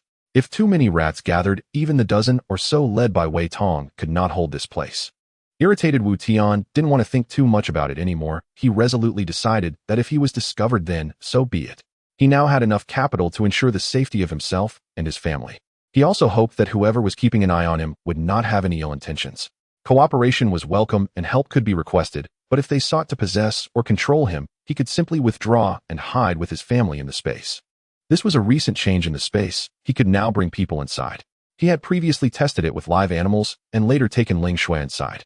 The only imperfection was that those who entered could only live in the villa and could not go elsewhere. This was something he discovered through the lives of several chickens, and he had felt quite sorry for them. He later simmered a pot of chicken soup to ease his conscience. This was purely an experiment and not a punishment for the chickens that had dared to relieve themselves above his head. Wu Tian could vouch for this with a clear conscience. Seeing Sui Zhanlin's anxious demeanor, Wu Tian no longer teased him. "Old Sui, you are a smart man. Some things need to be said in advance. I dislike beating around the bush. Let's speak plainly. You should have guessed what I intend to do. People must pay a price for what they wish to obtain. I am not a saint. Everything I do has a purpose." Sui Zhanlin was not surprised. He had indeed anticipated that Wu Tian's actions were to win people's hearts.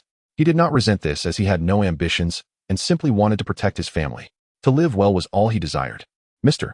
Wu, everyone understands what you've done. Regardless of your motives, I only know that you have allowed us to survive and that everyone can still eat well. This is all thanks to you. If there's anything you need, just command us, and we will follow your orders without fail." These words were clearly a pledge of loyalty, and Wu Tian was quite satisfied with it. "I still have weapons I can provide to you, but what I need in return is your loyalty. From now on, I will have the final say here. Those who can obey may stay while those unwilling to work for me can leave, and I won't insist. Those who remain must abide by the rules I set. From now on we will be brothers, and I will certainly not mistreat anyone. I have no grand ambitions, I merely wish to survive well in this harsh apocalypse. Wu Tian straightened his posture, his expression turning serious. However, if anyone dares to betray me, they should not blame me for being ruthless. I will make them understand that death is merely a luxury. Sui Zhanlin shuddered at the sight of Wu Tian's somewhat ferocious face. Even Wei Tong, a retired soldier, found it difficult to adapt to the murderous aura emanating from him. What kind of feeling was this? Sui Zhanlin, being an ordinary person, might not perceive it as deeply, but only Wei Tong understood that Wu Tian had definitely killed before, and not just once. Otherwise such a thick aura of death would not surround him. How could a person with such a normally peaceful demeanor possess this murderous aura? Wei Tong found it hard to comprehend what kind of person Wu Tian truly was. He thought he had a good understanding of him, but now he realized that what he knew was likely just the tip of the iceberg. Once Wu Tian achieved his objective, he instantly reverted to his original self. Now that we have sufficient food, everyone will go out to gather supplies every morning, and upon returning we will arrange for them to start physical training. Wei Gui will handle this. I don't expect them to become too strong, but their basic physical fitness needs to improve, and they should be able to use various weapons proficiently with a certain degree of accuracy. Wei Tong, eager to find something to do, had no reason to refuse. Don't worry, mister. I will train them well, and won't let you down. Old Sui, you will be in charge of logistics from now on. All collected supplies will be managed and distributed uniformly. You shouldn't have any issues managing the combat aspect, right? Sui Zhanlin did not hesitate to agree. This was a lucrative position. Although he wouldn't openly embezzle, it was acceptable to give some convenience to his own people. Let Han Lin handle the allocation. Whether it's the people who remain or the newcomers, they will all be arranged by him. We will have to find a way to restore production here sooner or later, and he will be responsible for the specific arrangements of each position. Han Lin, who was not present, was unaware that his future path had already been clearly arranged. Wu Tian had not forgotten his contributions. He was also an interesting person with potential that could be cultivated. When you return, Old Sui, make sure to clarify everything with the people below. Wei Gui, you go along as well. As for the remaining people, you can pick whoever you like to form a team of at least 100 members responsible for the defense work around here. They won't have to do any other work, just focus on training. Make sure to carefully screen these individuals, as they will be our main force in the future. The others currently have nothing much to do, so let them go out to search for supplies in the morning, and in the afternoon, they can return to train together. Both men understood their tasks and did not delay preparing to execute them immediately. Wu Tian sent them out, but did not go upstairs right away. He first went to the basement to retrieve the weapons and ammunition needed from the space. Since he had decided to start, he needed to prepare everything in advance. Tomorrow he would have Wei Tong lead people to move them out. Upon entering the space, Wu Tian first checked the crops in the field. This time he planted sweet potatoes, focusing on a large quantity to ensure satiety. Their high yield could stave off hunger, and the sugar content was just right for the current situation outside. He pulled out a plant and observed its size, which was quite good. In a few days it would be ready for harvest. This was his first time planting sweet potatoes, and he wasn't sure when they would be considered ripe, so he could only check on them frequently. In the adjacent field, he had also planted some vegetables, a selection of common varieties. Once ripe, they would be moved to storage according to their types. The few fruit trees mixed and had also borne fruit laden with produce. With a thought, Wu Tian quickly harvested them all. Only then did he have time to select weapons. There were quite a few types of weapons collected from various countries, and he decided he needed to choose carefully. He first took out some of the less advanced ones to prevent waste. They would be perfectly suitable for training novices in the early stages, and he wouldn't mind if they got damaged. He also planned to take out some hand crossbows. These weapons produced a much quieter sound than guns when fired, making them quite suitable for defense, while still possessing sufficient power. After selecting the items, Wu Tian haphazardly placed everything in the basement. Upon returning to his bedroom, he found Ling Shui had already fallen asleep, so he quietly climbed onto the bed and fell into a deep slumber beside her. Upon waking in the morning, Wu Tian felt soreness in his waist and back, and his legs were somewhat weak. He realized he could no longer indulge himself like this. Even a body of iron had its limits. After breakfast, Wu Tian, accompanied by Wei Tong and several members of the team, moved the weapons from the basement and headed down the mountain. Today, Sui Zhanlin had to engage in an act of offending others, so they needed to bolster his presence. What surprised Wu Tian was the lack of opposition he had anticipated. The residents in the community surprisingly unified in their opinion, with no one wanting to leave. Primarily, everyone had been well fed and taken care of during their stay here for so long. Who would willingly venture out into the unknown dangers? Following Wu Tian for meals was quite appealing. He had people, weapons, and food. Now was not the time to let go of such a robust lifeline. Even the Wang brothers Wang Feng and Wang Kai, who had always looked down on Wu Tian, dared not cause trouble. What their true thoughts were remained unknown, but their resentful gazes fixed on Wu Tian revealed they were not genuinely submissive. In fact, Wu Tian understood that these individuals were merely here out of necessity rather than loyalty. Things needed to unfold gradually. There was no need to rush. He did not mind this arrangement, as everyone was just utilizing each other to meet their needs. Since everyone was being so understanding, Wu Tian saw no reason to waste words. He instructed Wei Tong to start selecting people building by building, and those chosen were overjoyed, while those not selected stood dejectedly to the side. Everyone understood that the treatment of those selected would undoubtedly differ from those not chosen. This was clear without needing to be said explicitly, as could be seen from the distribution of weapons. Those selected were directly given a gun, while others were only provided with a knife or a hand crossbow. It was evident that those armed with guns had a significant advantage. The weaponry of these individuals was certainly inferior compared to that of Wei Tong and his team. Although Wu Tian was confident they wouldn't pose a threat to him, he still could not completely trust these people. Wang Feng, taking advantage of his tall stature, was successfully selected, while Wang Kai was less fortunate. After being eliminated, he attempted to argue with Wei Tong, but was pulled aside by Wang Feng. "You better behave and endure for now. Are you stupid? They have guns, so what do you have to argue with them? If you provoke them and they get angry, where will you go to seek justice after they shoot you?" After being lectured by Wang Feng, Wang Kai felt a bit fearful and retreated into the crowd. He clenched his fists tightly, filled with anger, but with nowhere to vent it. This was just a minor episode and did not affect Wei Tong. He had long surpassed his youthful impulsiveness and had seen many like Wang Kai, all inexperienced young people who were oblivious to the harsh realities of society. If Qi Gang were here with his fiery temper, he would have already taught Wang Kai a lesson about how to behave. Before long, everyone had been selected and the weapons were distributed. None of the guns were loaded, they were all empty. Being physically strong was just a basic requirement. With inadequate training, they wouldn't be able to fire a gun even if they wanted to. All were ordinary people with little experience. They needed to undergo proper training before being given the opportunity to use guns. For now, they could only hold them as mere decorations. To Wu Tian's surprise, Sui Zhanlin actually brought Yi Qian over. It was unexpected that this girl wanted to join the guard team for training. With a figure as stunning as hers, it seemed a pity she wasn't out cycling. Now she wanted to train with these men.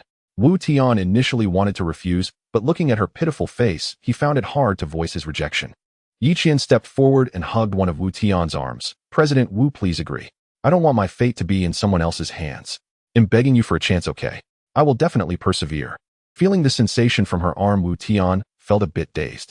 She didn't seem very voluptuous, yet he had no idea there was more beneath her clothes which concealed her true allure, making her appear less endowed.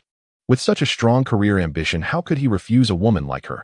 He had to give her a chance, otherwise it would be unfair to disregard her significant sacrifice. Wu Tian coughed a few times to cover up his hesitation. Wei Tong, standing nearby, teased, "What's wrong, President Wu? Are you feeling unwell? Should you go rest for a bit?" The two had already become familiar with each other, and Wei Tong understood his character, so joking around with him was normal. At that moment, Wu Tian couldn't refute, it would be too awkward. He could only pretend to be genuinely unwell, saying, I've been coughing a bit lately. I'm not sure if I caught a cold from the rain." Sui Zhanlin quietly observed his performance, understanding that all men could see through such matters. Wu Tian likely had some feelings for Yi Qian. They chose not to confront it, as Wu Tian had a wife, and such matters should not be brought to light. Wu Tian was not overthinking, he simply found her beautiful and felt a slight attraction. He could swear on the chicken that had defecated on his head yesterday that he wasn't lusting after her beauty. Otherwise, that chicken would remain a beast in its next life. "Beautiful lady, could you please stop shaking? I'm getting dizzy. I agreed to let you train, isn't that enough?" Upon hearing Wu Tian's words, Yi Qian released him. She had thrown away her pride for this opportunity, and now her wish was finally granted. This man wasn't too bad looking, and he wasn't a bad person either. Letting him take a little advantage was no big deal. If she had to suffer a bit, so be it. After all, she needed his help. Yi Qian comforted herself with these thoughts, though her face still flushed crimson from shyness. Wu Tian had taken advantage of her, and she couldn't just walk away. Wei Gu arranged for her to train with you all. No special treatment, she should do exactly what everyone else does. Yi Qian was not angered by Wu Tian's words, as she had come for this very purpose, and it suited her intentions. However, this man truly didn't understand how to cherish a woman. A little tact would have sufficed. What a typical ironclad man. I curse you to never have a girlfriend for the rest of your life. If Wu Tian knew her thoughts, he would spit blood in her face. Wasn't this what she asked for? Why was she blaming him now? He couldn't fathom a woman's thoughts. His relationship with Ling Shui had developed naturally, not from any active pursuit. Such was the mystery of it all. Despite this, their relationship was quite good. They hardly ever quarreled. Wu Tian didn't have any real feelings for Yi Qian. He simply felt a bit soft-hearted for a beautiful girl asking him for help. His feelings for Ling Shui were the deepest. That foolish woman had died for him in a past life, shielding him from danger. He would never do anything to betray her. Wu Tian noticed that everyone was busy and felt out of place, so he decided to go home and spend time with Ling Shui. Wei Tong used a boat to take him to the shore, and he leisurely walked up the mountain with his hands behind his back. In order to provide enough training space for the guard team, everyone demolished several walls of the 15th floor of Building No. 1A, and apart from the load-bearing walls, they basically opened up everything else. Wei Tong only taught them basic physical training and the fundamentals of firearm use, which were not too difficult, and he didn't need to supervise them constantly. No one would slack off, as these skills could save their lives in the future. Others did not need to come over. They could organize their own physical training in each building. Sui Zhonghua brought Han Lin along to learn from Wei Tong, and he did not stop them. Others did not have this privilege, as this was not a place anyone could simply come to. What would happen if so many firearms were stolen? At noon, in order to provide these people with nutrition, Wu Tian spent a lot. The vacuum-packed food he had previously stockpiled came in handy. Although it might not be good meat, it was better than nothing. Although there was a large quantity of frozen meat, it wasn't the right time to take it out. The Readitoat vacuum packaging was convenient and contained enough salt, making the mouths of the people training nearby water in anticipation. In the past, when life was good, they had almost eaten enough meat. After the apocalypse, they couldn't even get meat or noodles. Now that there were so many good things, how could they remain calm? As soon as Wei Tong shouted to disperse, a crowd rushed over, and a pile of vacuum-packed food on the ground was instantly snatched away. It was a bit unrealistic to expect them to follow the rules in queue. Wu Tian had everything he wanted in his space, so he could eat whatever he desired. The members of Wei Tong's team did not feel much change in their lives alongside him. These people were different. They were truly craving food. Although they had stockpiled some items with Wu Tian before, most of it consisted of staple foods like rice and flour. They hadn't bought much meat. After the power outage, the eggs in the fridge had gone bad and were long gone. When a man managed to grab a roast chicken, he opened the packaging and began to gnaw on it, tears streaming down his face as he ate. Thinking back to the happy days when such things were untouched, he had worried about the quality of the materials. Now he didn't care as long as he could eat. Even if it meant being beaten, he had to eat. After gnawing for a few more bites, he stopped, stuffing the remaining pieces back into the packaging, covering them with his clothes, and taking the steamed bun he was given to swallow with water. His wife and child at home hadn't had meat for a long time, so he wanted to save some for them. Satisfying his own cravings was enough. Those around him also noticed this scene and stopped imitating his actions by saving the meat. Those who lived alone, without family in this area, felt embarrassed to eat alone while so many people were around, so they took the initiative to share with those nearby. Wu Tian stepped forward at the right moment, saying, "Don't hide it, bring it out, and eat quickly, otherwise you won't have the energy to train this afternoon. Don't worry, as long as you don't slack off, I will give each of you another piece when we go back." As soon as he finished speaking, the crowd erupted in gratitude, promising Wu Tian that they would not be lazy and would train hard. Wu Tian felt overjoyed. This was a profitable deal, winning people's hearts with something of little value. He decided to give them meat to eat every 3 days, thinking that would be sufficient. With more people coming later, it was better to save a bit. The days were still long, and he felt despair for the future of humanity. At this moment, Li Kuan and the others in the prison were having a tough time gathering around the restroom, enduring the unpleasant odor while cleaning. They were not being mistreated. It was simply because all positions were filled and there was no work for them to do, leaving them only to assist in cleaning. Third brother Weave understood the situation. "Are we going to act tonight? It's not a solution to keep cleaning the restroom. The brothers haven't been able to eat for days." Li Kuan knew this all too well. He didn't want to deal with the restroom every day. Since they already knew the location of the armory, there was no reason to wait. They would act directly tonight to take over the prison. He hadn't revealed this decision to anyone. It was better not to expose their plans until the moment of action. "Why are you in such a hurry?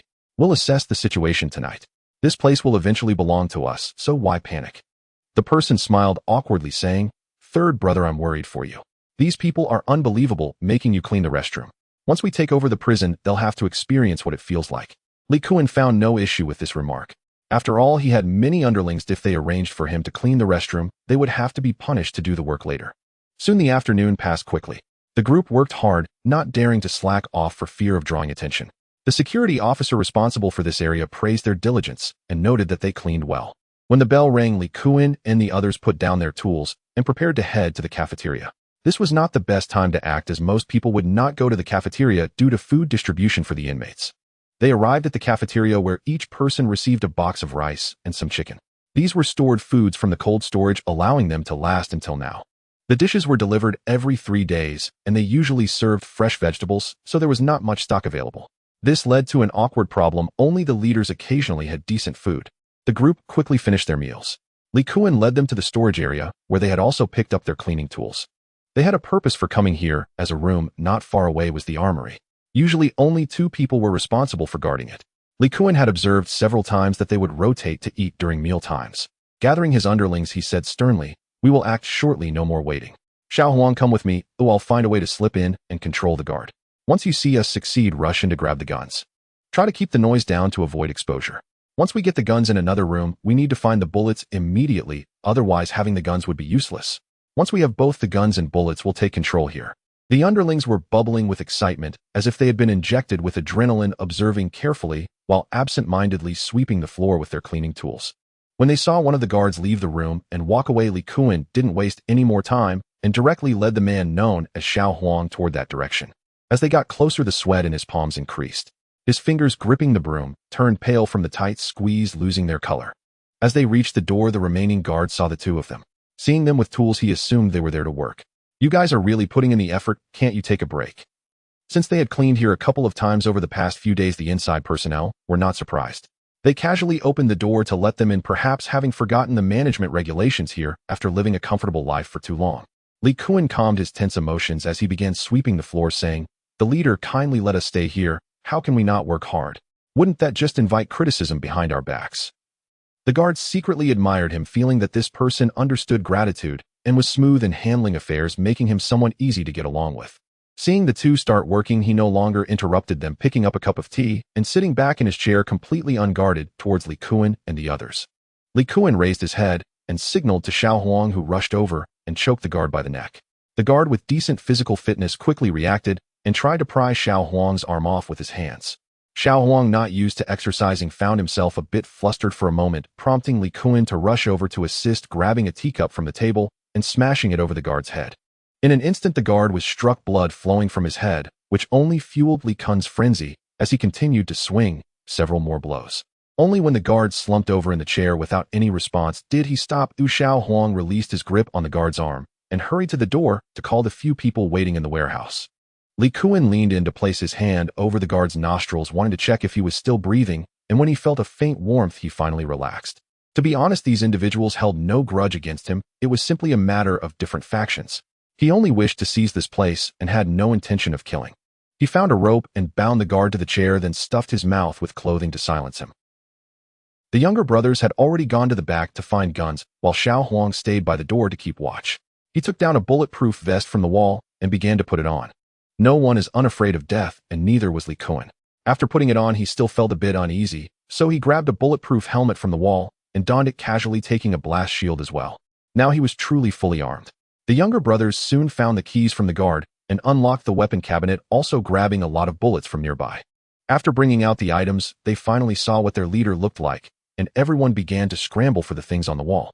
The quantity here was clearly insufficient for all of them to be fully equipped, so they could only each take one item to wear. Having something was better than nothing. Li Kuan picked up a gun attached to a magazine, and after checking that everything was fine, he began handing them out to the younger brothers. He didn't prefer long guns, so he distributed them all, keeping only a Remington for himself. This gun should be familiar to everyone. It is one of the most common rifles in the country. Its shooting range isn't very far, but its power is considerable. A single shot would result in a spray. At close range it could turn a person into a sieve. Taking advantage of the fact that the staff were still eating in the cafeteria, the group armed with guns started to act in pairs, taking control of all the nearby monitoring areas, and the remaining guards were all subdued. Only 10 minutes had passed, and people were already starting to return for their shifts outside. As one entered, another was controlled. Li Kuan, not wanting to wait any longer, led several people with guns directly to the cafeteria. Upon entering, he raised his gun and fired a shot at the ceiling. The entire room fell silent instantly. The staff usually did not carry guns and were completely unprepared for a meal, leaving them sitting in their chairs afraid to move. "Listen up, everyone inside, don't move. This place is under my control. Do not make any futile resistance. We won't harm anyone unless forced to, so please don't make it difficult for me." After Li Kuan finished speaking, the people inside panicked. With such a major oversight in the prison, no one could escape responsibility, and the one suffering the most was the leader. He took it upon himself to shelter these individuals, but he never anticipated that they would seize weapons and attempt to take control of the place. Had he known the situation would turn out this way, he would have never let them in. Regret was futile. He still planned to negotiate with them. Li Kuan, don't get agitated. We won't resist, so please don't harm anyone. Can we sit down and talk about this? Without hesitation, Li Kuan agreed. He never intended to kill anyone, he simply wanted to control the situation, and negotiation seemed like a good choice. Although he and his group had guns, they were still wary. If they launched a strong attack, who knew how many inside were armed? Bullets didn't discriminate, and getting shot meant real death. If he could make the people inside compromise through negotiation, it would be the best outcome. Once he controlled these individuals, there would be no threats to him. Raise your hands and slowly walk out. Only you can come out, if not, I will open fire without hesitation. No sudden movements. Hearing Li Kuan's words, the leader raised his hands above his head and slowly walked out. He was very nervous, fearing that these individuals would act without honor and kill him. Fortunately, upon seeing him emerge, the others did not take action. They merely pointed their guns at him without lowering them. Li Kuan, we've known each other for a few days now. Please have them lower their guns so we can talk properly. Li Kuan did not refuse this request and waved his hand for his men to lower their guns. Commander, I was a bit touched when you took us in and allowed us to come in. You have good character, and I admire that. Rest assured, I won't harm you as long as you behave and don't harbor any ill intentions. Otherwise, my brother's guns are indiscriminate. Li Kuan, you can rest assured that we won't cause trouble. I don't know why you want to control the prison, but one thing you should understand is that the disasters outside will eventually pass. Everything you do now will be accounted for once order is restored. I advise you to think carefully and not do anything you'll regret in the future. Now that you have control here, I hope you won't harm my colleagues. I will ensure they don't act recklessly. Li Kuan took out a lighter and offered a cigarette, using the lighter to light it for him. All right, I can promise not to harm them. Have them put down their weapons and come out one by one with their hands raised. The leader took a puff of his cigarette and exhaled the smoke before saying, how do you plan to deal with us? If they put down their weapons and come out, you must give my brothers an explanation. This question caught Li Kuan off guard. He hadn't thought about it. How to appropriately arrange so many people was a dilemma. He couldn't simply let them be without compensation, nor could he kill them. Both fell into silence. After a while, Li Kuan finally spoke. Things outside are dreadful and life is hard. I took control here simply to survive. Have your people surrender their weapons. The Western District will still belong to you, while the Eastern District will be mine. The people in the prison cannot be taken away by you, only your own can pass through. From now on, let's keep to ourselves. Li Kuan is not foolish. Since things are difficult to arrange, let you fend for yourselves. The able-bodied are confined in several buildings in the Eastern prison area, while the majority in the West are elderly, weak, sick, and useless, simply cast aside. The leader took a deep drag from his cigarette and tossed the butt on the ground, extinguishing it with his foot. All right, I can agree to this, but we need to take our weapons, and you must provide us with some food. Otherwise, how will so many people survive? I can give you some food, but for weapons you are only allowed to take what you currently have on you. The rest belongs to me, and I won't give it to you. As for how you use this food, that is not my concern. However, regardless of whether you have enough to eat in the future, do not come looking for me again. I will not give you a single grain of food. The negotiation was nearly over, and the outcome was already quite favorable. The leader did not wish to dwell on it further and turned to head into the cafeteria, needing to communicate clearly with everyone to avoid any further incidents. Third brother, why should we give them food? Can't we just drive them away? With so many guns, what are we afraid of? Li Kuan turned around and slapped the speaking younger brother on the head, causing him to stumble. You think it's easy? If you have the ability, go in and take care of them yourself. He'll leave the food savings to you. The younger brother was a bit confused and muttered a curse under his breath. If I had that ability, would I still be getting scolded by you? I would have gone in and dealt with them long ago without needing your say-so. These were all his internal thoughts, yet he did not dare to show it on the surface. He quickly forced a smile and said, Third brother, please don't be angry. I'm just looking out for you. It's my fault for not understanding. Whatever you say goes. I will listen to you. You should think more in the future. With so many people here, we can't manage them all. Sending them over there will make things easier. If they are accompanied by the elderly, weak, and sick, will they still have time to cause trouble for us? And with so many people, would you dare to kill them if you really could? You're scared to death just killing a chicken, so why pretend to be a wolf in front of me? The other younger brothers around stared straight ahead at the cafeteria, not daring to look elsewhere. The boss was angry. It was best to behave well and not draw his attention to themselves. Li Kuan's anger flared up, but gradually calmed down. You take a few people to bring the food over for them. Make sure to pick out the good stuff for ourselves. Those captives should also be brought over to hand over to them. Keeping them is just a waste of food. Third brother, we can't move so much stuff, and we still need someone to lead those captives.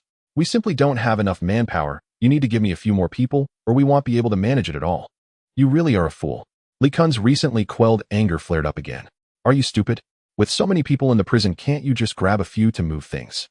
Even if you let those captives carry things, is that something I need to teach you? The younger brother dared not argue and immediately ran off with some people. Third brother has been quite angry these days. He should find a woman, or else he might end up taking the brunt of it himself.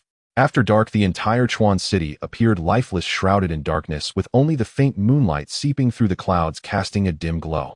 Meanwhile, Wu Tian's home was brightly lit. The team members who had trained all day were bustling with energy as they worked hard. It turned out that Wu Tian wanted to hold a bonfire party to welcome everyone, which posed quite a challenge for Wei Tong.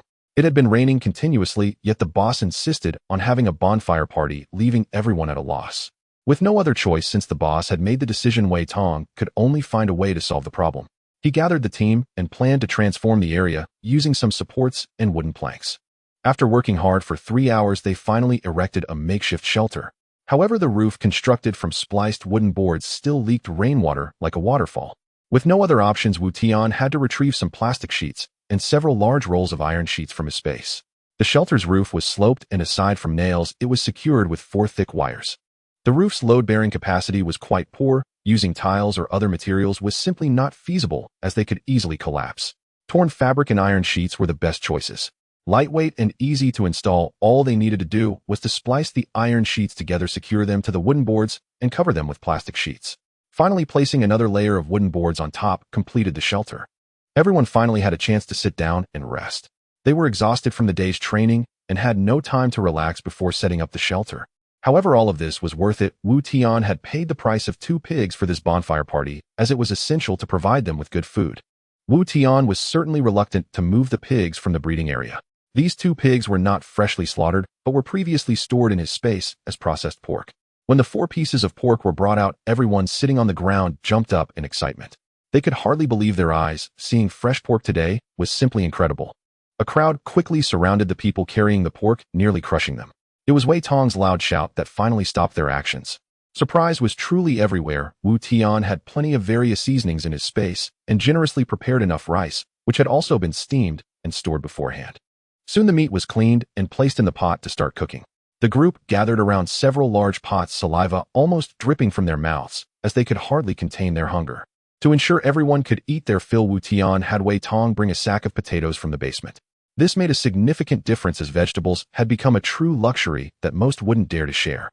Before long, a delicious aroma began wafting from the pots. The more they smelled it, the more enticing it became. If it weren't for the meat not being cooked yet, they would have dived in to eat. After more than 20 minutes of cooking, the food was finally ready to be served. The speed of the queue was noticeably faster than during training. Once they received their portion, they quickly left, unwilling to waste a single moment. There was no need to find tables. They simply found a spot and sat down to eat. Enjoying the fragrant pork and potatoes along with a sip of soup was truly a delight. That night, everyone genuinely enjoyed their meal. Having not tasted meat in a long time, they ate heartily, leaving the bones so clean that even dogs would shake their heads in disbelief. The vacuum-packed food that Wu Tian had promised for lunch was also delivered without fail. Everyone received their share to take home, allowing their families to benefit as well. However, there's a saying, eating meat is a temporary pleasure, but it leads to regret. After such a long time without rich food, everyone truly suffered afterward, making multiple trips to the bathroom. There wasn't enough water to flush the toilets, so they had to ask their families to fetch more from outside. Several people even stayed in the restroom, afraid that if they couldn't hold it, they would embarrass themselves. At 11 o'clock, Wu Tian quietly crawled out of bed, carefully opened the door, and stepped outside. Tonight, he planned to venture into the city alone. It was inconvenient to use his abilities during the day, as he could easily be spotted out at night. However, he had fewer worries, as even if seen, he would not be clearly discerned. Wu Tian changed into loose black clothing and donned a bulletproof vest underneath. His firearms were stored in his space and not taken out. A mere thought was all that was needed when required. Once prepared, he wasted no time and activated his ability to teleport to the foot of the mountain. Notably, his spatial ability had undergone some changes, with the control range increasing to a remarkable 2 kilometers. This meant that everything within a 5-kilometer radius was under his control, making this outing relatively low risk. However, he had yet to understand the laws of spatial evolution. In his previous life, there had been no changes to his spatial abilities until his death, yet in this reincarnation his space had inexplicably been upgrading on its own.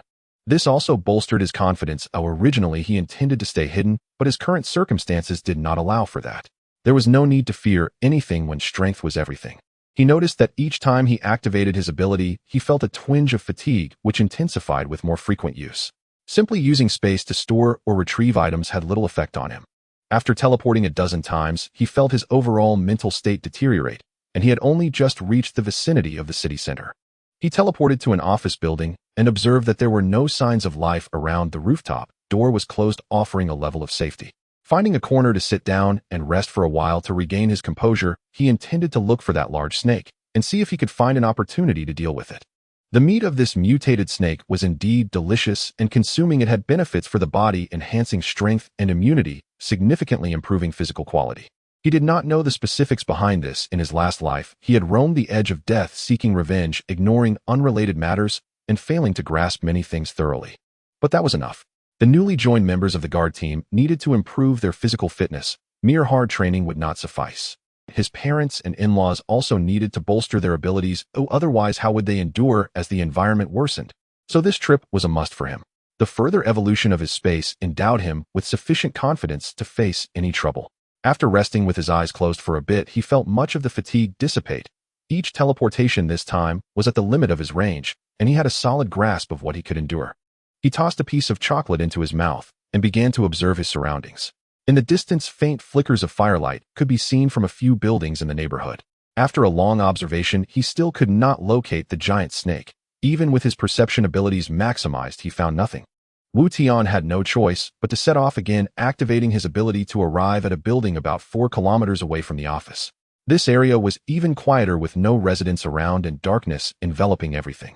Slowly releasing his abilities to explore, he finally discovered some clues. A mutated snake, distinctly larger than ordinary ones, appeared within his perception range. This snake was about the thickness of a human thigh, not the giant one he had previously encountered. He refrained from rashly attacking and instead chose to move to an adjacent building. By following this snake, he had the opportunity to find their lair. This snake was too small and not worth his current effort. Tian dared not get too close, for animals possess an acute sense of danger. He maneuvered and leaped between the towering buildings, closely trailing behind the serpent. As long as it did not leave his perception range, there would be no significant issues. Its speed in the water was astounding, and remarkably, it created not even a ripple. As it continued to twist its body in the water, its speed increased further. After about 5 minutes, the serpent slowed down and began to crawl towards a building. At this moment, Tian no longer focused on his perception. He had spotted the mutated giant snake. Entering from below seemed impractical, as it would easily alert the creature. It was better to be cautious and attempt a sneak attack rather than confront it head-on. He swiftly moved to the rooftop, which was engulfed in darkness. To aid his visibility, he retrieved a flashlight from his spatial storage. Descending from the rooftop, he encountered no unexpected incidents. However, the environment felt rather gloomy, perhaps due to the high elevation and the prolonged absence of sunlight. After climbing over a dozen floors, Tian finally caught a close glimpse of the mutated giant snake. It lay coiled on the ground, eyes tightly shut, as if it had just fallen into a deep slumber. Tian became increasingly cautious, his breathing careful and restrained. This vast space was nearly filled by the serpent's massive body, while countless smaller snakes slithered about. The size difference was indeed striking. The largest of those smaller snakes was only as thick as a human thigh, appearing like ants compared to the colossal creature before him. He feared that one moment of inattention could lead to being crushed. Such a large snake was difficult to harm with ordinary firearms, and cold weapons would be even less effective, likely failing to leave a mark on its scales. The gigantic snake's head appeared even larger than when he last saw it. Tian felt that if he were to be swallowed, he would barely fit between its teeth. With a thought, he summoned several timed explosives from his spatial storage and controlled their placement with his will. Tian quietly retreated upstairs and opened one of the windows, carefully observing the distance to finalize his escape route. To prevent the giant snake's strong defenses, he made additional preparations, placing 2 Gatling guns on the rooftop of a building approximately 500 meters away. Only then did Tian take out the remote control. He had refrained from doing so earlier due to the close proximity. An accidental press could lead to a disastrous situation. Using his spatial abilities, he released a barrage of explosives above the serpent. Before the bombs could hit the ground, he pressed the button on the remote. With a loud bang, explosions erupted one after another, shattering the windows of the distant building, flames shooting forth from the openings. The power of these explosives was indeed formidable. Even the glass of the building where Tian was located shattered. Fortunately, he had prepared in advance and returned to his spatial storage immediately after pressing the remote. Inside, he could not see what was happening outside. He estimated that about a minute had passed before he re-emerged back onto the rooftop. Setting up one of the Gatling guns, he aimed at the exit of the distant building. After the explosions, the flames illuminated the surrounding environment, allowing Wu Tian to barely discern the situation. Apart from the billowing smoke, there was nothing else. Could the giant snake have been so easily defeated? Wu Tian found it hard to believe. He knew too well how difficult it was to deal with mutated creatures, and it surely wasn't as simple as being blown to death.